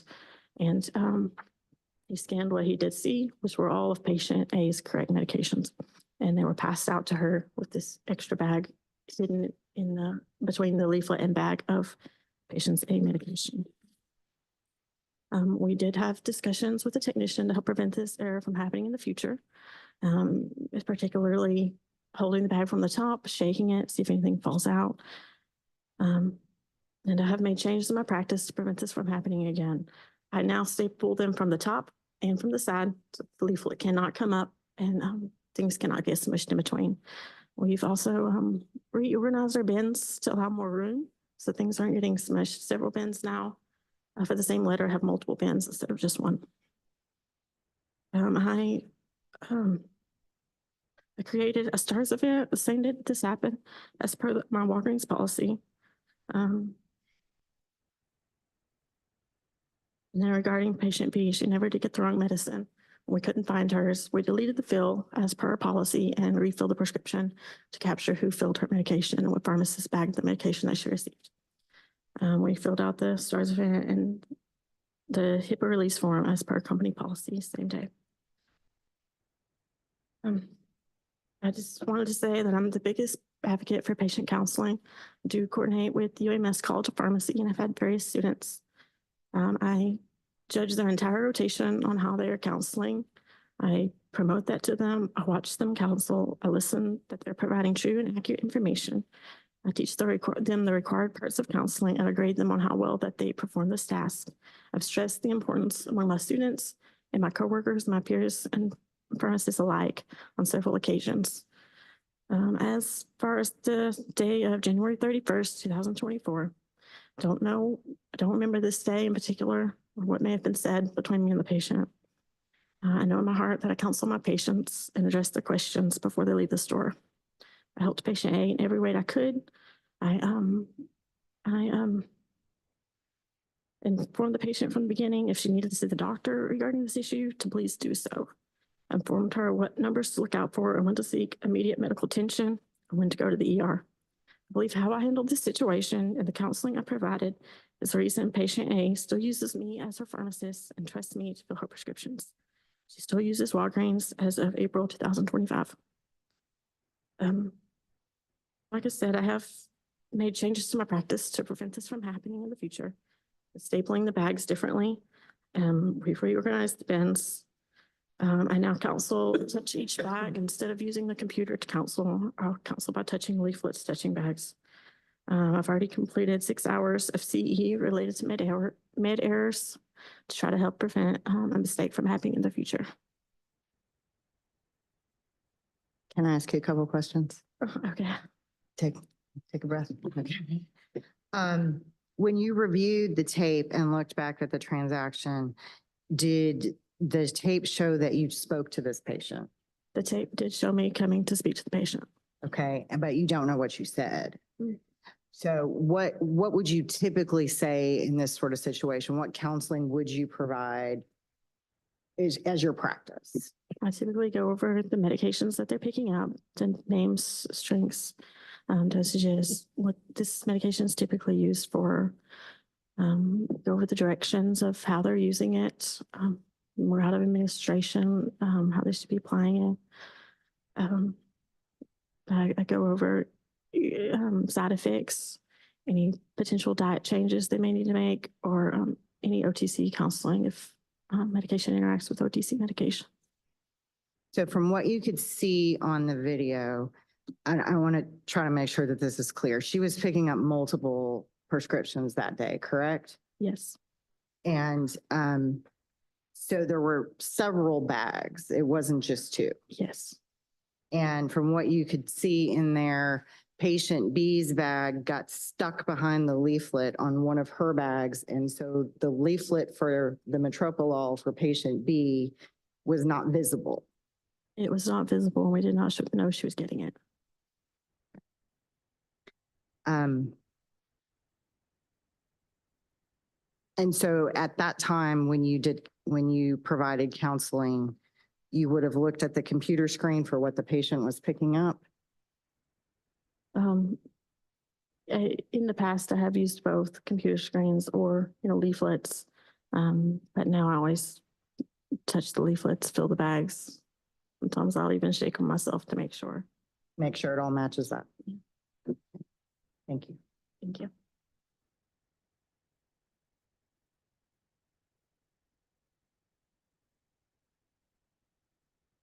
I have a question for you that is legitimately a question.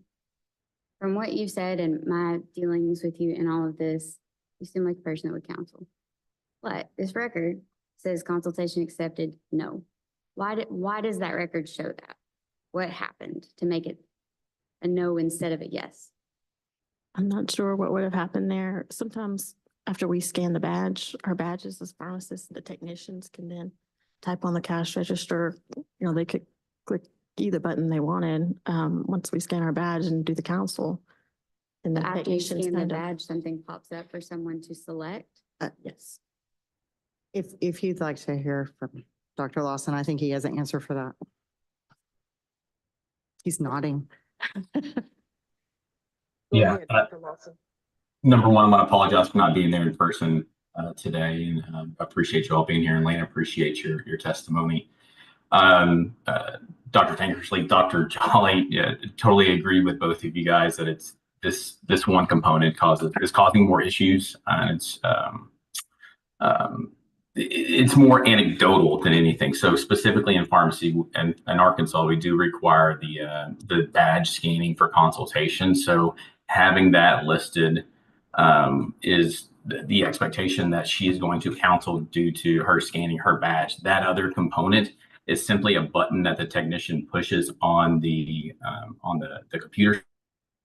We have gone and tried to retrain our technicians on how we should effectively utilize that button. I would like for that button to be removed, and then haven't been able to get that done, unfortunately. So it's more anecdotal. The fact that she scanned her badge is the proof that the consultation did occur.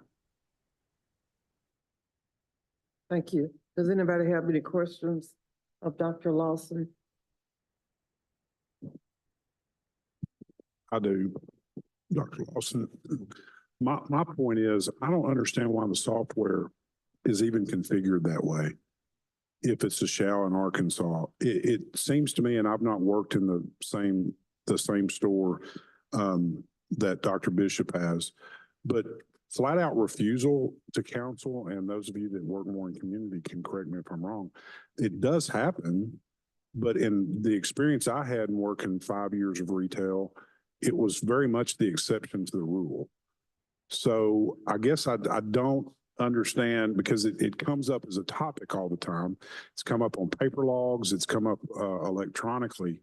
Why in a state where it's a shall, we don't just turn that off? And maybe it's not possible in your software. I'm just asking a question. Sure. Yes, sir, Dr. Jolly.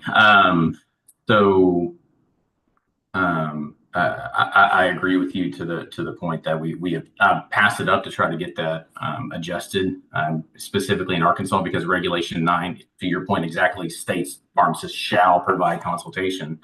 And that has been the expectation shared with all of our pharmacists across the state.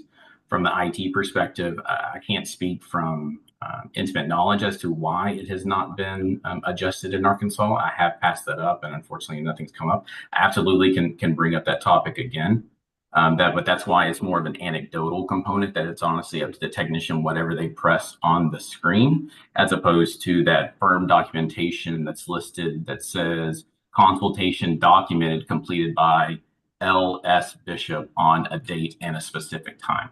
So we have that timestamp of when the consultation was provided, and that other button that's pushed on the screen is anecdotal that the technician presses, unfortunately. Thank you. I have a little history in myself. Prior to this company being able to scan and making sure that the pharmacists were doing the counseling, there was like a series, like many errors that happened because the pharmacist did not counsel. And this is why it came to the point that the pharmacist had to actually speak to the patient and scan their badge that they did it. So that's why this setup is with this company. Dr. Kirtley, you remember that? Yes, I mean, that goes back, 15 years in history.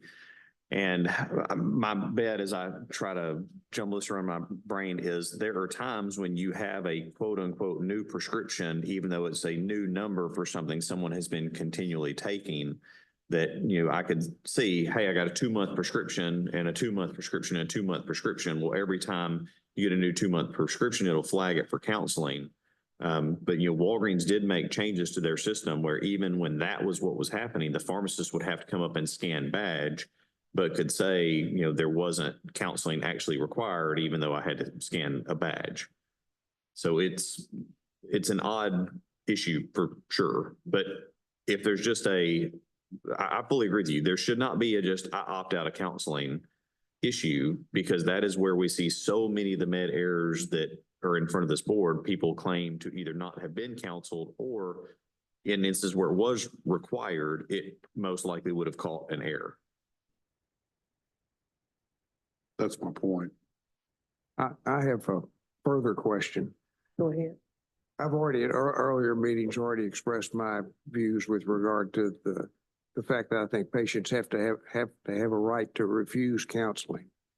in spite of what our law says. I think we're talking about forced communication that's unconstitutional, but that's another issue for another day.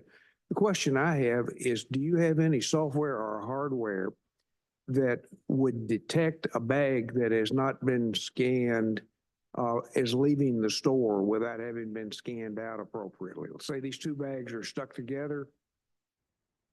One has been verified out. Is there any way to catch that as it's leaving the store?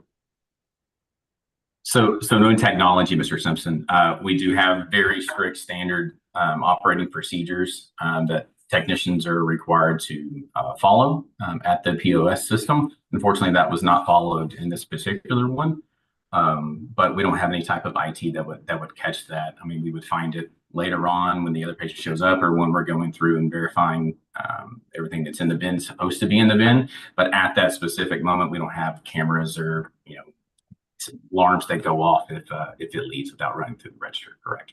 They don't have like an RFID badge to buzz before it leaves the building, but for Walgreens specifically, it never gets to the patient unless someone from the pharmacy has grabbed it to go. In this one, an extra one got shoved in. Since there's not an RFID thing that would have been canceled out or degaussed or whatever, like there wasn't like a system buzz. It just seems to me there ought to be. I mean, at Costco and Walmart and all, they check your tag before they let you get your stuff out of the store.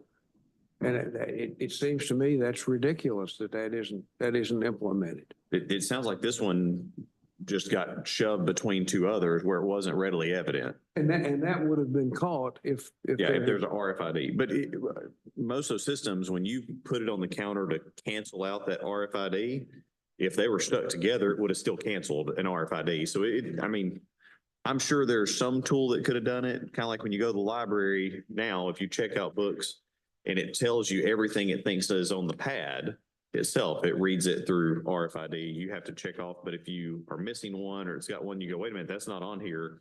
You could see it on screen. Well, there is technology. For example, at the airport, these little kiosks in the middle of the aisle, you walk in, scan your credit card, walk in, pick up whatever you want and leave. Yeah.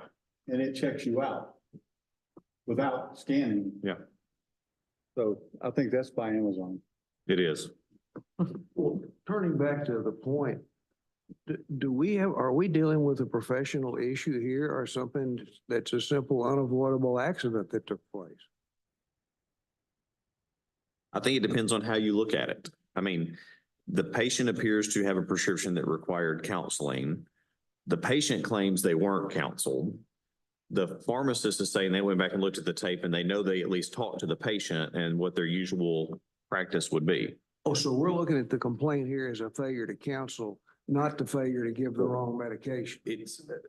It's both. We are saying that if there was a failure to counsel and the pharmacist had come out and actually looked at the bag, it should have shown that there was more there than should have been.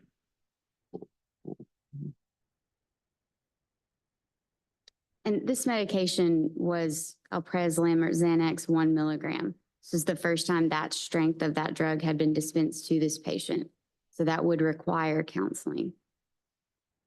And the patient profile is in your, And the did reason, not had it in the previous year. and we say there arguably is no counseling because there's no documentation of counseling. It specifically says consultation accepted, no. And it would beg the question, if Dr. Bishop went through her normal process of going through the prescriptions, making sure they're what you was, she would have said, hey, this is metoprolol, this is for your blood pressure. And at that point, we may have discovered that that's not my antibiotic. Let's not lose sight of the fact that the patient got a medicine that was not there. Yeah. I mean, counseling and anything like that. Well, The counseling would have been a mechanism by which it could be caught. But the real problem is the patient got a medicine that was not there. There you go. Well, let me ask this. Are we basically applying strict liability against pharmacists that if something happens bad and we can't directly attribute it to some improper professional act by the pharmacist, we're still going to hold the pharmacist responsible? Well, the pharmacy, if you walked into a pharmacy and you walked out with your medication and my medication, then there is a breach in standard of care in that I dispensed you a medication that was not yours.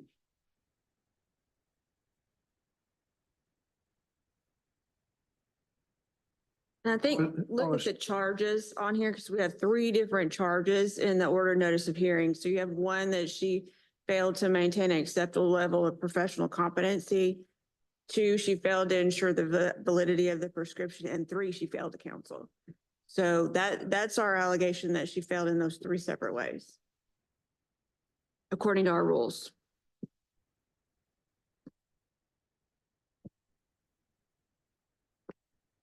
Okay, so you're saying there are acts and omissions, professional acts or omissions that cause this? Okay. See your point.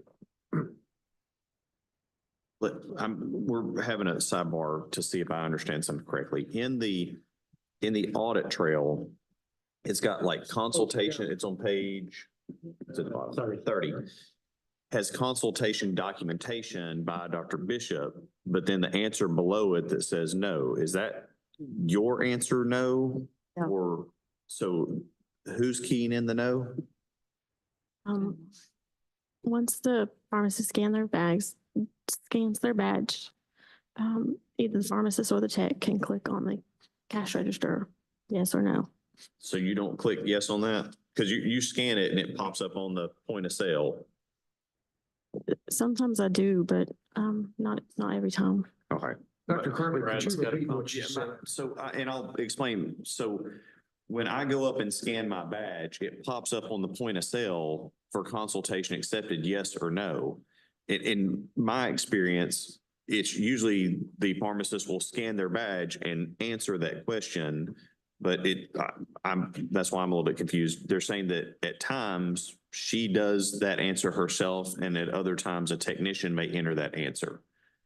But for me, like I'm going to say whether I did it or not hope that someone else answered it right. So I think it's mounting a defense that might have been answered incorrectly, but the problem with that defense is she might not have been the one to answer it. Can I ask a question to Dr. Bishop? Does that question have to be answered in your system, whether it's a new script or a refill? Like, does that have to be answered for every dispense that goes out of the pharmacy? Yes, so anytime the pharmacist comes over, even. You're gonna need to speak louder. I'm sorry, I can't hear you. Okay, I'm sorry. Anytime the pharmacist has to come over to scan their badge, that question must be answered. But you only have to scan. That's not. You only have to scan your badge if it is a new number. That either means it's a new prescription or reissuance of a prescription with a new number. It could be a new medication, or it could be something that they've had before that may have a new prescription number. Maybe the doctor gave them a different number of refills. Maybe it was a prescription medication that they're. I'm sorry, you're gonna have to speak like Yeah, you're calling me to dinner. I don't think understand you. it's not getting close to the mic. He actually needs you to talk louder. Project a little bit more. Yes, Okay. I'm sorry. So anytime the pharmacist has to come over and scan their badge, that question must be answered. If it's a new prescription, sometimes if it's a refill, it has a new prescription number. Maybe they were out of refills previously and they had a new prescription number. Then the pharmacist will still have to come over. Maybe the doctor gave them a different number of tablets. Maybe they got 90 days instead of what they're accustomed to, 30 days. The pharmacist will still have to come over and scan their badge.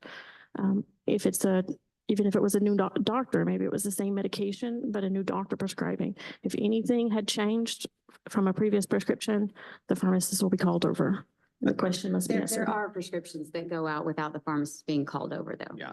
That's correct. It's generally anything that changes in the prescription means it is technically a new prescription. So if the doctor changes, so if I go to my doctor and I get blood pressure medicine and he'll give me a year's worth, it'll flag the first time I get it, but the next 11 months, it should not flag me to come over and get it.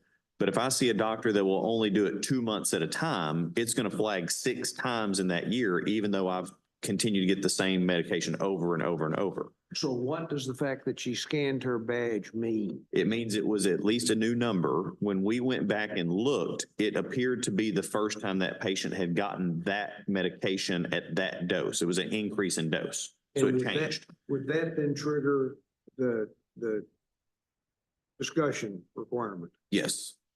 I mean, it's a controlled substance, benzodiazepine with an increase in dose. You should be discussing that with the patient. And then somebody put no for their, was counseling.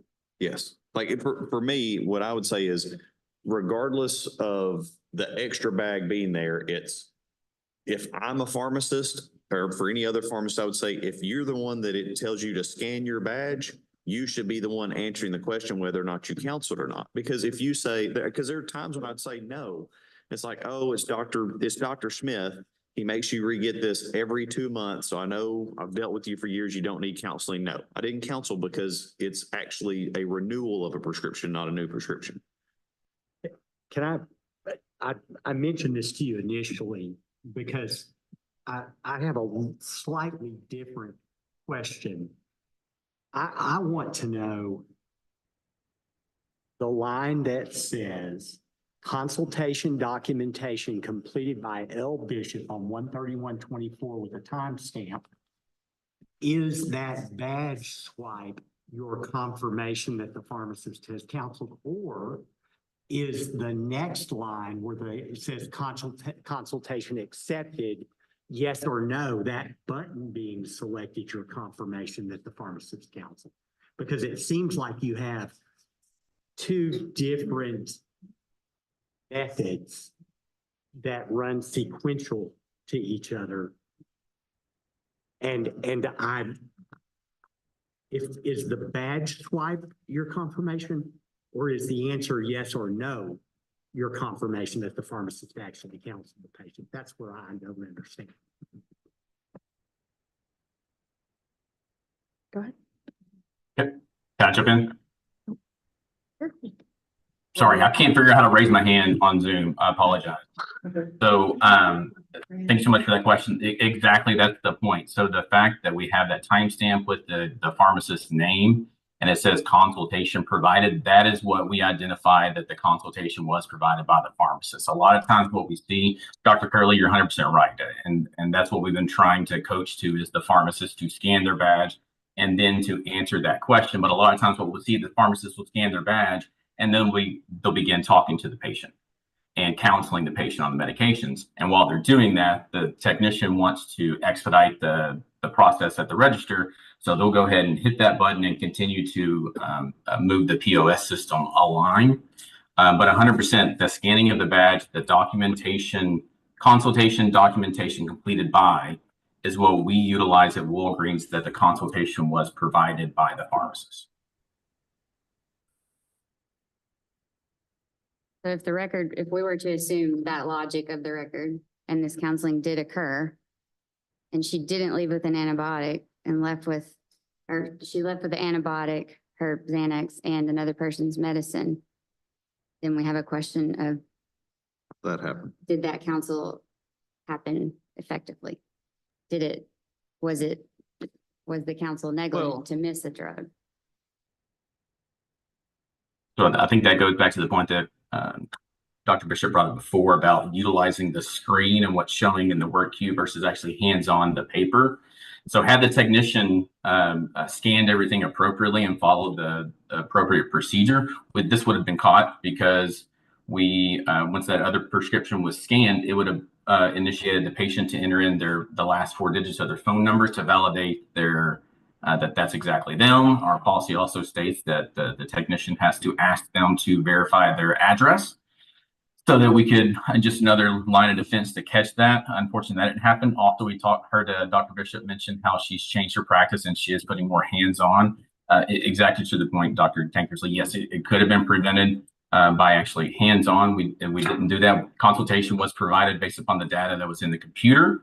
But there were some steps that were missed in our quality process to prevent this from going out, specifically by the technician.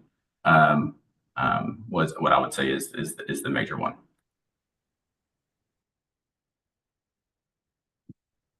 I have a question. So if we send our investigators in there, how are they, I mean, how are we supposed to figure out one says yes, one says no? I mean, I don't know. You're basically telling us your records are inconsistent and we shouldn't rely on them? What does the law say regarding documenting counseling? It doesn't. doesn't. It says shall So counsel. Shall counsel. So we're sitting here arguing, we've got a pharmacist Yeah. who's testified that they counseled, that they went back and watched the video, that they spoke with the patient on video, which we don't have. But we're arguing over something that's not even in the law as as required. So I agree. But we do have Best we practices do would have be a patient who told us she was not counseled. She's not in here. not in the That's not in her statement that we've complaint. got. Yeah, it's not our statement.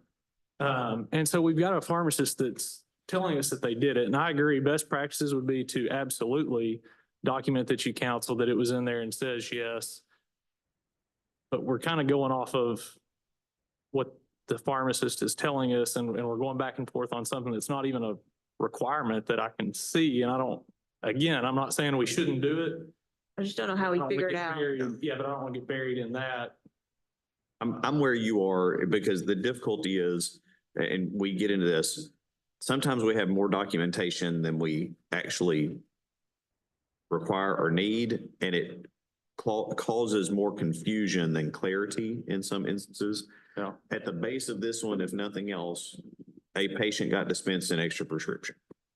Absolutely. And I agree with that. And if it doesn't say that, it doesn't mean that she wasn't counseled on the new prescription of alprazolam and the new dose.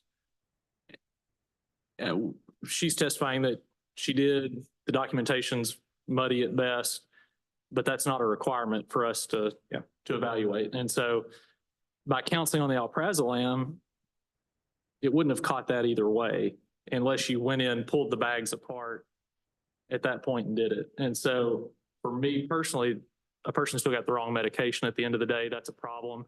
Whether or not counseling would have changed that, a better job of counseling, maybe, but that's still, the mistake was made by the bags getting put together. So, for me, it's the patient got the wrong medicine. They did take it. And, now we've got to decide How to handle that.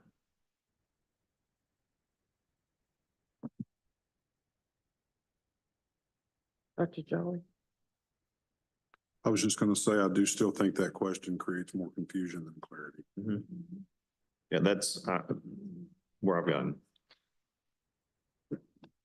Dr. Newsom, may I say one thing before you move on, if the board members are finished with their questions? Okay. I would just like to say, when we're looking at the charges, as Ms. Vales pointed out, the charges that are against Dr. Bishop, there is no allegation that the metoprolol prescription was filled incorrectly. There's no allegation that it was not valid. It was both filled correctly and valid. It was given to the wrong person. But that's not the same as saying that her actions in filling this prescription were wrong. As you've heard her testimony, she testifies that it is her practice to counsel, that she counseled in this case. She documented it with her badge. She went back and she confirmed it with the video, which unfortunately we don't have due to the patient's delay in submitting the complaint. But there's no evidence to the contrary. The patient's complaint does not say she was not counseled. Again, as Dr. Boone pointed out, whether or not that would have caught this particular issue is kind of up for debate. But all of these other issues that occurred in this particular case, as you can see from the technician's statement, were not, Dr. Bishop did not do them. So I think when we come down to it, the question that is before you is, would counseling have caught this particular error? And I would submit to you that under these circumstances, the answer is no. Thank you. Mr. Simpson? I think that I agree with that. I think this issue of counseling and documentation is an issue that the board should address separately by rule using this and other examples that we have to guide us, I don't see a professional act or omission having been proved here that's sufficient for this to proceed further. Other than the fact that the patient got somebody else. I will tell you, as much as I'm devoted to patient safety, I don't think that we have a strict liability where we hold the pharmacist liable just because something bad happens. I think we have to have some type of proof that the pharmacist did or failed to do something that was required that caused that bad thing to happen. So you don't believe that pharmacist has a responsibility to dispense the right drug to the right patient? I don't think a pharmacist can prevent unavoidable accidents like two sacks getting stuck together accidentally and being handed out with anybody seeing it. I don't think that's a professional problem. Mr. Simpson, I think we can agree. And also, for the record, I got the cashier's statement or the technician's statement today. So I thought that was what had probably happened, but that wasn't confirmed until today. Like it was emailed to me while we were in other hearings, right? So I think we can agree that an error occurred when the tech didn't scan out, albeit because one was between the other or not. But is the pharmacist in charge not responsible for all the duties of the technicians that they supervise?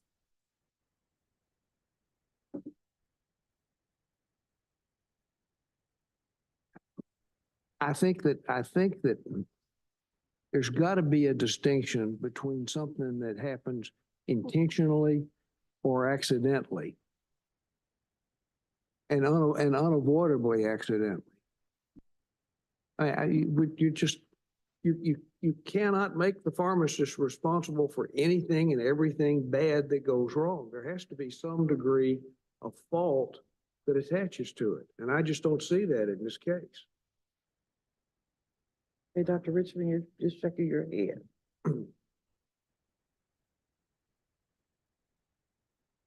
I think we spent a lot of time talking about this, and I think we can kind of short circuit. There's an error. Now, the only difference between this error and the others that we've heard today or even before is that the patient got it, they took some. But if we were to make a comparison, if this were a case in the circuit court for professional liability, we would say, okay, standard of care pharmacist failed to dispense the right drug to the right patient. Causation, they had an injury. When you look at the injury is totally inconsistent with the effects of the drug. This is a 200 milligram a day.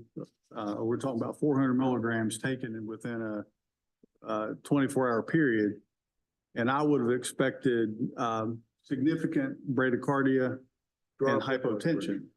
That's not what happened. This patient had hypertension and was tachycardic. And so from a causation standpoint, I mean, we make the argument that there was patient injury. Patient took it, yes, but I don't know that we can establish that there was patient injury. So if I were to short circuit this, I would say there was an error occurred. We need to do 10 hours of continuing education. We need a plan of correction to say how you're going to prevent this from happening in the future, and it'll be non-disciplinary. Is that a motion? That's a motion. Yes. I'll second. Okay, we have a motion and a second. I do have a clarifying question. Okay. Did you say you did 7 hours or 6 hours? 6 hours. So four more? Okay. And those 10 hours would not count toward your license renewal. I'll amend that motion. Second. Any further discussion? All in favor of the motion signify by saying aye. Aye. Any nays? The motion passes. Thank you very much. We will reduce this to writing and send it to you so you can see it as well in case there are any other follow-up questions. Okay, thank you. Thank you for coming in, Dr. Bishop. Thank you all. Good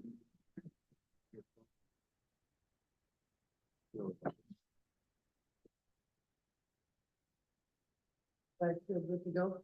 Mhm. Okay. Who's our next person?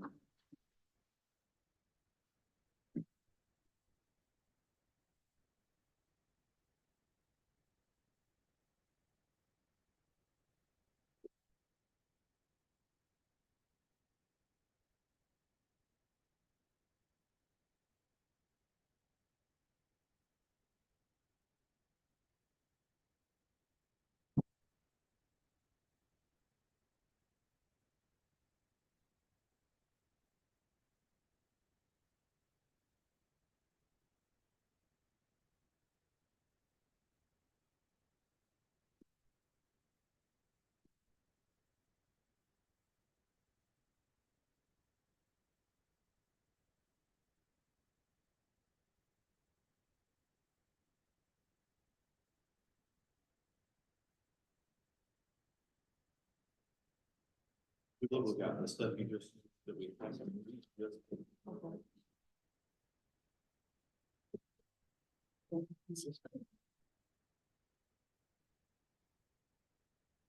How are you doing today? All right. All right, Dr. Vaughn, if you want to introduce yourself, you hit push, it'll turn green, which means go on the little microphone, and then I'll introduce who all you're talking to and tell you a couple things about our procedure.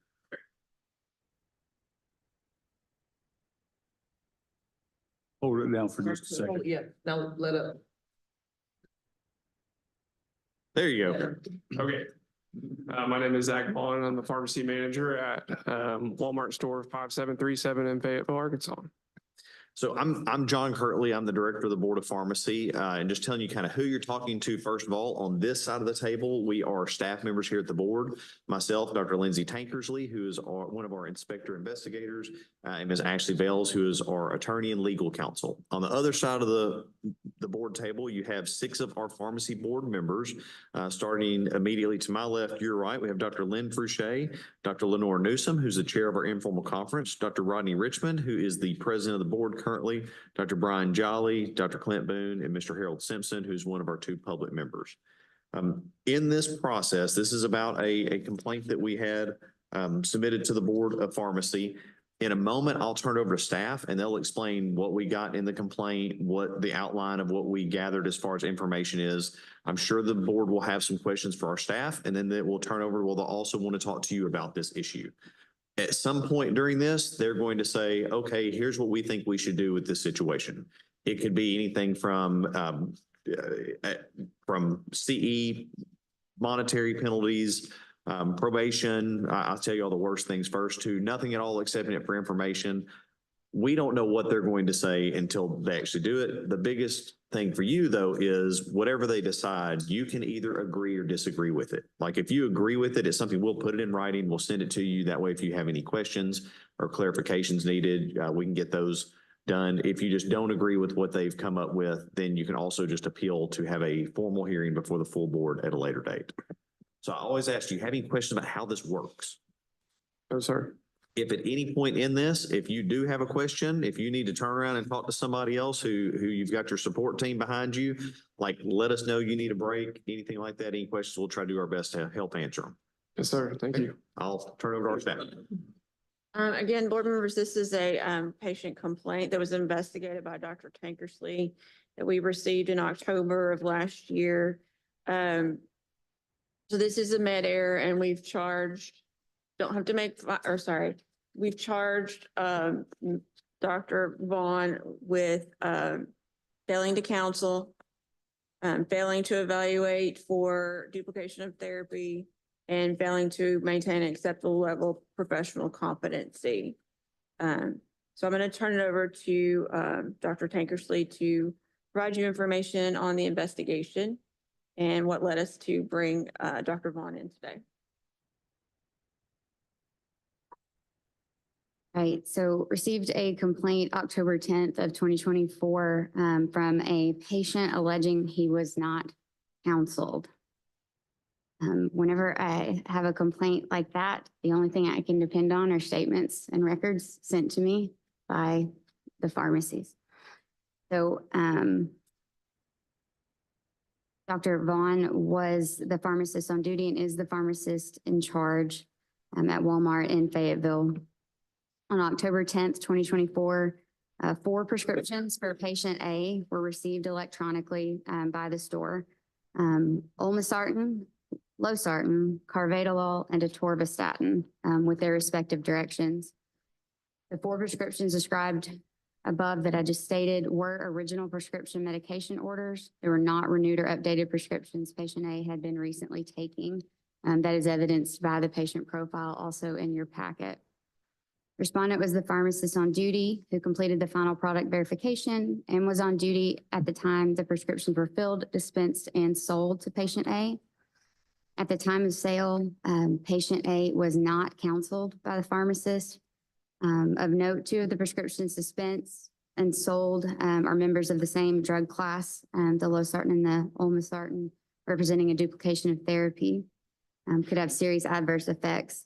To this point, complainant did not report any adverse effects Counseling in Walmart's record was marked as refused 44 minutes after the patient interaction happened, per the video that I have. So the complaint is listed first, have allegation of not being counseled. You have the store roster next, which show those. And then you have a statement from Dr. Vaughn. And the sentence in it that I'll point you to is about 3/4 of the way through before the second paragraph. Page 13 in your packet. Thank you. My technician, Violet, who checked him out, was standing next to me and immediately told me she asked him 2 separate times within the interaction if he had any questions or would like to speak to the pharmacist about the medications, and he denied both times, even stating, "No, the doctor has already gone over these with me." When I asked Mr. Berner about this, he stated, and I quote, "Can you prove that? Do you have that in writing?" "Nope, I didn't think so." Exhausted, I finally said one last time, "Mr. Berner, I'm sorry about the miscommunication, but is there anything I can do to help you?" Mr. Berner replied, "No, not unless you're going to give me your last name." And that's how the conversation ended. It was no doubt a contentious interaction, but in fact, patient counseling did not occur. And that's make sure. The next thing would be the original prescriptions that were sent over. The duplication of therapy, one of the medications was sent in by one provider. Another provider sent in the other one. So when that was reviewed, it could have been caught and corrected.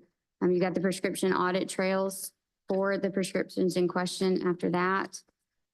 And then the record of sale, or the point of sale record. And then I think at the end, you've got a counseling record for those 4 where it says RX type, new RX, reason type required, documentation of patient counseling, counsel refused, all documented by Dr. Vaughn. That's all I have. Let's put the last page, 32.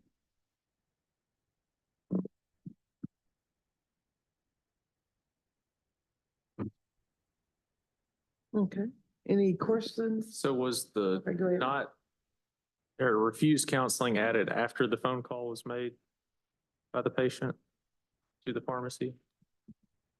He says 44 minutes after it After was the sold. patient was rung out. Okay, but I believe Walmart's system, you guys don't mark off your counseling at point of sale, but it's on your pharmacist work screen, how I understand it. Shortly And- after, yes, ma'am. It's supposed to trigger that essentially when they're checking out, and then shortly after is whenever we handle that part. Yes, ma'am. The timestamp on the counsel refusal was 44 minutes after the patient checked out. Okay, does anyone have any questions of Dr. Tankersley? Okay, Dr. Bond. Hey, you guys mind if I read a statement here? Go ahead. On October 10th, the patient came to our pharmacy to pick up his prescriptions. He was assisted at the front counter by one of my technicians. She took his name and date of birth and retrieved his medications. She checked him out at the front counter and gave him his medications, and he went on his way. My technician states that through the course of the encounter, she asked the patient on 2 separate occasions if he would like to speak to the pharmacist about his medications, and she states that he denied each time. However, my technician did not call for a counsel or make it known to me or to the other staff pharmacists on duty that a counsel was required for the patient. A few hours later, the patient called the pharmacy and brought to our attention that he had not received the over-the-counter aspirin prescribed by his doctor and was not counseled on his prescriptions.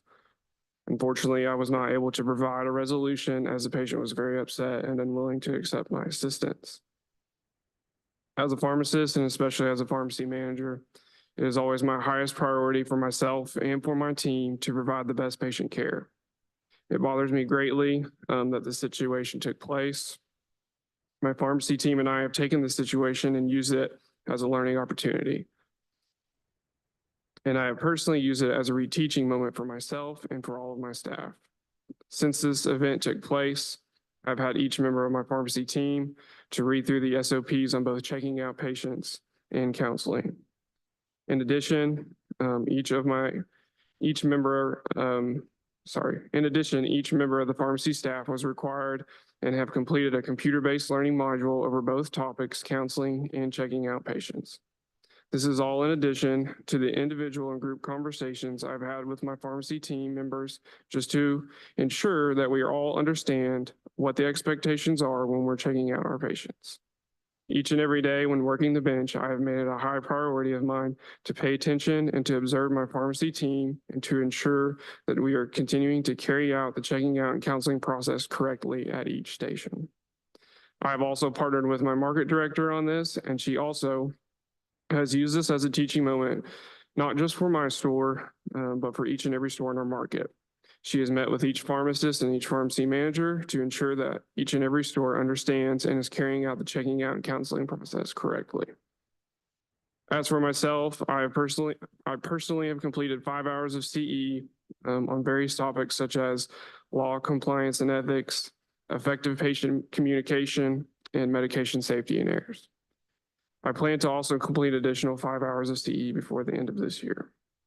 I also additionally have signed myself up for a 4-hour SOP course, which I will use as a refresher to ensure that my team and I are properly conducting business in each and every aspect.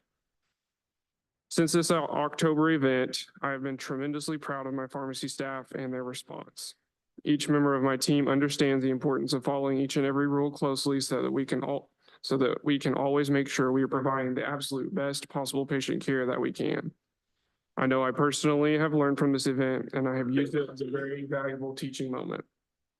It doesn't give me joy to have something like this happen, but I do understand at the end of the day, what I can do is learn from it and continue to lead my team and to be the best pharmacist that I can be.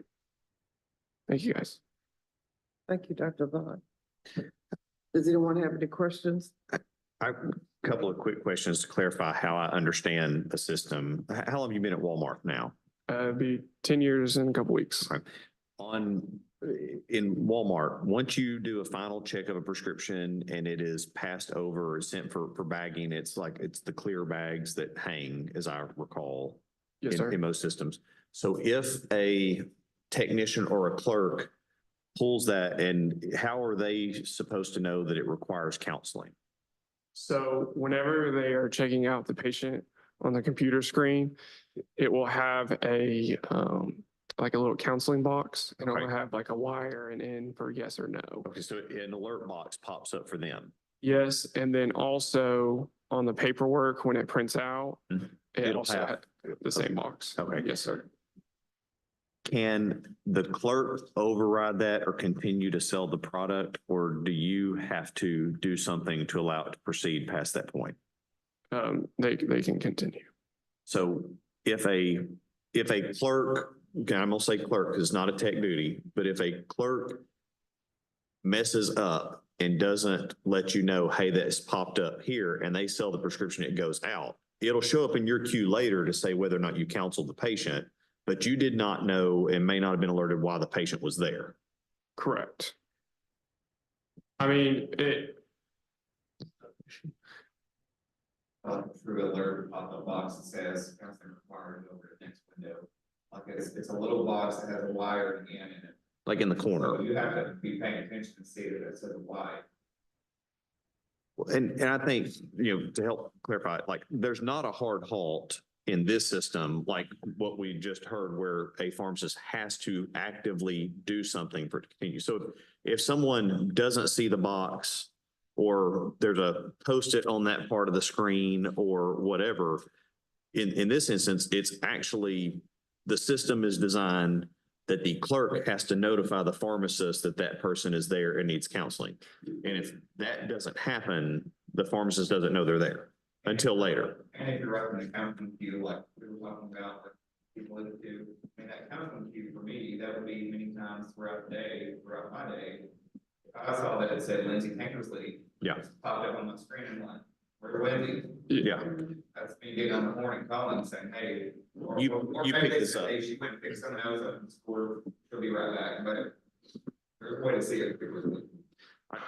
I'm just guessing that from the questions the board has already been asking the last couple of days, they're not going to like the fact that a patient could receive it and pay for it without something, but it's very difficult for me to know 30 minutes later that someone already picked up that medication when I intended to counsel them, like, wait a minute, no one told me they were here, which is what this appears to be.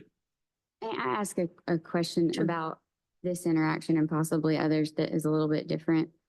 From reading your statement, would it be standard for you to rely on the fact that your technician had asked them if they needed to talk to you as fulfilling your requirement? So I'm sorry, can you say that one more time? So your statement says, my technician Violet offered him counseling twice and he said no. And that seems to be a defense of how he refused it. In your practice, do technicians offer the counseling on new medications? So that's something that we had to talk about after this happened, that we have clarified. When it has that why or has that yes, you know, now it's more, I've had to kind of work with my technicians and it's more of a training of, hey, if you step over to this window, my pharmacist is going to come talk to you.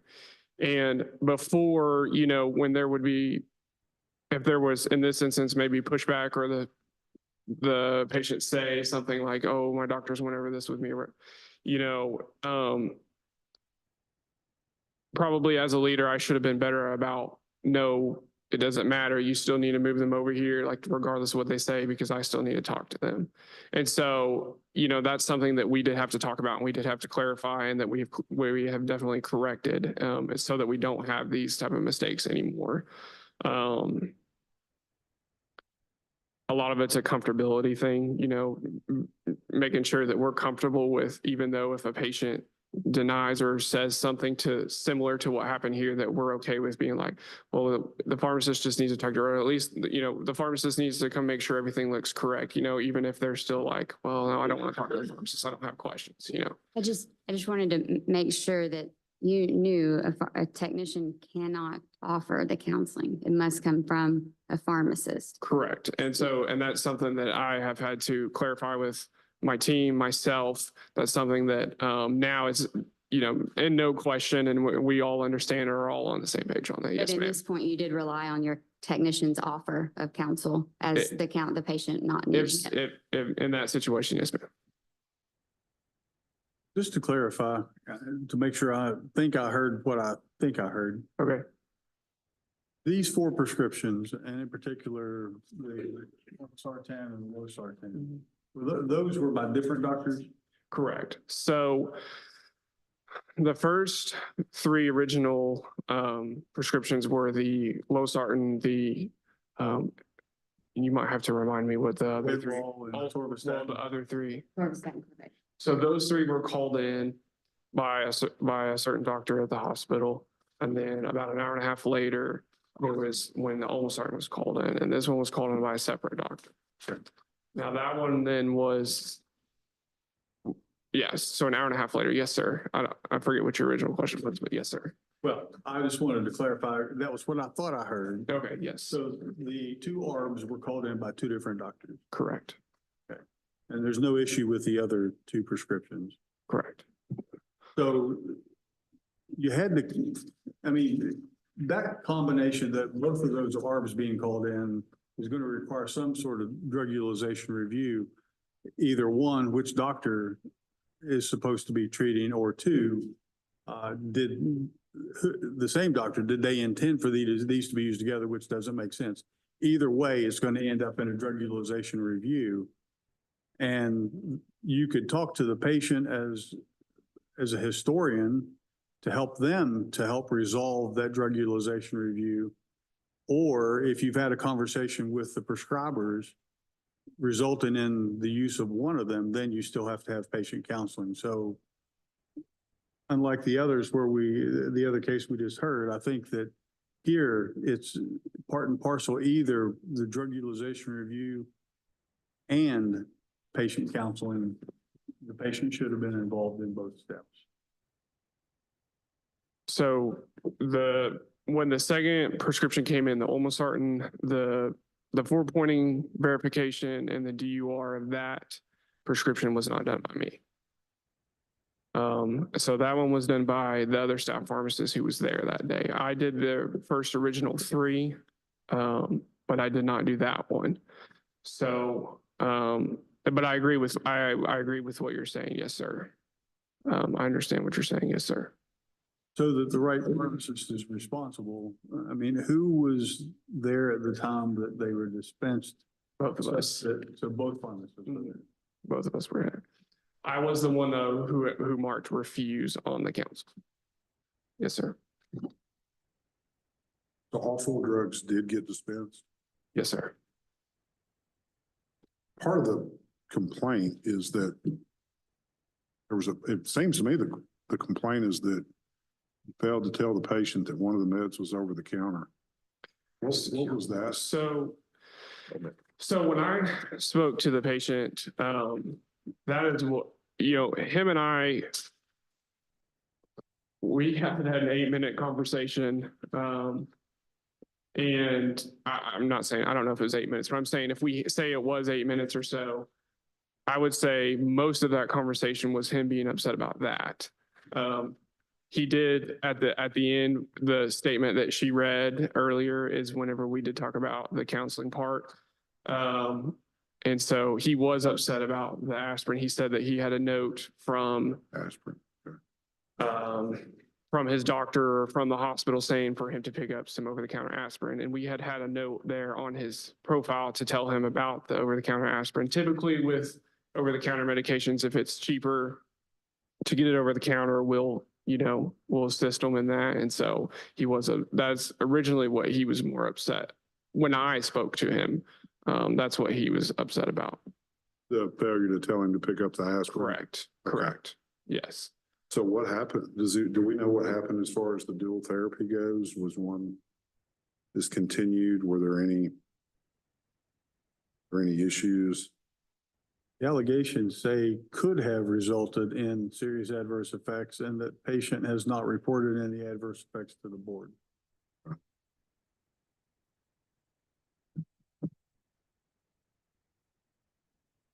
Any other questions? I've just got a general question. Is the over-the-counter thing just really the complaint that brought the duplicate thing to issues, or we don't really have an issue with the over-the-counter? The real issue is, okay. The over-the-counter would be deemed as customer service. Yeah. And I mean, any interaction is customer service until there's a rule violation involved.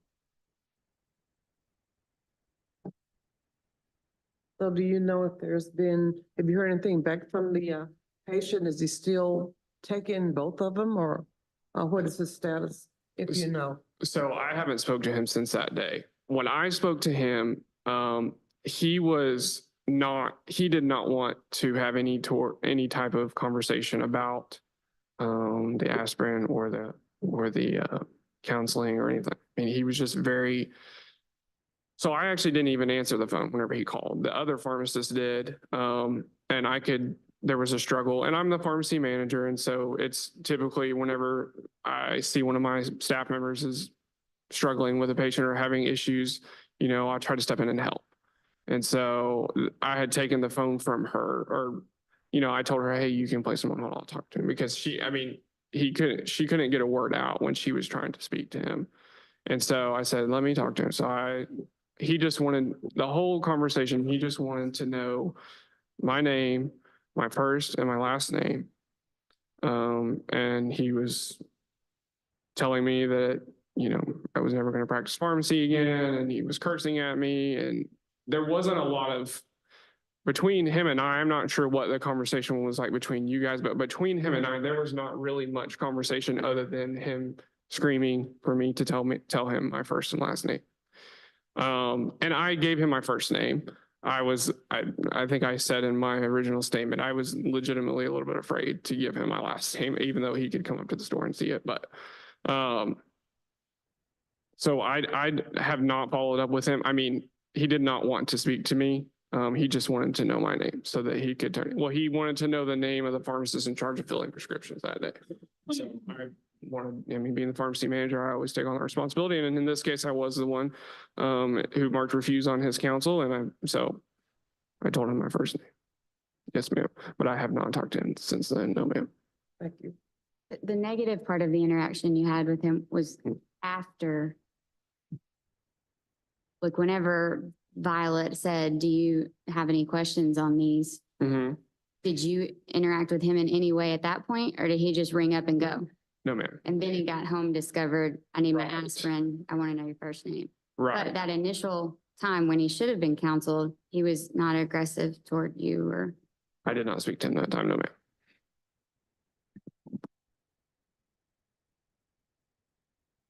But how did the issue of the duplicate therapy even become an issue if he didn't know and he's the one that would have to file the complaint?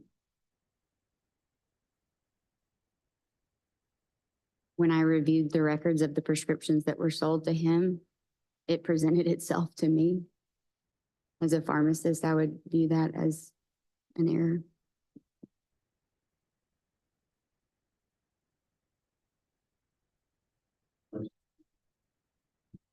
Five hours. Yes, sir. And said he had 5 more planned. Yes, sir.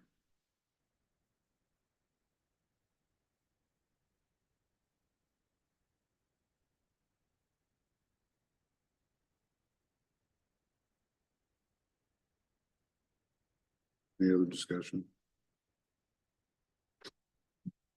Go ahead, Dr. Jolly. Another one where counseling would have caught it, to your point. Nope, we don't say anything, just gonna make a motion. Y'all ready for it? Go Yep. ahead.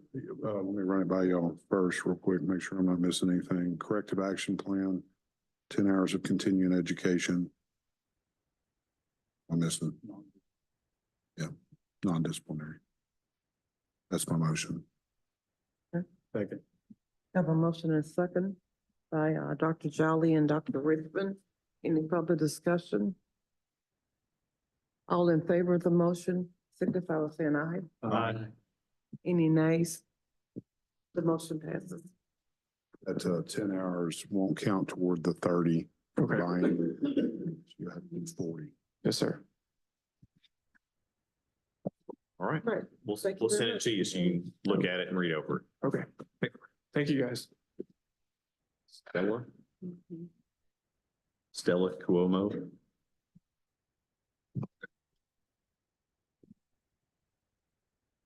Everybody still good? Okay.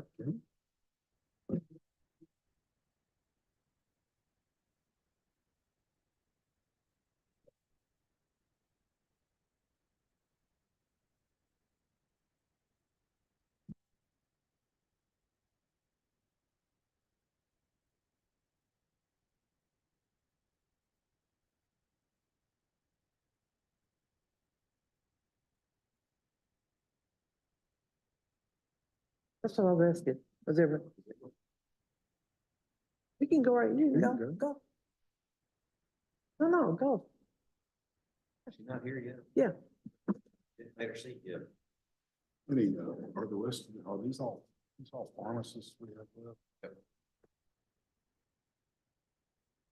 So med air issue, counseling issue.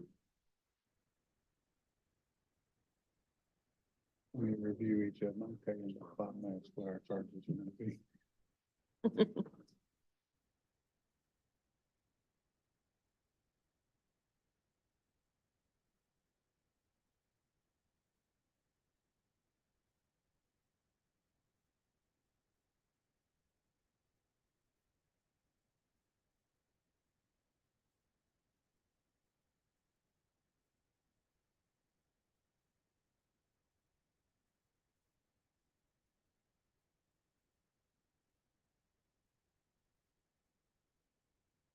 The Birchfield settled. Hmm. Stella just didn't show up. This just show up, yeah.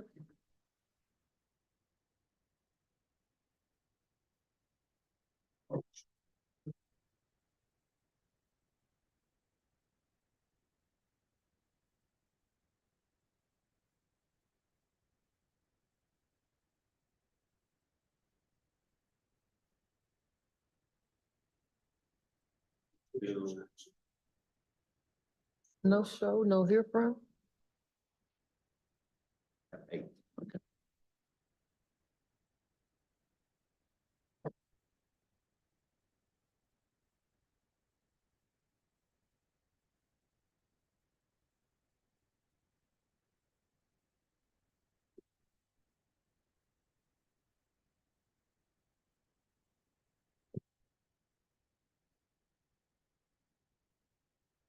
Afternoon.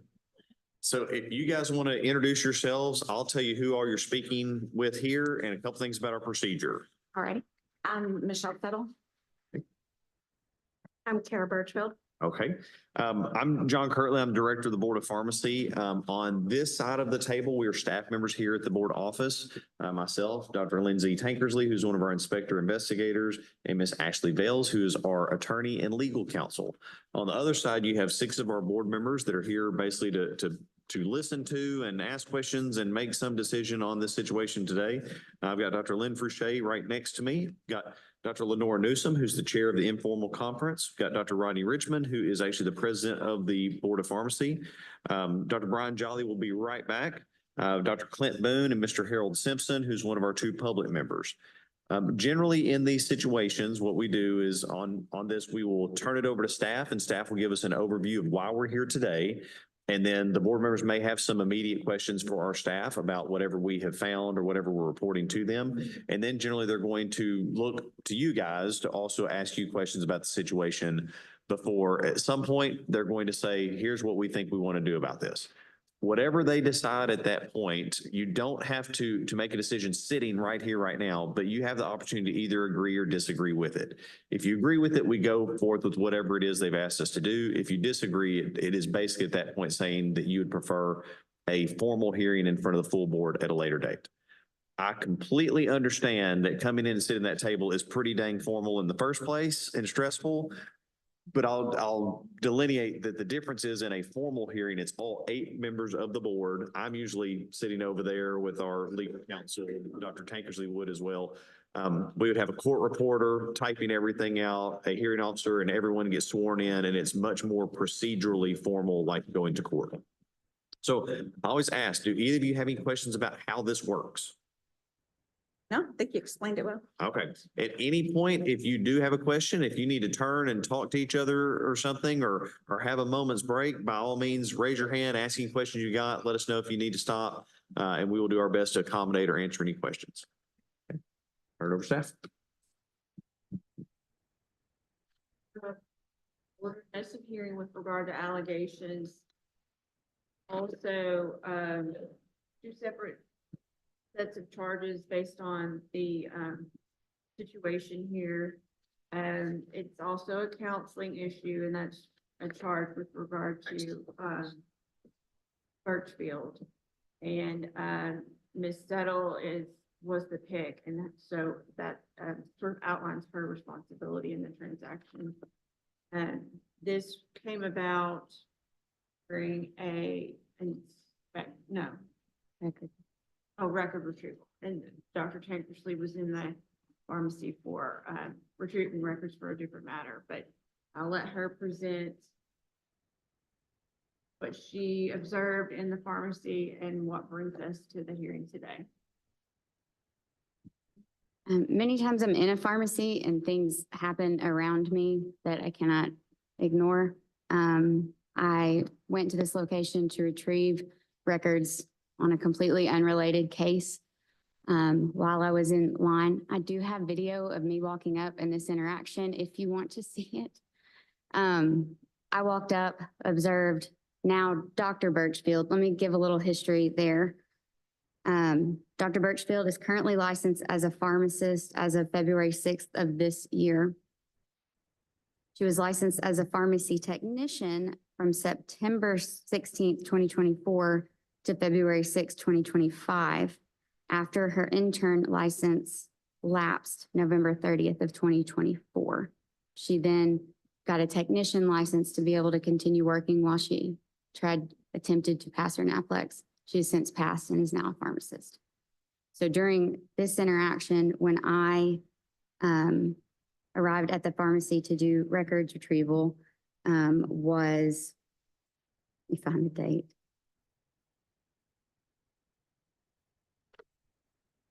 January 24th of this year. Dr. Birchfield would have then been a technician, not an intern or a pharmacist. So just to be clear, she was licensed as a pharmacist Now, This year. Yes, sir. Yes. She was an intern, then an extern, and the intern license expires 6 months after graduation. So she'd obtained a technician permit to continue to be able to work in the store until she, passed her NAPLEX and then got her pharmacist license in February. And this happened 2 weeks before that, basically. January 24th. Yeah. At the time. Technician. Yes. I walked in, and I observed, Dr. Birchfield with a name tag that said intern. And that in and of itself caused me no concern because if I kept track of all the people that are studying for the NAPLEX, I wouldn't be able to do my other jobs. I then witnessed, I had been around Dr. Birchfield before in other inspections, very pleasant. And I interacted with her as an intern previously. I witnessed counseling a patient on an antibiotic. While I was there, I thought nothing of it because she's an intern. I got back to the office and kind of when I get back from things like that, I replay things in my head and I said, one is a technician now, and I witnessed counseling. So that would be the allegation. Acting as a pharmacist or an intern when not licensed as either. And then the corresponding case would also hold that liability for allowing a tech to practice outside of their license.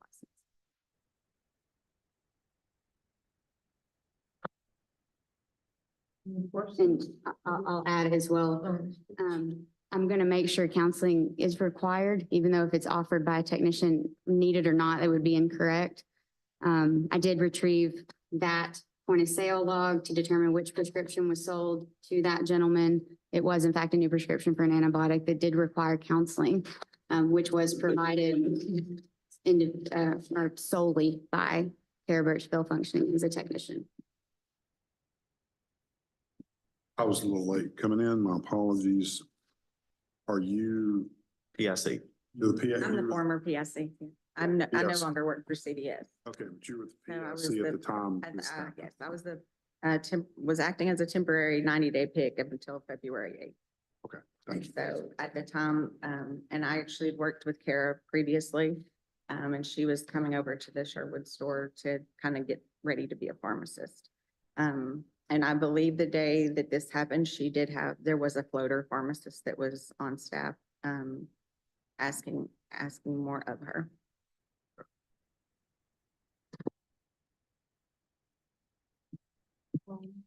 What is your explanation? Me, Let me ask you, what is your explanation of what happened? we did have two pharmacists there. There was a floating pharmacist and a pharmacist in training. The main floater pharmacist, her name is Pat.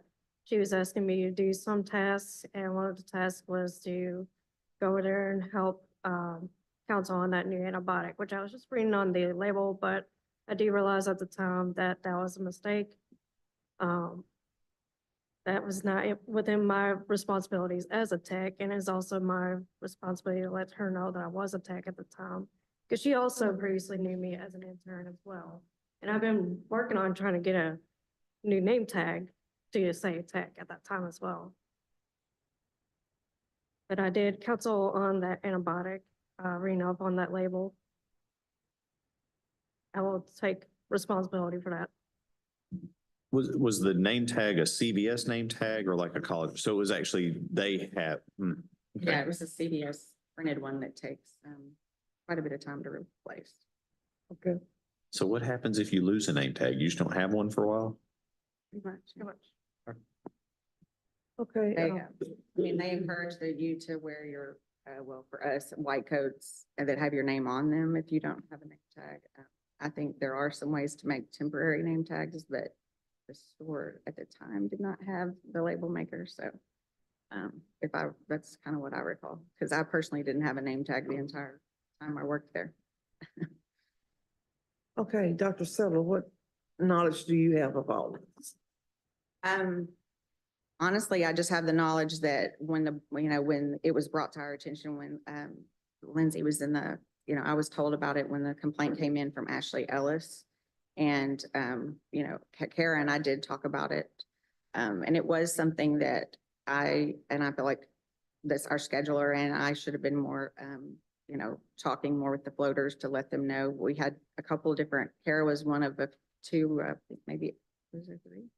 three interns, I believe, that were working at the store at the time and had been floating in and out of there. So because there was not a staff pharmacist, there was two pharmacists, and then all of a sudden there was no pharmacist. So it was staffed with floaters for several months. I should have, as a temporary pick, made sure the floaters were all aware of who was licensed and given Kara's situation. But I think we were just trying to, get her licensed. That was the goal. So Dr. Birchfield, you were working as a technician for about 5 months, right? So from September to May. Now, her internship license did not end until the end of November. Yeah.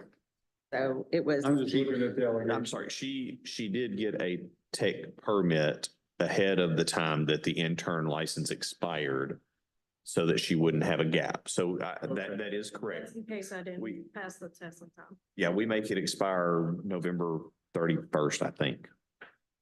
After graduation. 6 months after graduation, which is, we don't know exactly what the graduation date is going to be when they apply. So it's generally just end of November. So November 3rd to February 6th was she functioning as a technician. Okay. So you function as a tech for just 2 months and a week. Yes. Okay. And you took and passed the state law exam. I know you had some challenges with that. But I'm quite certain that it covers and that we discussed patient counseling and who can perform that duty. Yes, that was a very generalized law that I should have taken into consideration when I was asked to do that.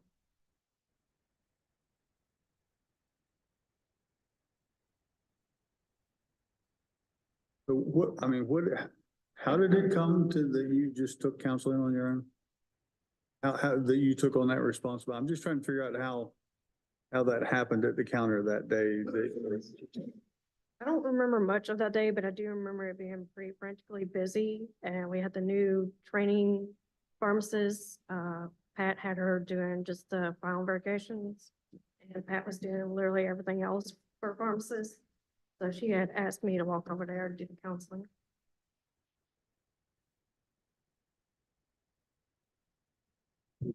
Did you think at the time I should say something like, she doesn't know me, that badge still says intern?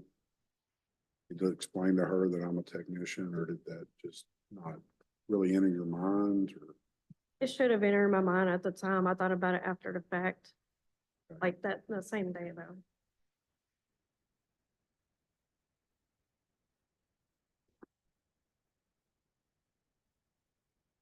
Any other questions or discussion?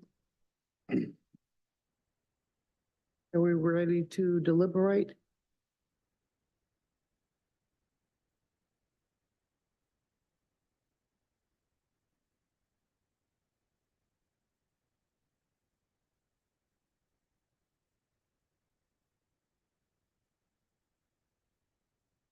Well, just to be clear, we have 2 people in front of us.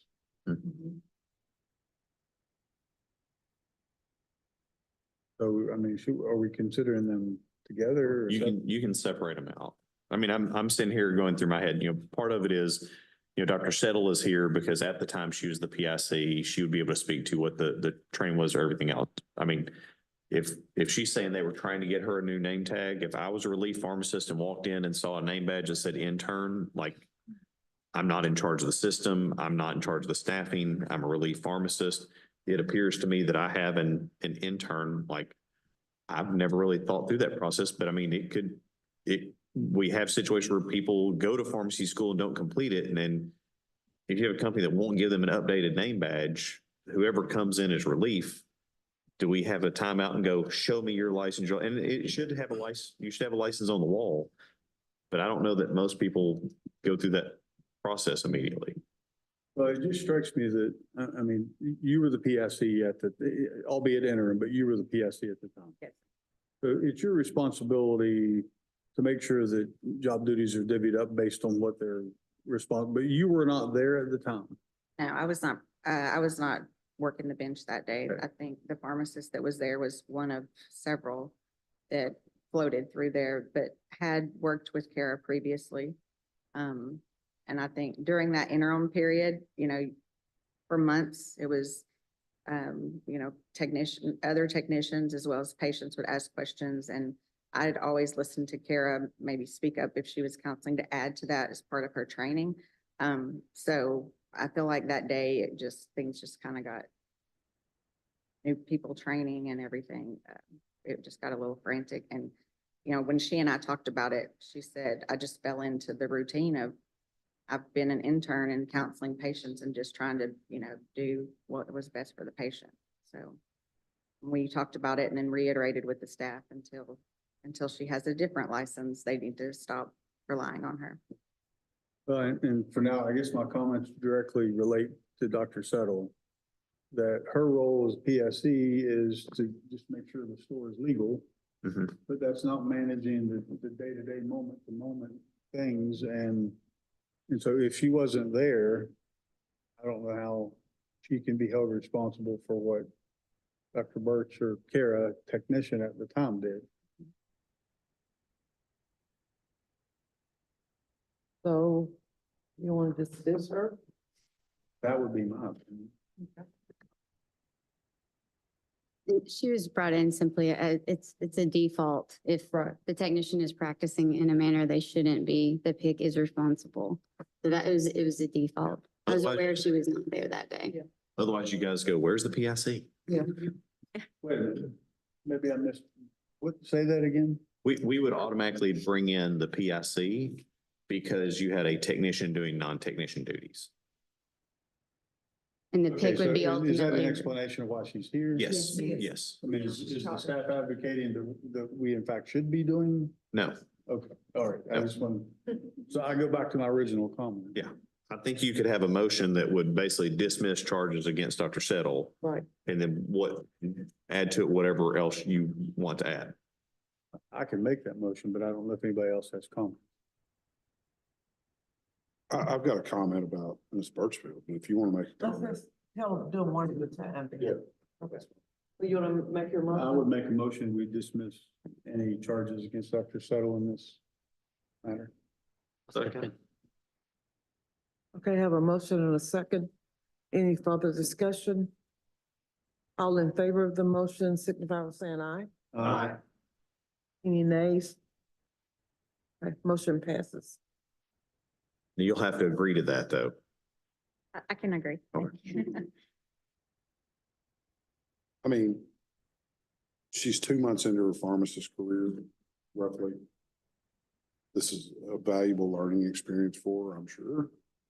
One that most of us don't have to experience, hopefully ever, but much less 2 months in. If we want to have her do some hours of law CE, that's fine. But I would be okay with that being the most that we consider for her. Or had you thought about a letter of reprimand? I didn't think about that, but On her tech license. I get there is, yeah, It's going to be attached to Yeah. whatever she Yeah. has. I mean, what's weird is, I mean, the biggest thing is if it's deemed to be disciplinary, because disciplinary, I mean, I'm dealing with a case right now. Someone had a disciplinary action for something that happened when they were an intern, but it shows they had it in the past, even though they're a pharmacist now, and someone's trying to say, oh, we're not going to give you a contract because we see disciplinary action, Yeah. but that was years ago and wasn't even on this current license. So we're helping with that. Now, a letter of reprimand is not deemed disciplinary. So it's just, That would not it's a be- warning. that's what I was thinking was, in fact, that's the verbiage I was going to use. Can we just give her a warning? Mhm. And A if warning it's letter. disciplinary, I don't think this is a lack of knowledge with the law.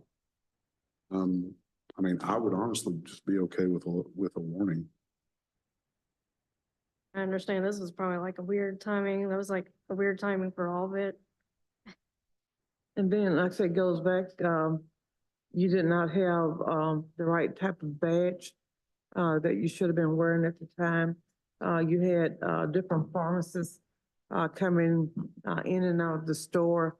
The PIC wasn't even there. So it's just like a lot of little things happen. It's whatever the rest of the board decides, so. Did y'all say CE or are you talking about just a warning letter? Let into a motion, Dr. Jelly. Yeah, my motion would be to issue a non-disciplinary letter of reprimand. Second. Okay, I have a motion and a second. Any further discussion? All in favor of the motion signify by saying aye. Aye. Any nays? Motion passes. I have a question. Yes, sir. Do you guys want staff to do anything about the store not giving people correct name badges or not being able to maintain them? That's the issue everywhere. It's just hard to, the That's person, yeah, that's That's just, wild to me. yeah, it's hard to get those name tags out of the person who's supposed to be getting the name tags to you. And I would say, that just happens sometimes. It's just Not an issue weird, but for it does, yeah. I can get one in 20 minutes. No, anybody can. You walk up to the back shop and they print it for you. Y'all have to get them Well, sent from a central location or something.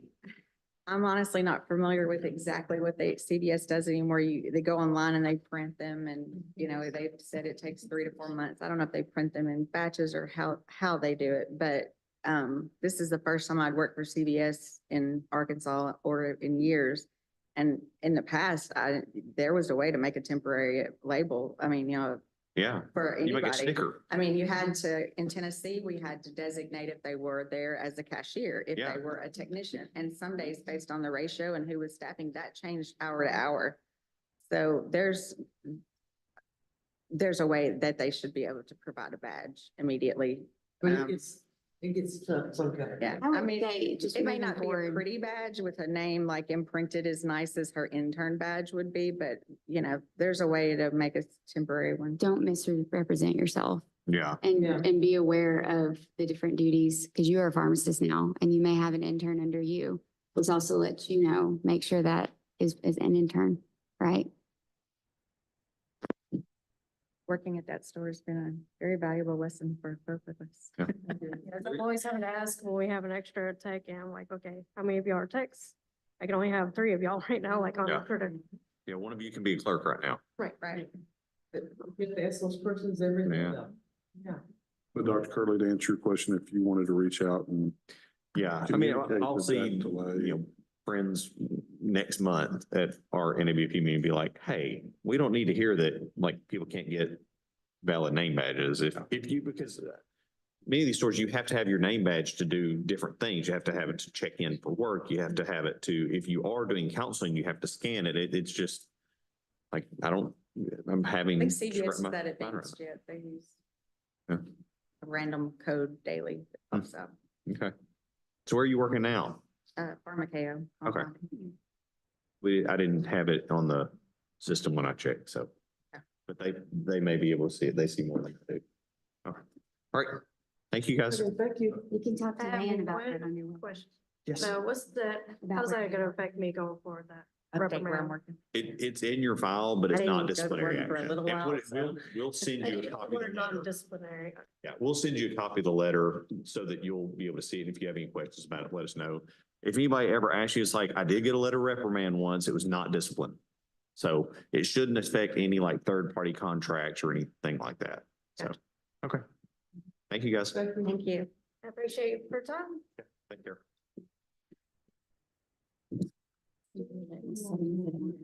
What?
Okay, it's gonna be a quick one.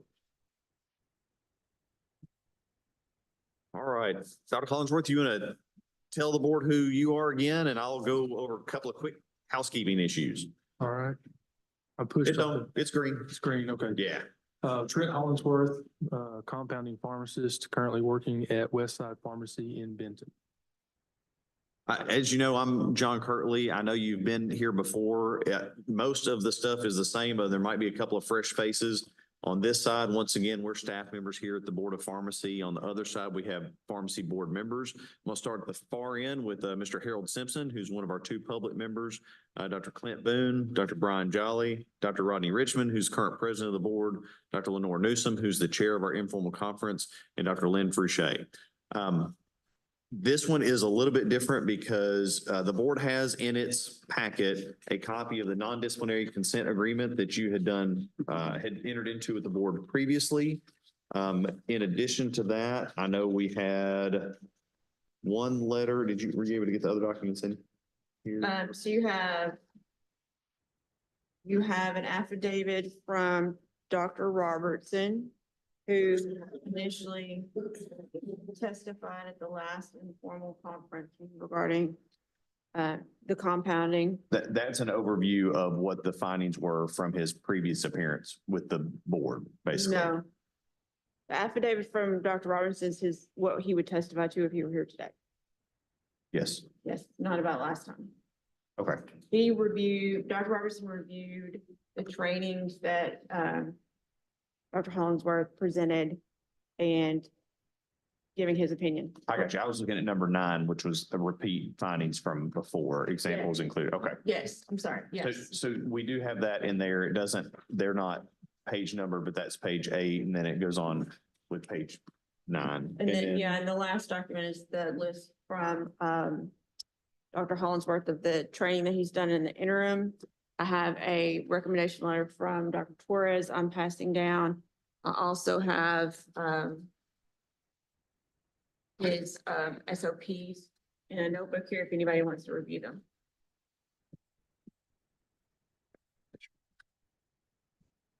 So the board members are just receiving all this. They might very well want just a minute to look at them. Sure, it's a lot of stuff. Yeah. Because since it's a kind of an overview of where we were, my understanding today is you're basically coming back to the board to ask if they will reinstate your ability to do sterile compounding. Correct. And I'm sure that once they have a chance to look at this, they're going to want to talk to you about, the facility and the education that you've done in the interim. Great. Okay. So I'll give them a couple minutes to read through all this, and then we'll pick up whenever they're ready.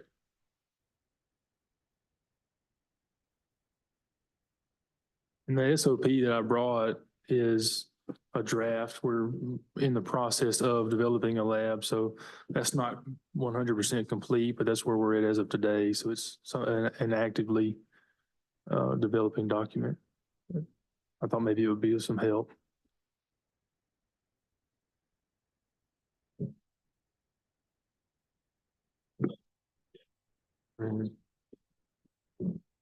Sure. I understand.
Are you gonna be doing sterile and non-sterile?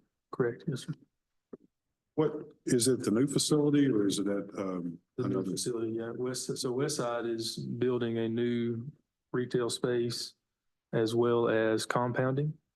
The compounding was added on sort of later in the plans, but the plan is for the general compounding lab, which is non-sterile, non-hazard, and non-sterile hazardous to move, which we're currently doing at our existing location, and then to add sterile and sterile hazardous as well to that. So you're gonna have a general compounding room with, I'm assuming, a powder hood. Yes. All right, I'm There's just asking a- out of curiosity, are you gonna do hazardous and non-hazardous in the same powder hood and clean between, or you got two separate ones? No, there's 5 rooms and 6 different hoods Okay. to accommodate, so there's not any crossing over, so. They have like a series of rooms and it's basically split up where you go down, because we went to pre-inspect the building. It's second level, but when you go to the compounding side, I mean, there's room for an office with a, glass window to be able to see in, but you have a non-sterile side on the right-hand side, and then externally you can go and there's a sterile side as well. Right. So How many it's non-sterile two sterile rooms. rooms? You said 5 total or 6 total? 5 total rooms. On the sterile side, we have an ante room, which is a shared ante, so ISO 7. And then one side is the hazardous buffer and the other side is the non-hazardous buffer. I did not from scratch. Our consultant helped me, so it's a collaborative effort. I don't get credit for all of it. And Dr. Jolly, my understanding is, positive pressure anti-room and non-hazardous room within a negative pressure hazardous room, but it's like a T. Correct. You go in the anti room, you go right to go non-hazardous, left to go hazardous. Shared any room for the Shared hazardous? anti-room. Yes. You had to get your air changes up, or you had to get it, what is it, class? It's ISO 7. It's got If a you- 7, it if can't you- be 8 if you got the negative. Correct, it's a shared ante, yes. And the rooms are in design and being built. I mean, they'll still have to get all the balancing and testing done on that later. Oh, yeah, there's a lot of work left on that side. And the board would inspect any sterile facility before they. It's one of those, they've had their pre-inspection to be approved for a pharmacy permit itself. They'll have to get the rooms certified to start any sterile production. I mean, so they'll have that. We've looked at the design and we gave some pointers of what limited knowledge I have, but Dr. Holland, what he knows with his sterile training, far more than mine. They'll have to get it certified before they can start anything. And then we would inspect at the sterile and non-sterile compounding levels, basically. So I know before there were different discussions on, is this a lifetime ban? Is this something that he could come back? And the board was clear that for him to get approval to do sterile compounding, he would have to come back. The page, I think it's 8 of 9 in your packet, that's the affidavit. I mean, this includes the, not only kind of the qualifications, but for me, what we were going to say is if Dr. Robertson wasn't going to be able to be here, what were the issues that he would say the board had pointed out last time that had been problematic? Because those are the things you would probably want to ask about potentially going forward, how that isn't going to happen again. It's really like number 9. So can you tell us what's been going on since we saw you last? Yeah, I can. So my hope was when I left here at the last meeting, I didn't, you're certainly not proud of the leg I was standing on walking out of here, but grateful for the opportunity to get more education and training should I choose to go back into sterile. And have thoroughly enjoyed focusing my efforts on non-sterile for the last year and a half. And the opportunity came up, Westside decided to go into sterile, and I would like to be a part of that. So I sought education and spent a significant amount of time with the LP3 network was the main course that I've done. I've done two other things after that, one with USP and one with FDA specifically for insanitary conditions, to ramp up my knowledge with that specific category. But the LP3 network was my biggest education feat. I think it was 50 hours total, 30 at home, and 20 on site. The other biggest tool in my toolbox that is a new tool for me is a consultant. So I think a lesson that I have learned high level for me over my first 14-year run of compounding, 12 of that was sterile, was I can't do it by myself. And immediately when this conversation started with Westside and myself, it was a no-brainer that was going to be something I would have to have. And so simultaneously with me going and offsite to do education and training, I began the interview process with different consulting groups that might be a good fit for us, or me and the pharmacy itself. And I've moved forward with the design of the lab and construction with the help of the consultant, again, in hopes that I'm able to be a part of that. I don't want to come in here brazen or with that sense for you guys that, we built this lab and I'm just going to be the one doing it, because I understand that's not the way it is. And I've been very diligent with the creation of the SOPs and working with the consultant in the lab that, there's a space for a designated person, whoever that person might be. I hope it's me, but just kind of let you know where my mind is. But the training pretty much hasn't stopped since the day we decided to do this. I have relied on the consultant for a lot of education. She's advising me over some other classes moving forward, things that will come up in the fall. I have some things on the agenda, nothing booked because they haven't been posted yet, but kind of where I'm at today. Are you going to have like a staff member or staff members that are helping support you? Because if I remember correctly, and you can correct me if I'm wrong, you were kind of a one-man show. On the sterile side, I was a one-man show. Yeah. Yes, I've always had one technician. Whom she will also be retiring soon, unfortunately for me, but she does just non-sterile. So we're actively searching for two technicians. One will be a sterile only, and one will be a non-sterile only. And so I'll have more help. Yes. That should in theory give you a little bit of administrative time. Tremendous. Right. Tremendous. To oversee the processes, yes, and make sure all the documentation, et cetera, et cetera. Yes. That's a tremendous gift, to have that time to focus on, employee validation, testing and training and documentation and formulations and testing, quality controls, quality assurance processes, those things that just take so much time. I won't be in the lab, I hope, full time, and doing those other things simultaneously. So that's a huge help. And the reason I'm asking is it's a incredibly heavy lift to be in the frontline operations 40 hours a week and also be able to make sure all the I's get dotted and the T's get crossed. And that's when I was asking that. So that sounds like a good plan. Yeah, I agree. Yes, sir.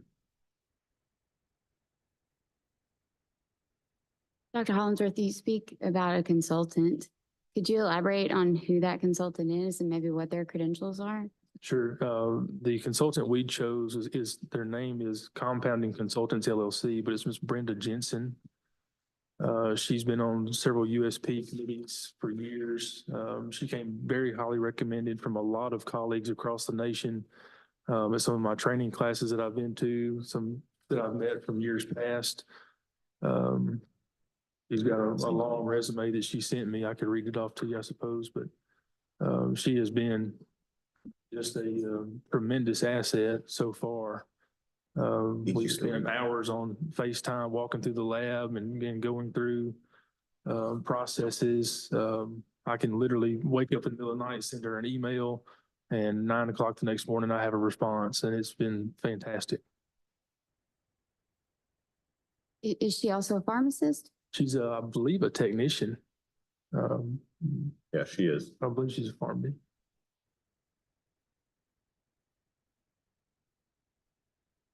But she came very highly recommended from several of my friends that I've met at different meetings and trainings that are nationwide places. She works with them as well, and some CGMPs even, and I said, well, 503B places, I mean, but she seemed like a good fit, and so far so good. I won't work anymore without a consultant. From what I've experienced this past year, I will retire hopefully with relationship with the consulting group. Does anyone else have any comments, questions? On the affidavit from Dr. Robertson, did you get a copy of that? Yes. You walk through number 9 and just address those kind of things that were brought up by him and speak to that and what's changed between then and now. Sure. So as I was not just preparing for this, but just learning from my mistakes moving forward, number A there, letter A, BUDs without supporting evidence. I believe what that was pointing to, there was a bracketed study with methyl B12 injections, preservative-free shots that I was making. They were making those when I came into the sterile lab that was up and running at Smith Caldwell. And at that time, it was a 25 milligram per milliliter concentration. The bracketed study accounted for that.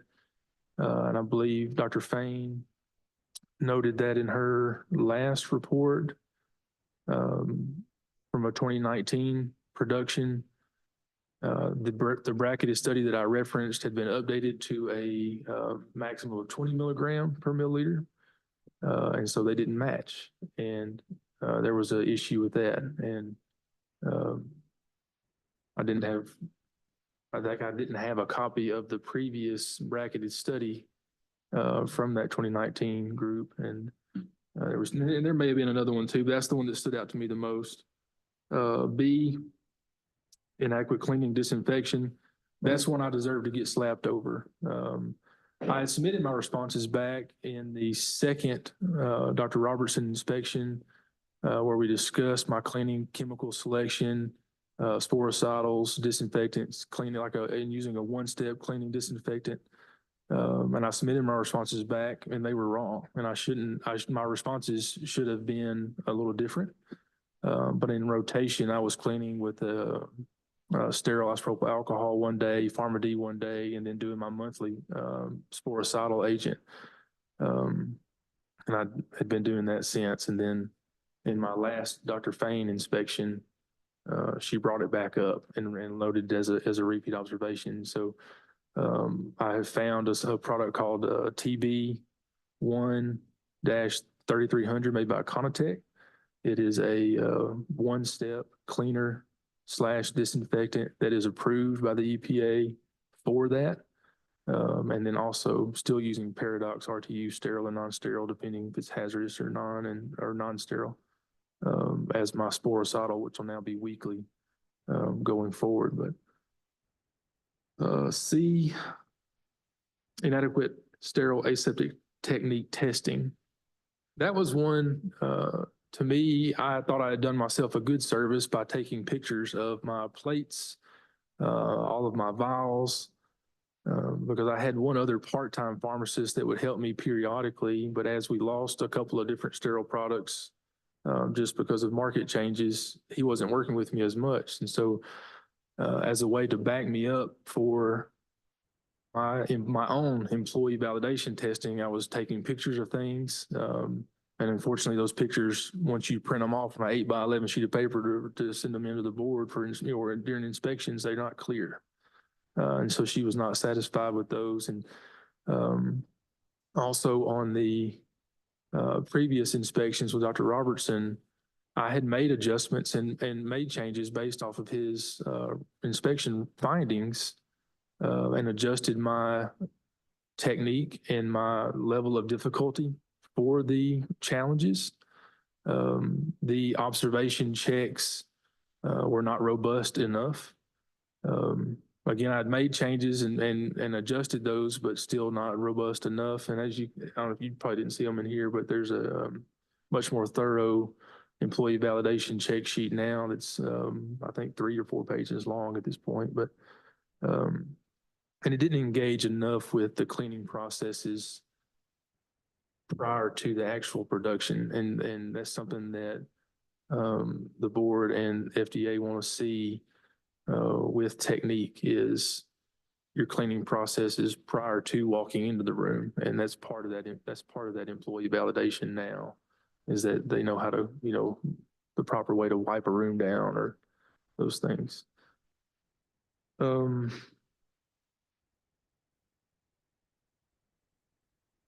Sterile filter integrity.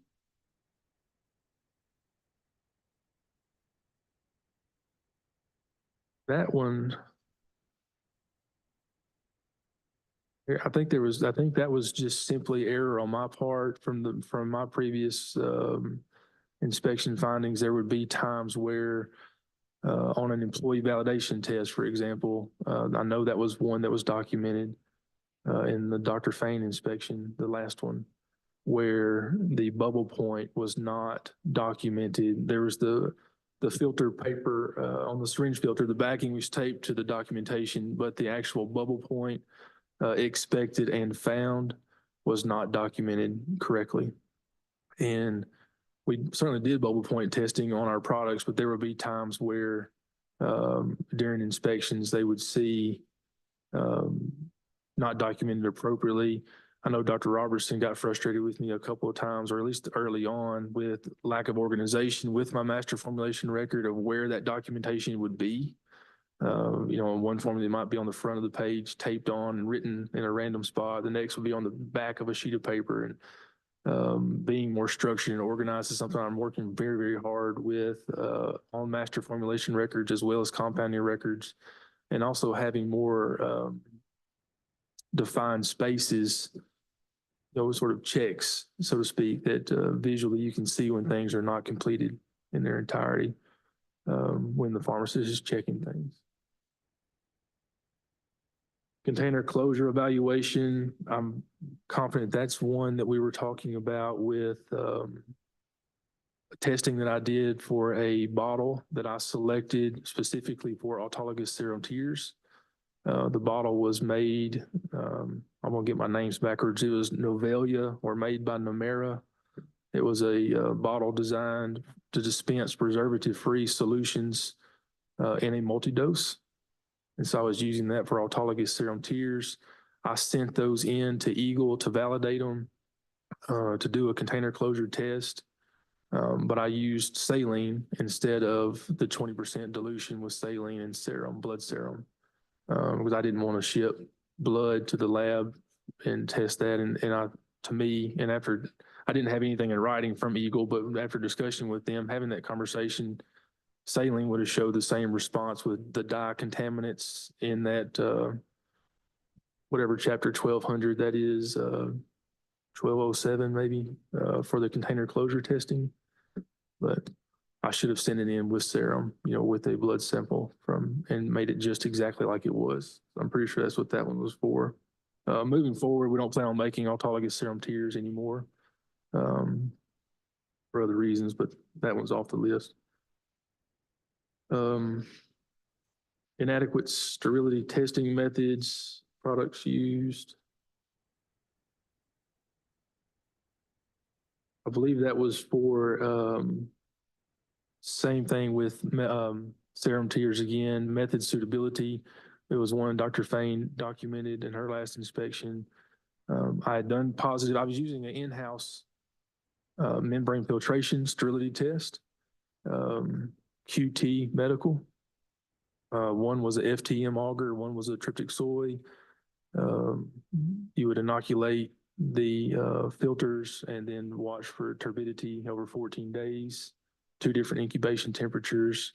I ran controls for each lot number, but I didn't have an actual true method suitability test. Like if I was to send it to, I guess, Eagle to have that done for my own in-house, I thought running my positive and negative, I had positive and negative controls for those lots, but it still doesn't quite meet the criteria for what a method suitability in-house sterility testing is.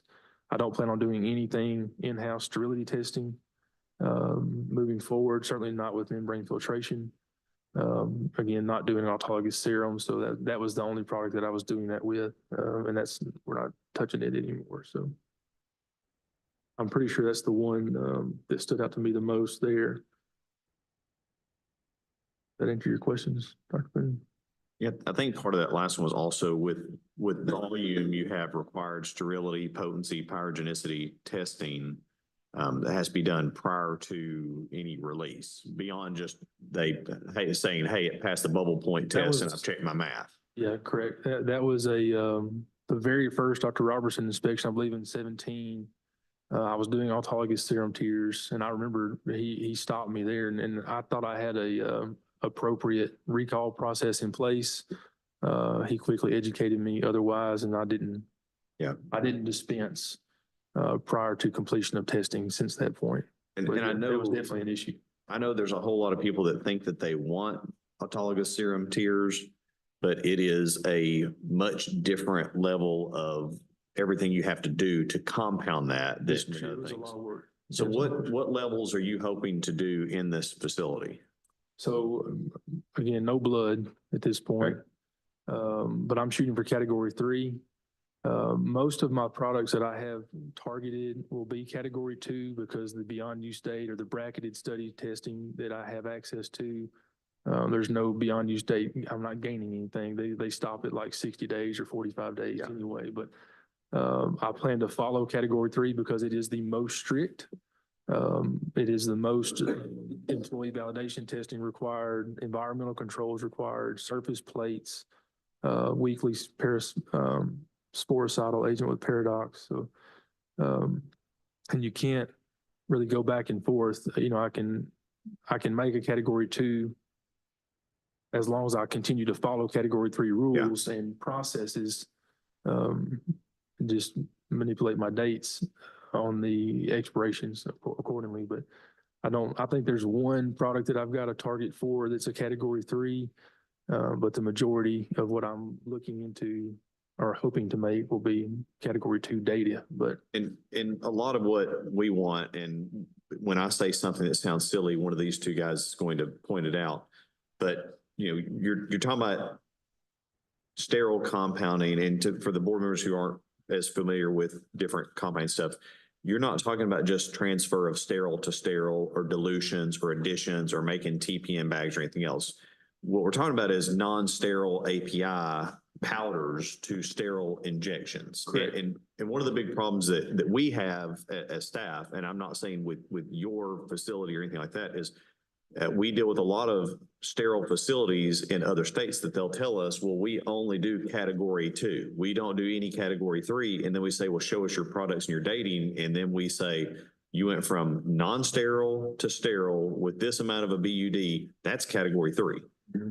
But you don't have to do nearly as much testing of products because it is a large amount of testing especially when you're doing category 3. But we have a lot of people that will tell us they're doing category 2, even though they're doing 3, because they're avoiding spending the money for the testing they're supposed to be doing. Brandon, Lindsay, did I miss anything on that? Okay, Dr. Holland. Yes, ma'am. Thank you. So Trent, you said autologous serum tiers not going to happen. Correct.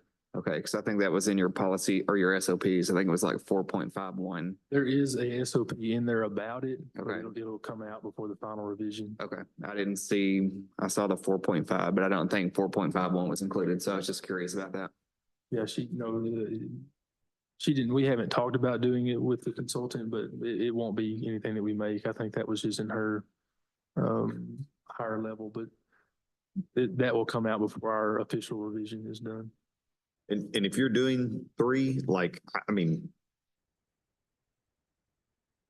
you've been before the board on this before. If they were to let you go back, especially when you're talking about 3 and the level of risk for giving extended BUDs for powder to sterile, like you have got to do all the testing.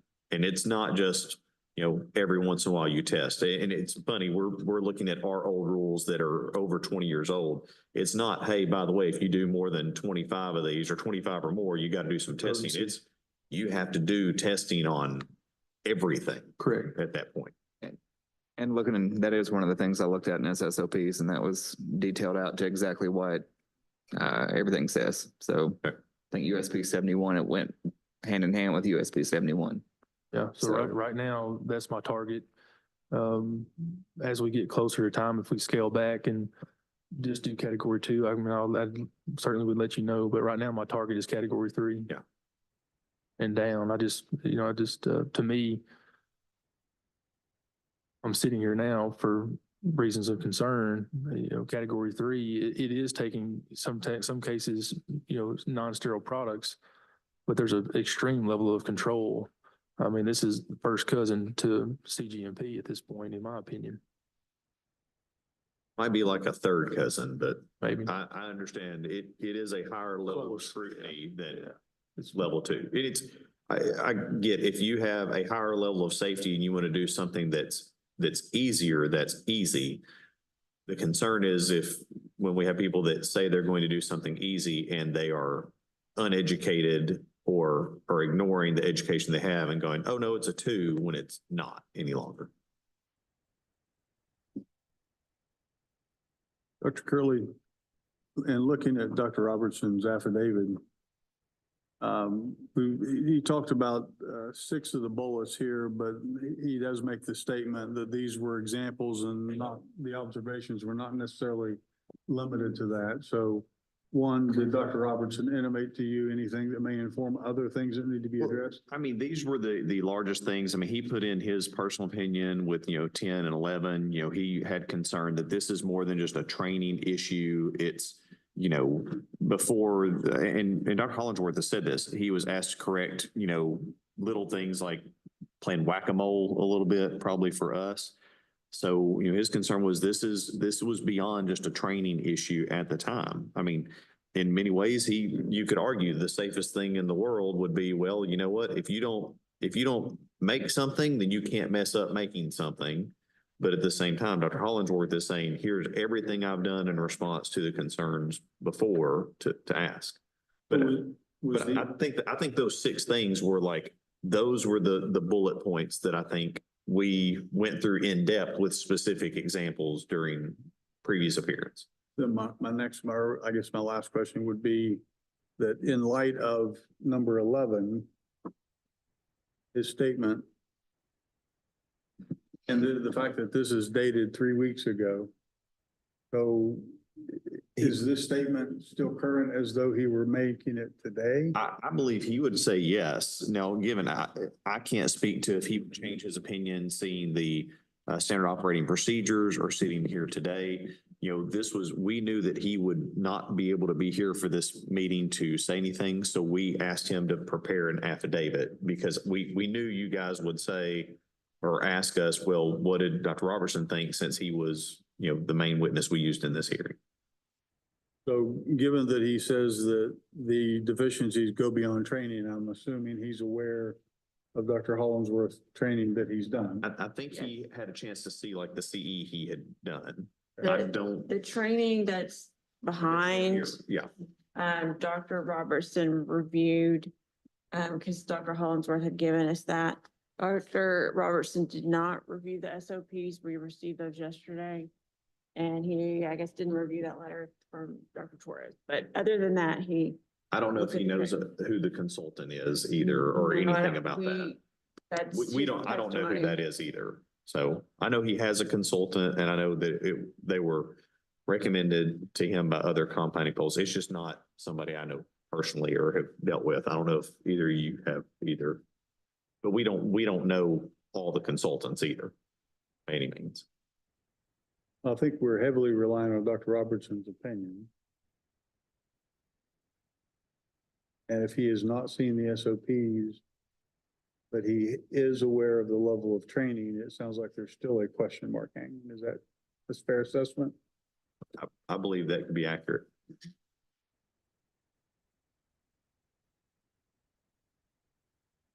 Yeah, that's what I was thinking.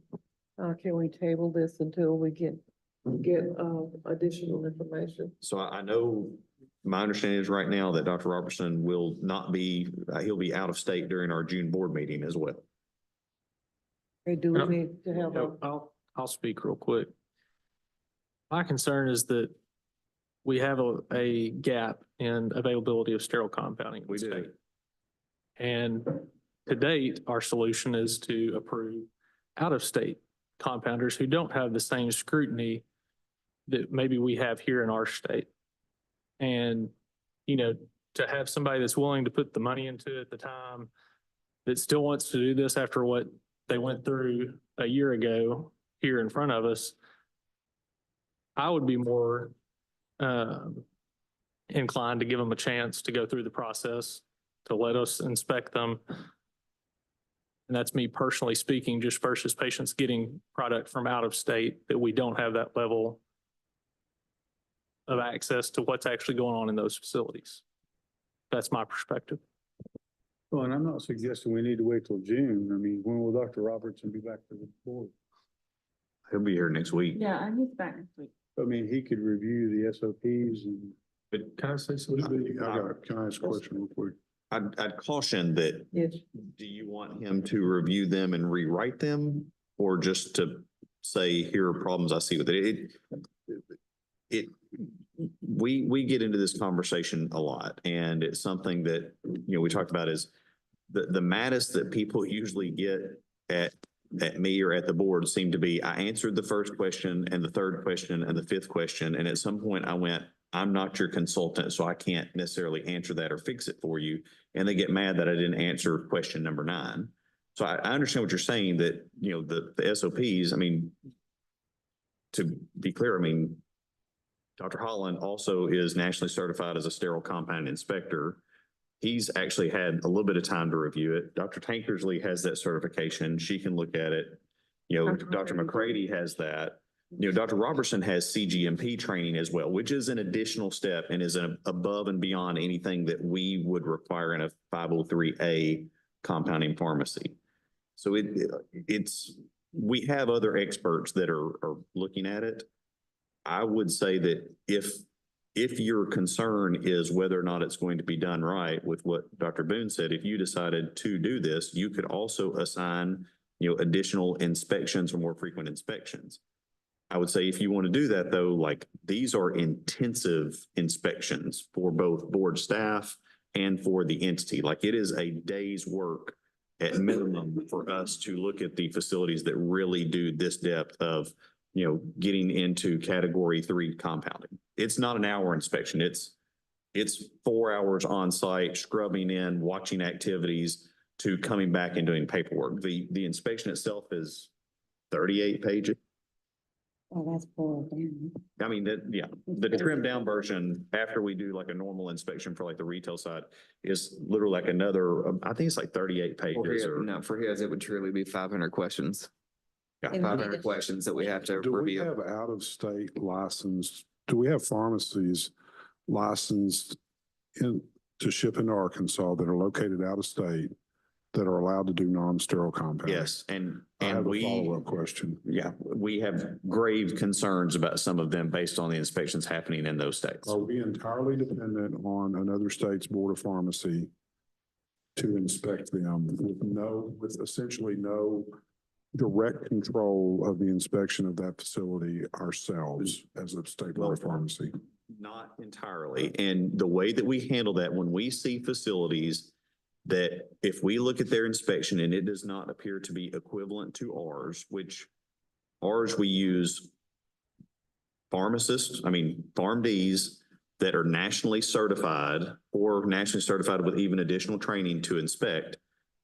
If it does not appear that they have an equivalent inspection to ours, we will not proceed with their application. We will tell them they have to get an NABP, like VPP blueprint inspection, which is what our inspection is based off of. To start So up. to start up and But then. how do we ensure Well, continued? renewal, we are asking, like on those, generally on renewal, we are asking for a new inspection to have happened within the last 24 months. By VPP? Yes, it has to be current. And it either has to be equivalent to ours or we're going to ask them for that national inspection. But we're capable of doing the same level of inspection as a Yes. VPP inspection. Yeah, So I guess my point is to kind of piggyback on what. We Dr. can watch Boone it said. better ourselves We than have a, hoping we someone have a else does. dearth of sterile compounding options in Yeah. the state of Arkansas. To my knowledge, there's one Yes. in Berryville, which Every, great, I'm glad they're there. But That's not one much. sterile compounder in the state is not a whole lot. And I think the point being, there's a patient need for it. And we also have the ability, I mean, he's 10 miles down the road, right? Maybe it's longer than that. It's longer than I think. it's like 20 18 miles, from whatever. here. It's close by and we have the ability to inspect and monitor that facility. So I'm just reiterating what Clint said, in that I feel like we have the ability to control whether things are done correctly. He'll go through that 500 step question NABP inspection before he goes into operation. Is that accurate? Well, And we can. he really needs to be in some level of production for that to be workable. Like we could check, and I'm looking to them because they fill them out. Okay, so he'll go through an assessment of his primary engineering controls, all the routine stuff to get up and going. But then I guess I don't know if this needs to be a motion, but after the appropriate amount of time has passed, I think we should inspect and make sure that Dr. Hollingsworth and the facility are doing what they're supposed to be doing. Well, and if you want extra inspections, I mean. I don't necessarily want an extra inspection, just maybe that initial one to happen. And then just on our whatever our cadence is. Which we would flag it for pre-inspection in general for the retail store itself. And then once that allows us to give them a permit so that once it is ready to operate as a retail pharmacy, it operates. In general, if we have one that was also starting sterile compounding, it is a later date by the time that they get the facility actually truly prepared to do sterile compounding. We would generally ask them, show us that you got all your certifications with your air exchanges and everything else for the room before you start your compounding. At the point where they get all of their rooms certified, then they can do their staff training, media field testing, fingertip, glove, all of that to then start their actual compounding. And we would schedule somewhat quickly, not day number 3, but after they have gotten a little bit of a ramp up in sterile compounding to go look at it. And I think as it says now, for category 3, everything has to be certified at least 30 days prior to beginning compounding, right? So all of that would have to take place at least a month before he even started. Were you engaged with a credible, or even a consultant anyway, in your previous role? And I understand you may develop enough subject matter expertise that maybe you walk away from that consultant over a period of time. I mean, that as you gain more and more yourself, but are you planning on engaging with that consultant for a period even after you open? Okay.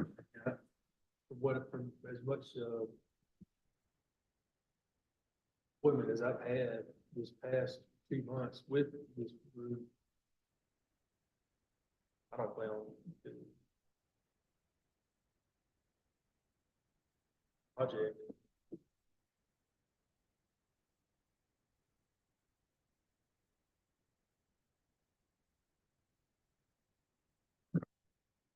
Dr. Hollingsworth, you started to make a comment a few minutes ago and we kind of got away from it. Do you recall what that comment was?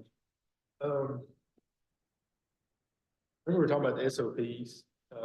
So these are far from final. I still have a significant amount of work to do on those before I'm ready for them to be reviewed by the board prior to getting up and running. This is just where we're at as of today. It's a lot bringing these to life. And so I wanted to make sure y'all at least had a chance to look at them. I apologize for getting them to you so late, but They literally change every week. I'm making changes to them. So I just wanted to make sure you knew that the growing document at this point.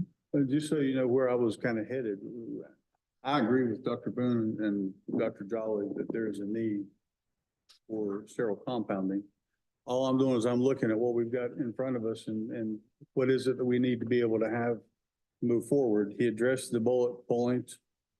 But yet there is a statement that was made 3 weeks ago that said there is remaining concern.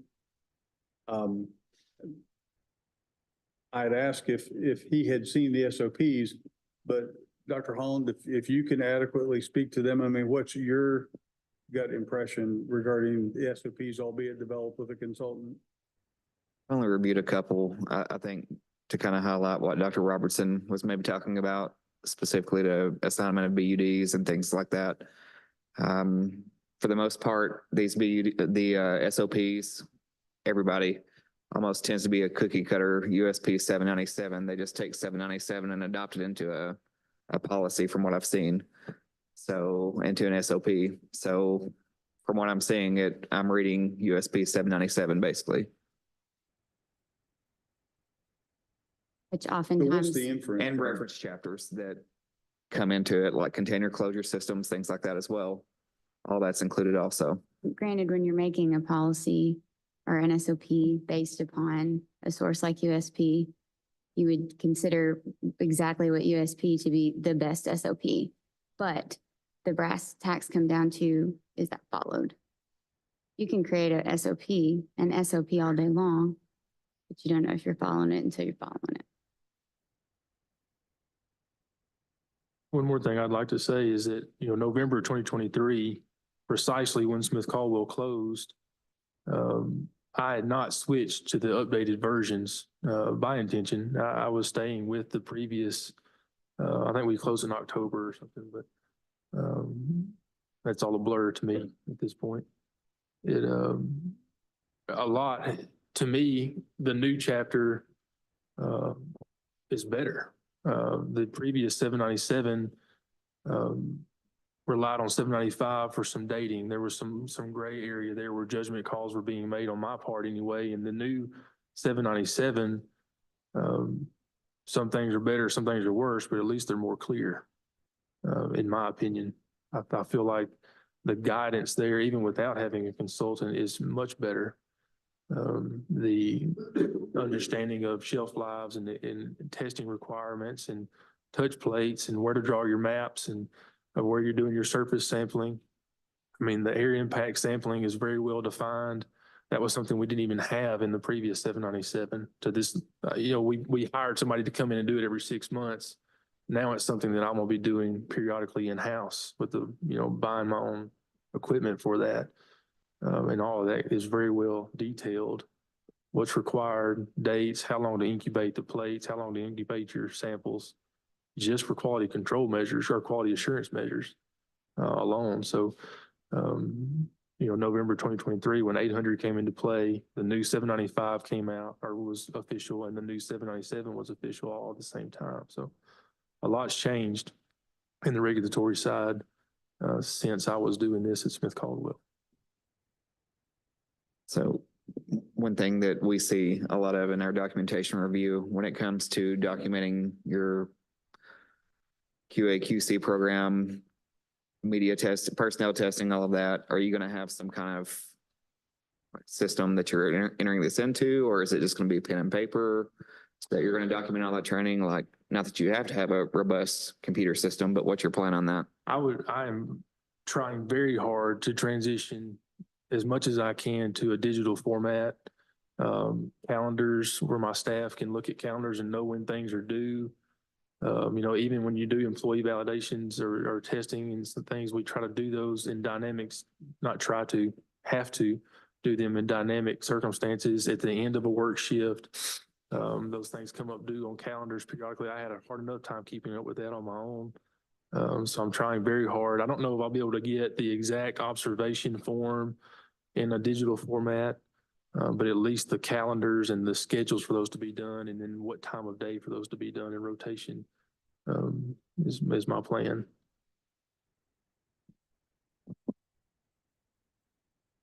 Are you going to be the PIC? So West Side Compounding If is, you were to. if you is were going to be inside of West Side Pharmacy, you know, and so I think of West Side Compounding itself, I will be. If this goes, If it's part of the larger permit, because the way I understand it, like second floor, you're not trying to get a second permit for second floor right now, are you? Maybe. So this pharmacy could either have one permit and just be, you know, have a community pharmacy with some technology and compounding, or they could have a second permit that's just like this section is just a whole nother pharmacy permit and segregate it. So you could potentially be the PIC, but you won't be the permit holder, right? There's owners in this, yes. and have they expressed their, like, do they have expectations on how you're going to run your business? How you're going to run this compounding business? Yes, I think the expectations went both directions. When it was presented to me to bring the sterile lab to life, I too had expectations from my previous experiences, you know, when I needed help and didn't get it, you know, kind of thing. It was, they certainly do have expectations, yes. And do you feel like you have support? Yes. Implement the things that you've got to implement to maintain?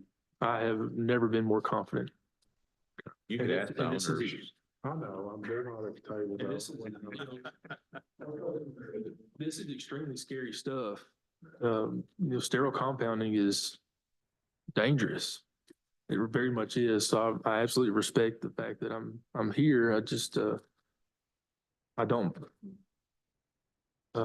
take it lightly at all. I guess my point is oftentimes the way we run our business is oftentimes, if we're not the owner, is based on the expectations of the people that do own the business. And if you've got strong expectations and you've got support versus not, the not situation is easier to be non-compliant than the other situation where you've got full support and you've got expectations. That's why I'm asking. I agree. In your opinion, are you going to have expectations or are you going to have support? Because there is a dearth of it, but there's a reason there is, because it's hard. Correct. Yes. And there's a lot of regulatory stuff that goes into it. So you've got to have that.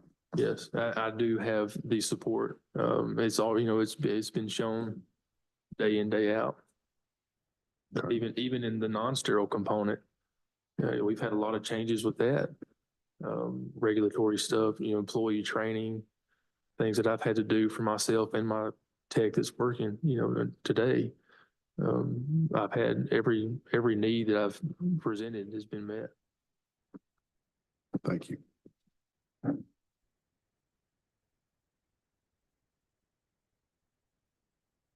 Any other questions or comments?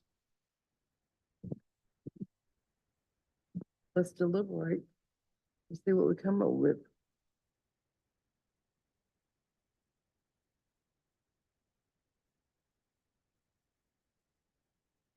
Go ahead.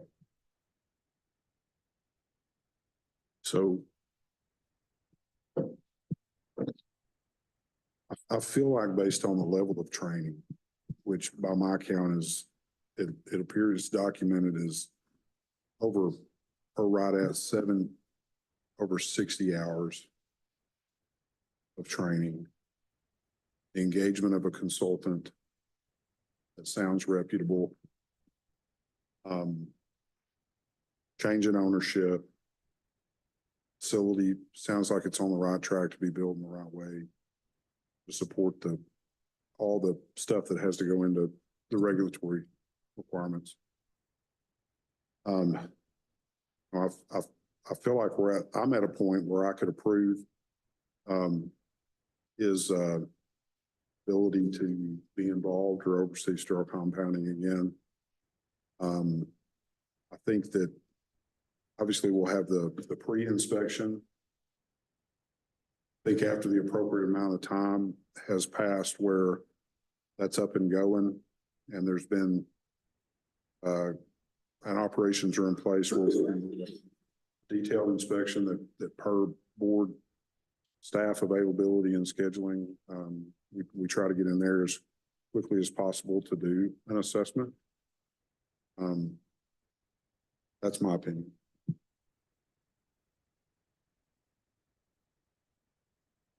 I get a second opinion.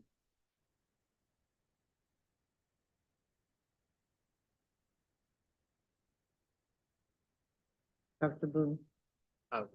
You know, kind of restate what I said earlier. I think that I would feel better about a pharmacy here in Arkansas getting inspected by Arkansas inspectors for safety of our patients than necessarily having to turn these patients out of state, which I think is happening now.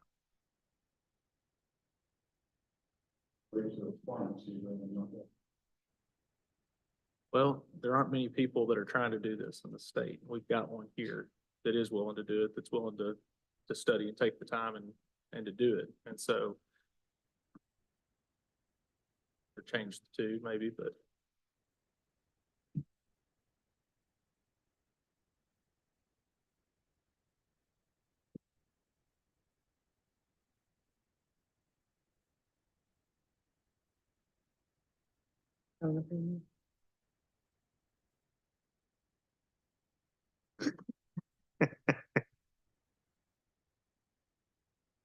I think you have both either a yes or no question in your mind, but it could be a yes if or a no but.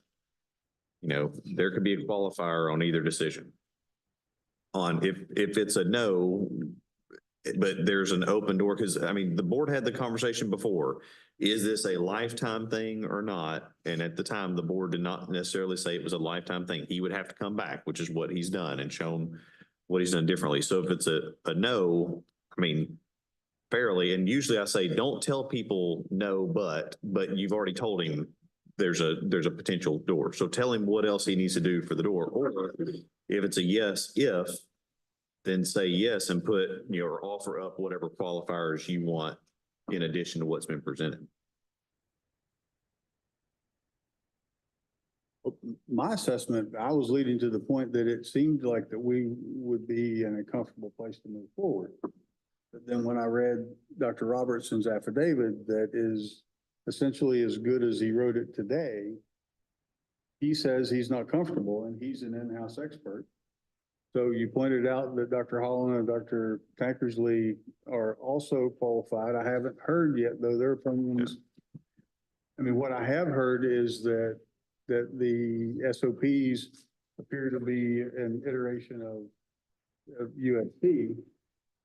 Interpreted, if I looked at it a different way, as like I could hire a consultant, put together my own set of SOPs, and I wouldn't know a thing about running a sterile lab.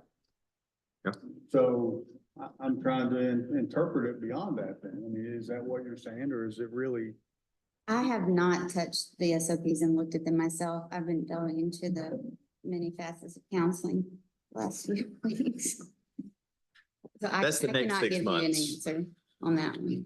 I guess I'm looking for a reason to be able to go forward, but then I read the affidavit of someone who was intimately involved in inspections up to that point.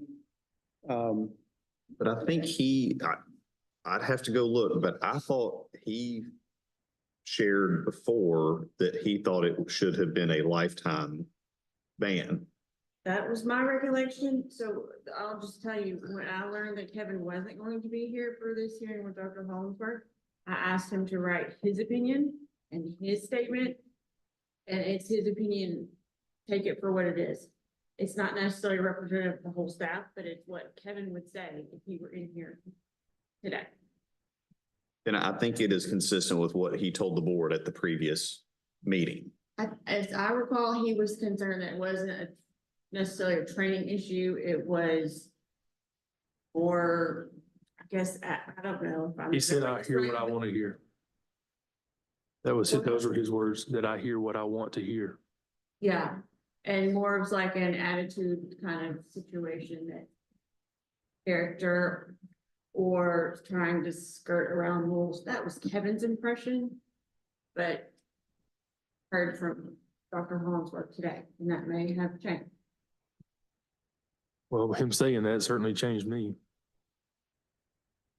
You want to speak to that? It cuts, it cuts you deep. So I would certainly say it's a driving force. You know, my next inspection, I hope it's with Dr. Robertson. I hope he walks in and walks out because he's satisfied with what he sees. So that's my objective.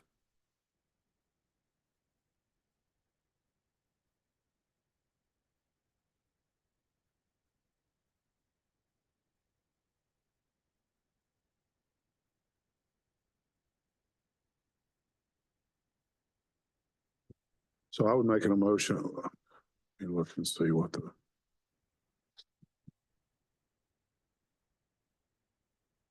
Okay, so the request is for permission to resume sterile compounding, correct? I make a motion that we grant that request. I don't know if this needs to be in the motion, but obviously if the board staff shows up at the appropriate time and you're not doing the right stuff, it's not gonna be good, right? Agreed. Do I need to say anything about the inspection happening at the soonest possible? I think that, I mean, staff's going to have to inspect regardless. I think that it's very clear that you want us to inspect at the earliest possible time. I don't want the time limit. Well, because I that's the know there's thing. competing- We've had the board say, we want you to inspect, you know, as quickly as you can. And again, in some time period, if you're worried about having multiple inspections or consistency or during a ramp up period or what, it's the timing is tough. We don't need to be there the very first day he does the very first thing, but we do want to be there before he's potentially ramped up to full volume. But that's going to be a different inspection than when you're at full volume and tracking that. I have my first gap analysis scheduled for, I believe it's the very end of July, 1st of August. It's a 3-day thing. So we won't be doing anything before then anyway. I mean, If I'm there, I mean, if it's me, that's my first. You could schedule. approve him and say you want written updates as to the status of it or review or something. I mean, board's done that stuff for. Come back and tell us how it's going. After it goes live, after it opens. Dr. Curley, does the staff have a recommendation? I actually don't think we do because this is something where, you know, when the board tells someone you can come back and ask for it, like he has that opportunity and he's given, you know, he's telling you what he's going to do.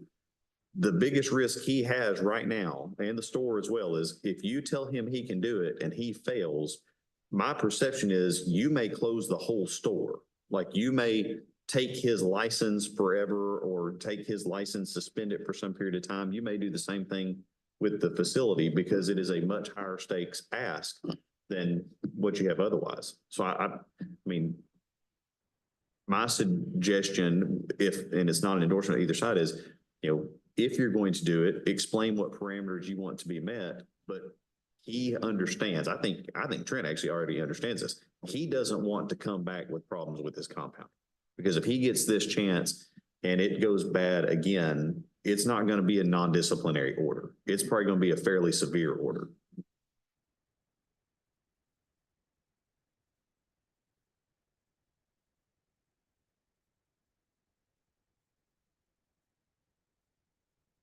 Any further discussion?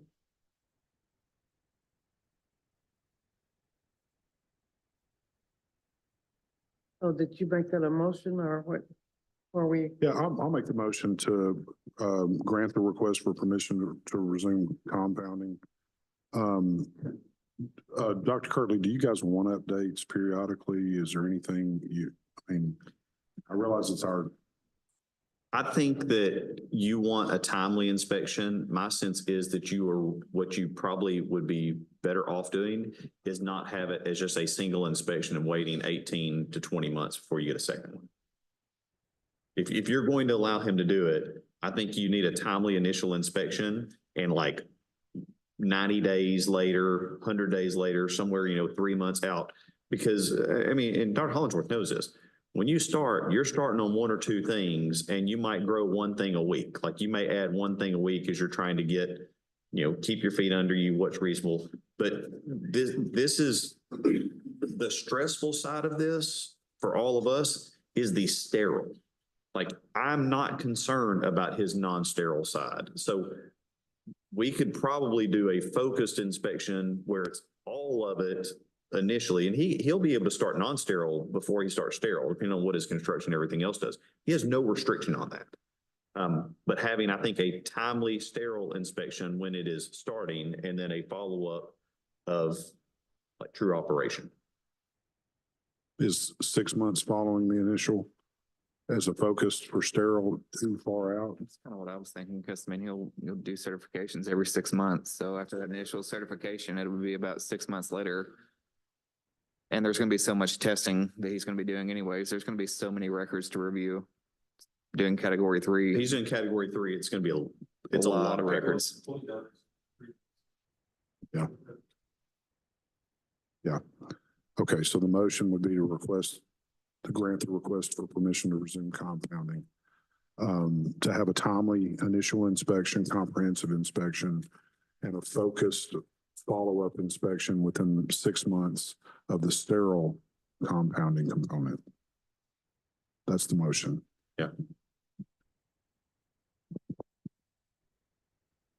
Do I get a second? Second. Okay, one more time around. Any further discussion on that motion? I'll just state for the record that balancing, my vote on this would be balanced between the board statement that there's not really a position or recommendation that they would have. This is in light of Dr. Robertson's stated concerns in his affidavit that seem to be still current as of today, but balanced against Dr. Hollingsworth's efforts of going out and getting significant education, working with a consultant that would, as Dr. Jolly said, it would appear to be reputable. I mean, the SOPs, if they're simply boilerplate, well, at least they're consistent with USP regulations. And the fact that it's got the backing of Dr. Torres, who is reputable in this state, being the person who's behind helping make this happen. So I just state that for the record. Anyone else? Okay, we have a motion by Dr. Jolly and a second by Dr. Boone. All in favor of the motion signify by saying aye. Aye. Any nays? The motion passes. So we'll also, I'm sure, write a letter reflecting this, because we have to have one in your file after the previous order, and we'll send it to you. Any questions that you've got, let us know, and just stay in touch with us about, you know, how your validation is going towards getting ready to start up. Okay. All right. Thank you, guys. I think Ashley has 7 cases that she's already scheduled for our next hearing, but not today. Okay. You have anything else? 7 cases of Yeah. what? Thank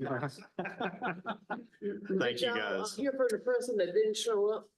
No, we'll it's- try to get her, and her certified letter got returned, so I'll try to. Yeah, we'll have to reserve. Where she is. Okay. Thank you, guys. Safe Thanks, travels. everybody. Yell it.